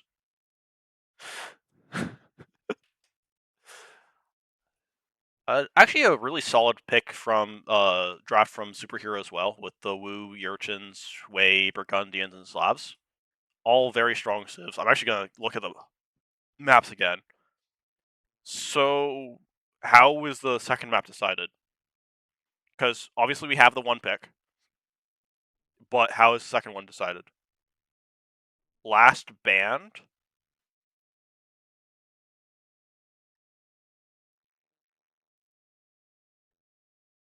So this is the next map? Okay. That's weird. The fact that the band is actually a pick is so weird. What?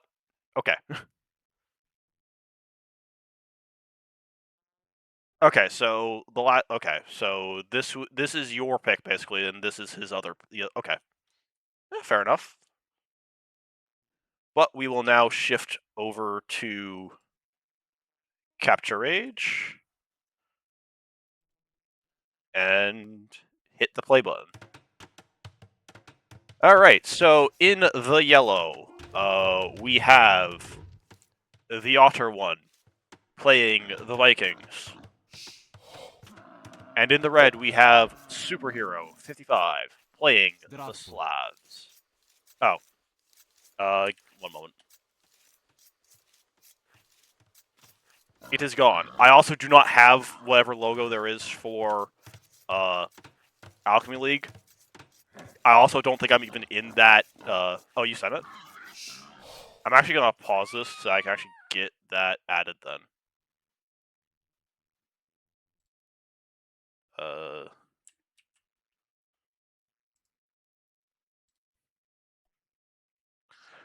That's why I'm pausing, because I expect the early action.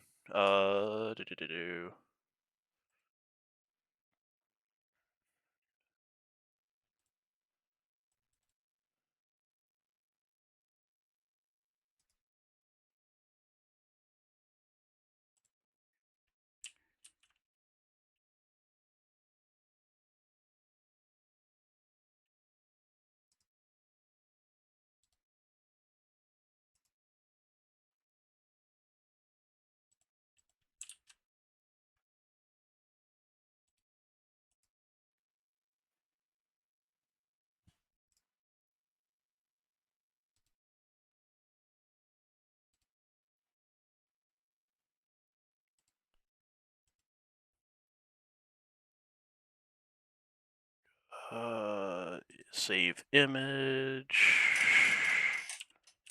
Alchemy.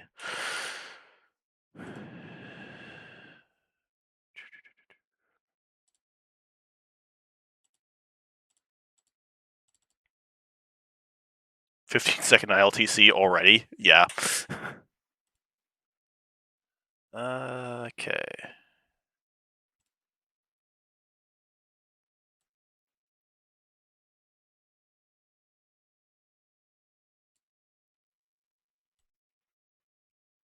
Oh, why is that, like, so big?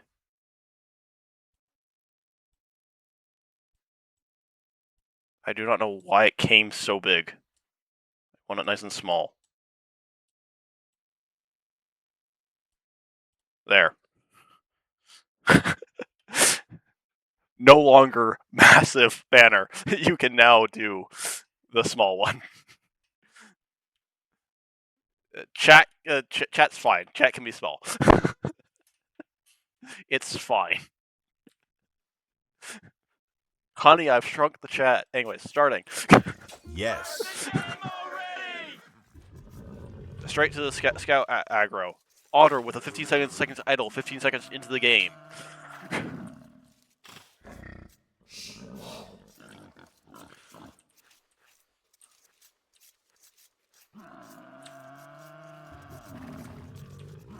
Scouts just patrolling around. Bunch of villagers on the water buffalo.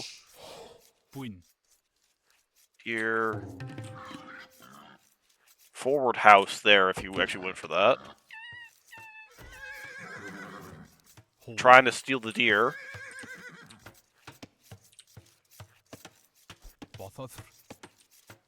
Is Otter laming his own deer, or is this just like everybody's deer?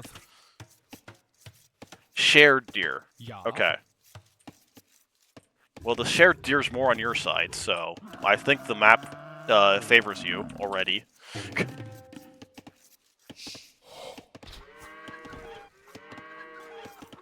Honestly, the deer's still close. But we are very slow to the lumber camp. And the push failed, but it reset pretty quickly.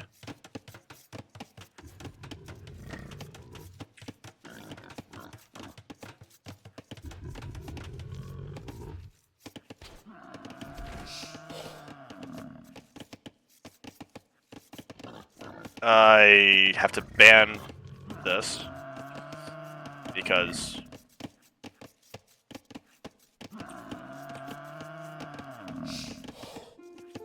yeah. Farm bonus. Yes, for the slabs.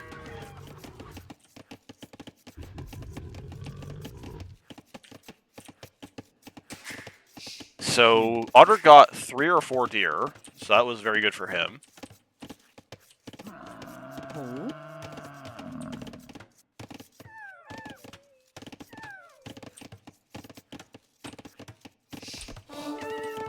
Here didn't think. Oh, what?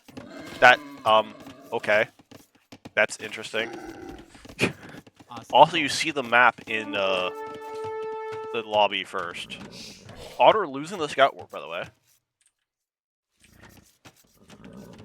But could dive under the TC and maybe get a cheeky win that way. Oh! The TC hit it! I'm shocked. I'm shocked. The TC actually killed something.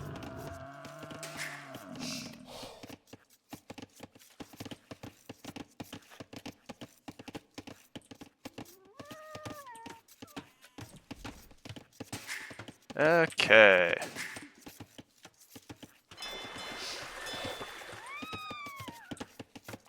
Oh.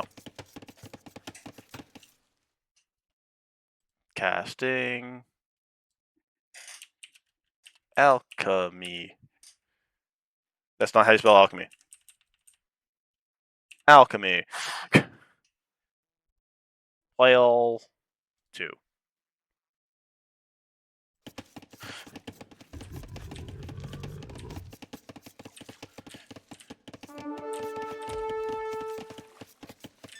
Okay. Back to the game.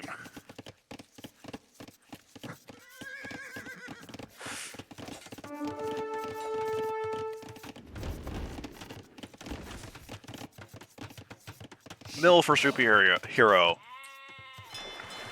Also, both have docked. It's only shorefish, it looks like, out here. So you'd actually have to go all the way out here for deep fish. This is a very interesting map. Very chaotic.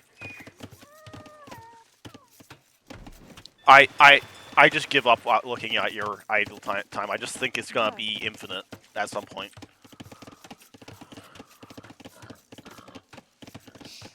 But as Otter stated, 52 seconds of idle TC time for himself, and 20 seconds for superhero.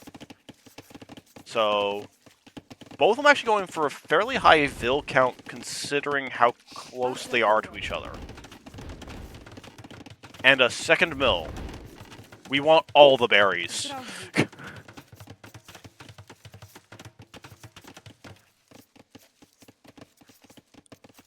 Superhero wants all the berries. Your berries are berries. You did indeed pick my kind of civs. But you're not going for my kind of build, because this is way too slow.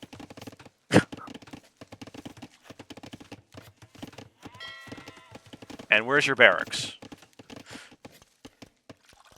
Also too many on gold. I'm guessing it'll be archers for the play, which makes sense. Archers, tower, all that makes sense on this kind of map.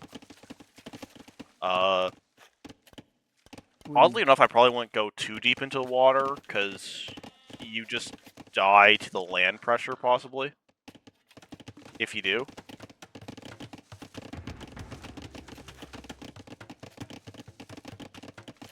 You think any of my builds are anything other than vibing to barracks and man-at-arm skirm?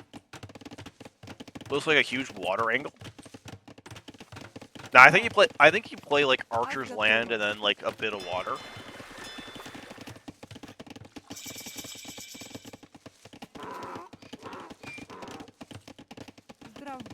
Maybe. I can see it, but at the same time, it's... Because I always find it rough when you lose where your TC is.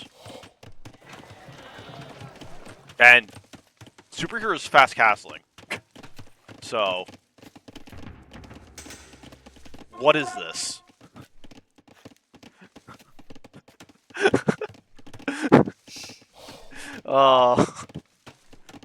Otter. Your man-at-arm.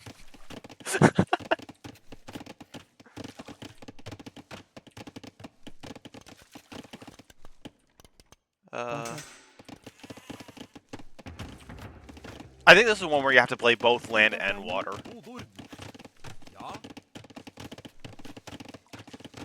Watch your dock. Fun. You're gonna put another one in there, aren't you? Good pushing there. I called it.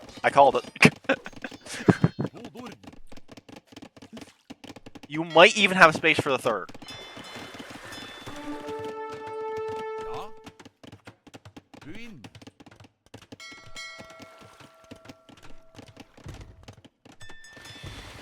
So, land pressure will get nothing, but at the same time, you could just tower this, because you have your man-at-arm over here. You've scouted that. Okay, so he's not over on this wood line. He has to be on this wood line. Could tower it, but he also has this now, so... Honestly, you're a bit behind with this now, especially with that idle time.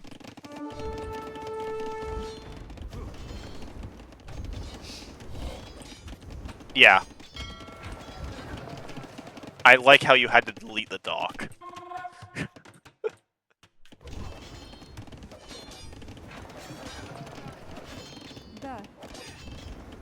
This is all the water Otter will ever have, because he had to delete his dock. And it will die to a singular Hulk.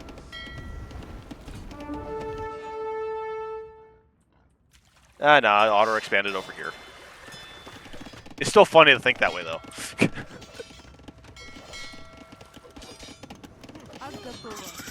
What? Castle Age is reached in very quick order. Double Siege Workshop.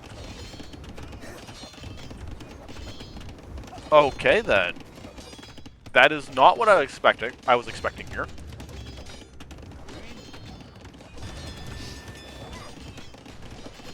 I don't know how well this works against what Otter's going for.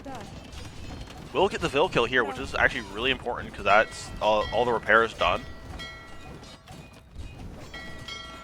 And this should be a clear up because of just how slow Hulks kill each other.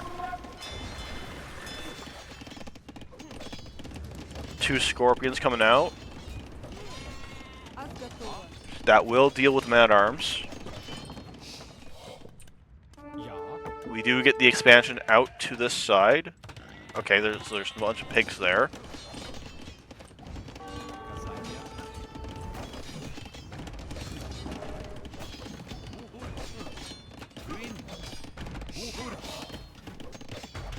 Repairs coming in on the Scorpion.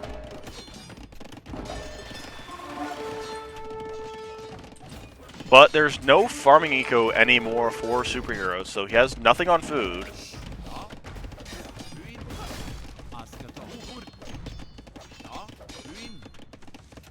And these Scorpions are not in a good position. But at the same time, the Man-at-Arms do die.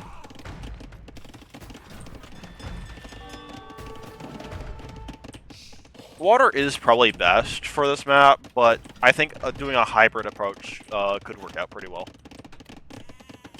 If Malians don't really help you there, because these have bonus damage.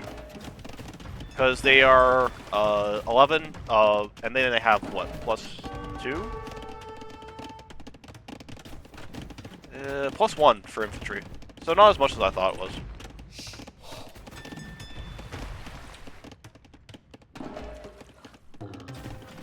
Yes, but you can wreck Scorpions with any Man-at-Arm, as long as you have enough. Also, he's diving your TC with these. Normally these are like sitting back here defending the rams, not under the TC themselves, but okay. Also those poor Vils and your TC, but you just TC out here now.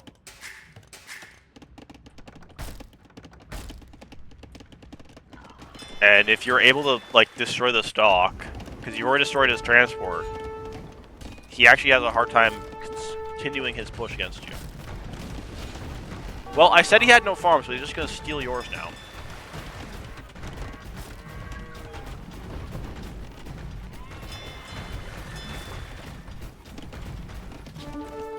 This is a very interesting game. The full land versus the water play.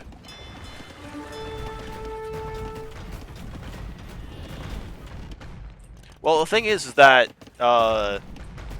you just need a blacksmith.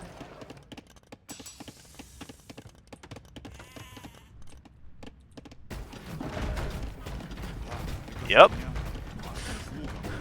You do need to get the scope out, though this is a different tournament for Otter.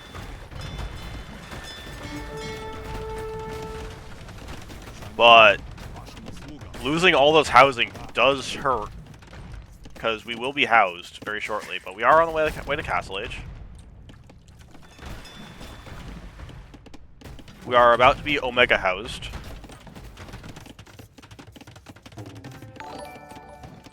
Thank you for the follow. Hey Chipmunk, how you doing?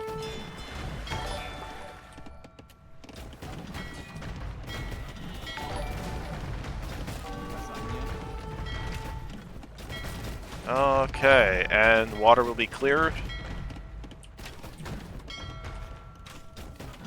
by the land, which puts a pretty rough spot for Otter, because his one advantage was that he did have the water, but that kind of loses him the water again. But he does have this fishing eco, which is very nice.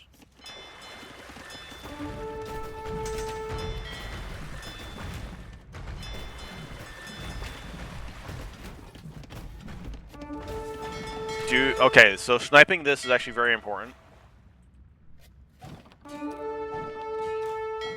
Will we snipe it? We will not. But it's on the wrong island, so it's not too bad. Could be significantly worse. The difference is that they deal much more damage than war galleys do.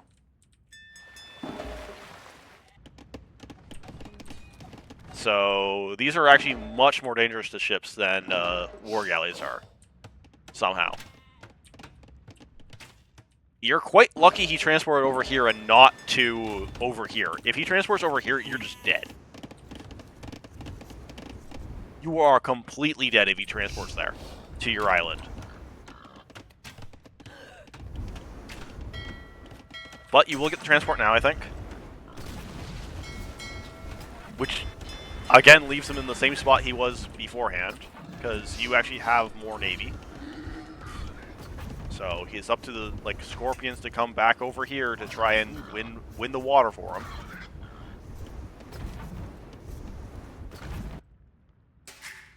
I swear, Otter is as good as he is because of his luck more than anything else sometimes. One of the luckiest players I've seen.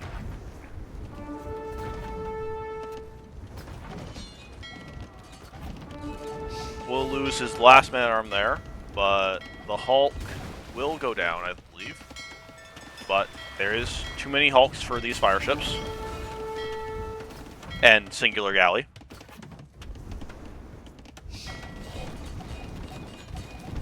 No, I have not seen your Hyperan gens yet. But I assure you, you are probably lucky on those as well. And if you are not, then it's you finally getting comeuppance for your luck on every other map. Then it's just the world balancing itself back out, if you're not lucky on hyper random.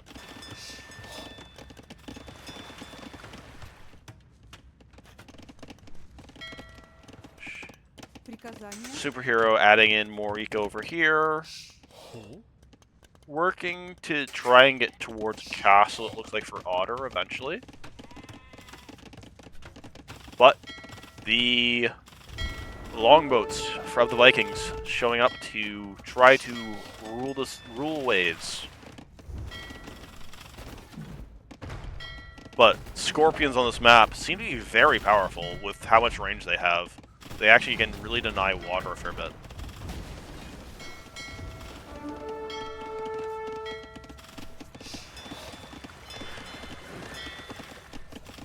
And there's the transport. Will this transport be stopped? Gonna take the engage, just to buy time for this transport. It is found. It is being shot at. But it does drop off its payload first. There are actually even some farms you start with, so Commerce very well could be the meta here.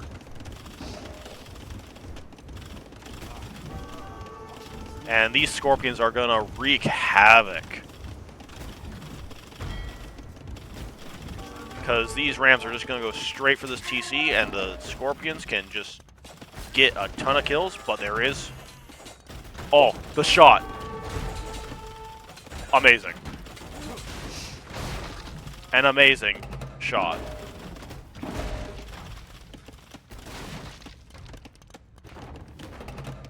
Hero Mangonel. Absolute hero Mangonel.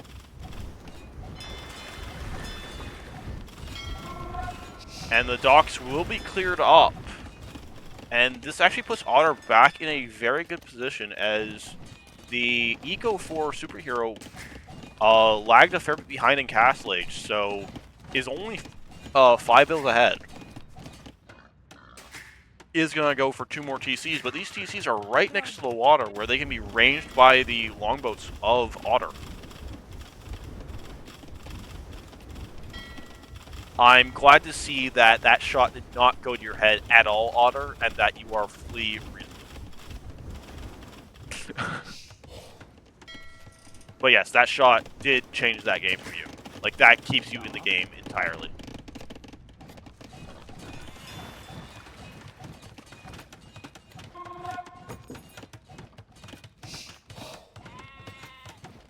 interesting mining camp.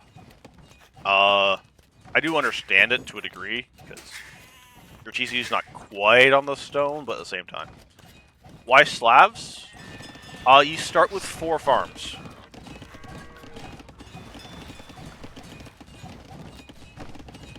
That's about the only reason I can think of. I think Khmer would be a much better start.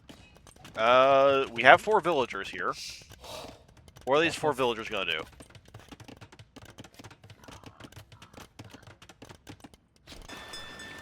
Is this gonna be a 4 villager no, siege workshop. Ja. No castle. Bothoth. Buin. He did also go for a siege push, and they do have because it's cheaper upgrades, not cheaper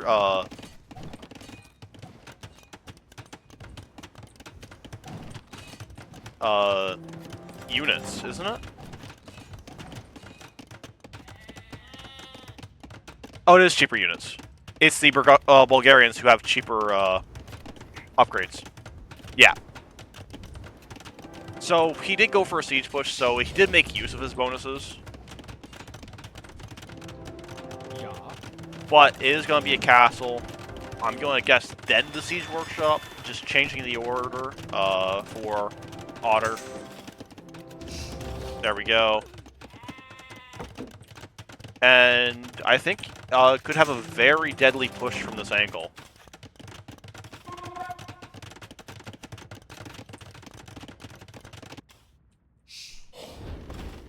As it looks like the villagers on this island died to the longboats, which leaves this as the only island that Superhero inhabits, with all TCs being rangeable by the longboats and losing villagers on the stone. Castle going down for Superhero, but this TC is under fire now from the water.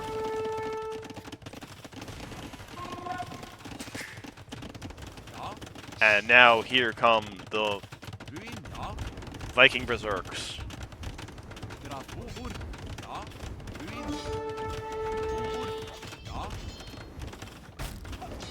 They don't want to stay the line.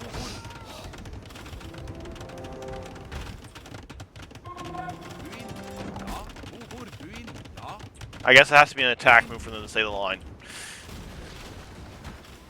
Unfortunate, but castle does go up. However, rams are on this castle. And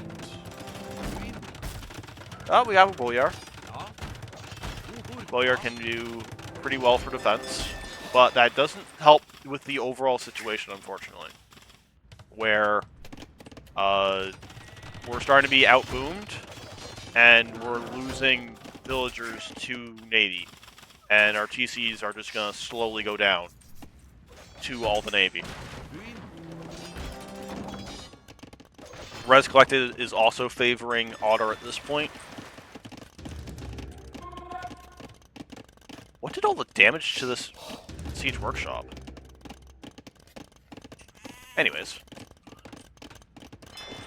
Dock swing back up for Superhero, but unfortunately at this point I think it's gonna start being a little bit too late, but we are gonna try for Imp. Imp is on the way now.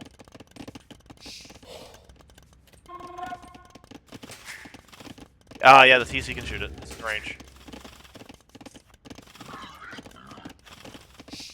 It is just barely in range.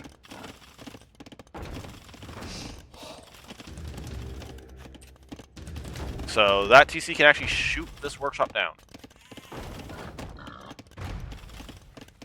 They do nuke boats, but boats outrange them, so TCs still get destroyed by Navy.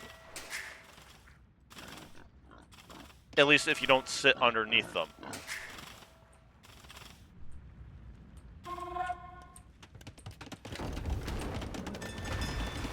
Well, you gave me the handy hotkey for how to change it, so it makes it real easy to do. Yeah, that's what I thought as well. You are not the only person who thought that was Imp for a moment. But no, Imp is coming in here. But the Mangonel will go down, and the Boyars will die for it. thing is that Otter is not very far behind on the imp timing, only about 30 seconds. So you don't even have enough time to get you're one treb ahead than this castle will be. But you have no water presence. All your villas are being ranged by the navy. And we've lost all of our boyars. I am not very optimistic for the Slavs versus the Vikings on water.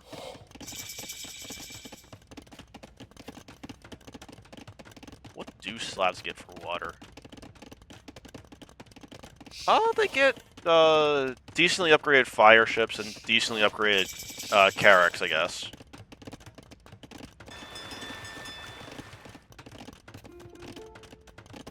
And there's the GG.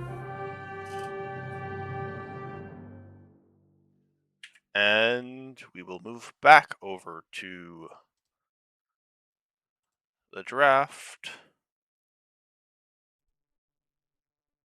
I don't even know how to mark this. I guess I'll just... Otter played yellow, so there. Vikings win, Slavs lose. Back towards capture age. Take Otter's recommendation to just select the game in here.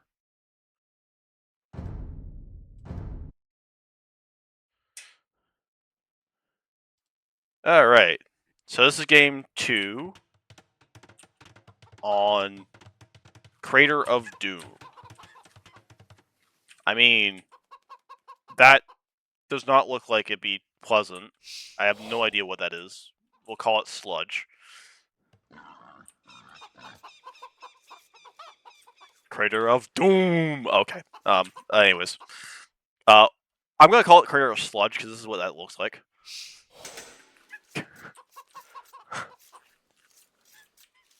So on Crater of Sludge, we have the Goths versus the Burgundians. There's trees under the TC. Is Otter cheating with trees under the TC? Sheep outside look like polar bears. I think because they are polar bears.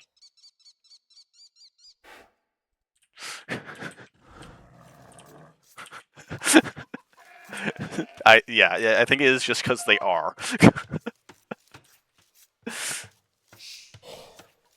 But yeah, Otter cheating with these trees. Still cheating. Doesn't matter if you're annoyed. You're cheating. You got free safe wood underneath your TC for whenever you're pushed off your wood line. Polar bear sheep mod. That sounds horrendous. It sounds like I would also be looking at them like, I need a perfect efficiency wood line. I don't think either of these are perfect efficiency. Under the TC, yes. They are. They are.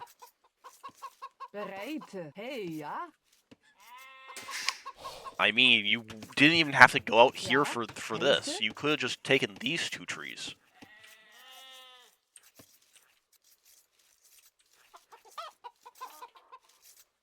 There was a lame. I thought that came from the middle.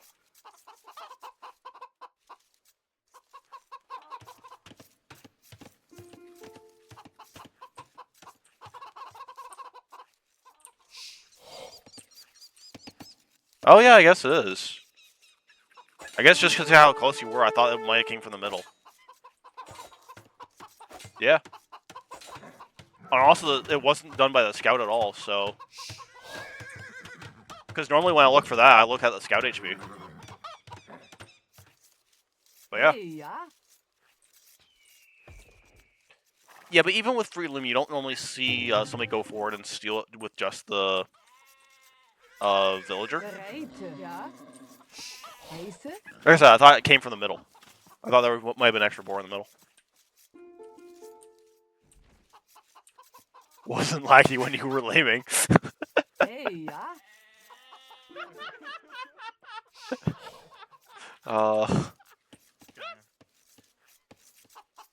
I mean, at least with how many chickens there are, it's not a huge deal to miss it. You just go over here, you just grab all the chickens, and you're happy anyways. So I don't think it's a huge deal for that lane. Bereid.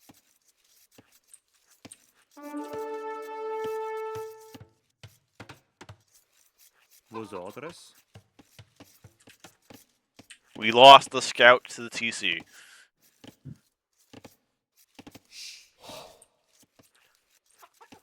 Ripperonis.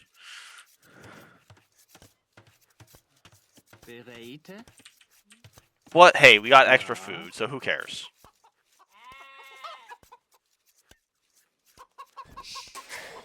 Get rid of the color Yeah. blobs? Oh, for the range, okay. Vosotros. Heise.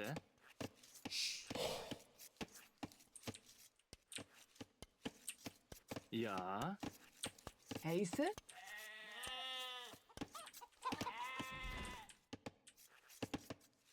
Trying to force our way up, Pra. but we're just barely short on food. And we click up. But, okay, we only have about the same amount of layout time as Otter does anyways, so it's not too bad. But they also had free loom, or rather, instant loom. So, a villager up in that sense as well, so.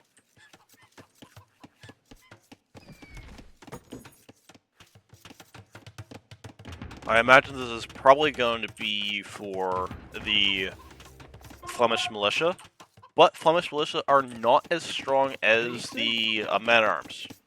So if we can get a decent number of man-at-arms, we can take the fights against the Flemish militia and be really happy with those engagements. Also, Otter is rotating around to this, which makes sense. I believe he did scout it before losing his scout. Bereid. Also, just having the map knowledge to go, I got the lame, I know where he has to go for more food. Ja. Taking the long way round. Heise. Now, with Goths, because they have the cheaper man-at-arms, I would like to see more man-at-arms. Bereid.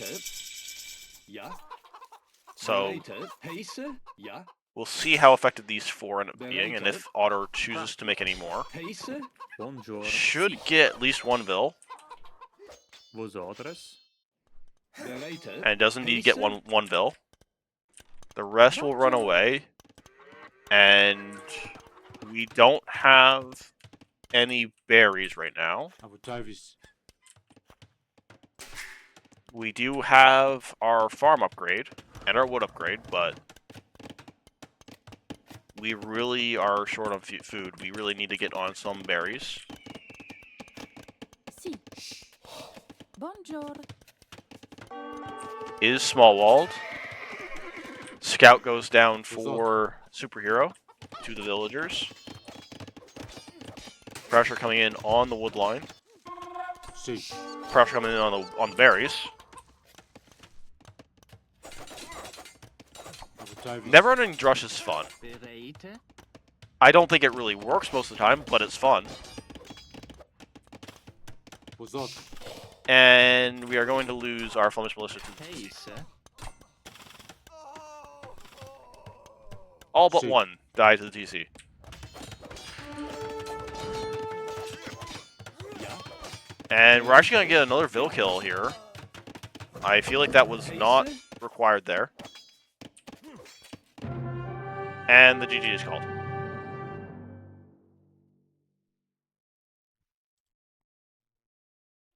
Both games go to the Otter One.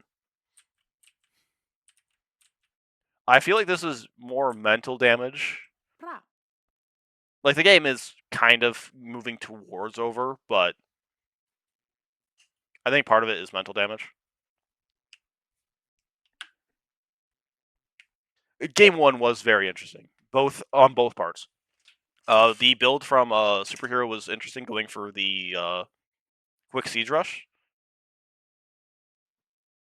Yeah, thank you for the cast, for handing me the games to cast, because I was initially going to cast the AoE League's Div C 3rd place match, but they screwed up the Rex. Yeah. Anyways, that is going to be it from me, and now I have to figure out how to raid.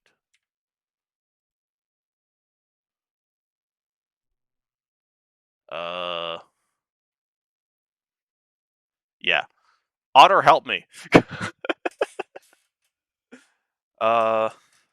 Who is on right now? T West is on, and that's good enough for me. So /raid.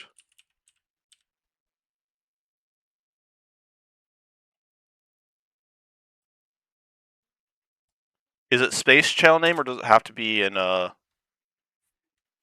brackets?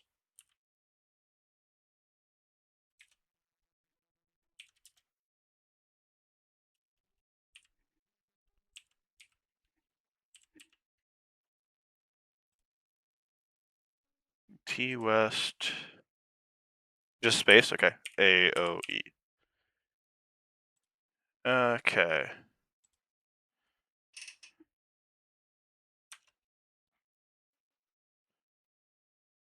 Alright. Well, thank you for being here. Enjoy T West cast. And raid now.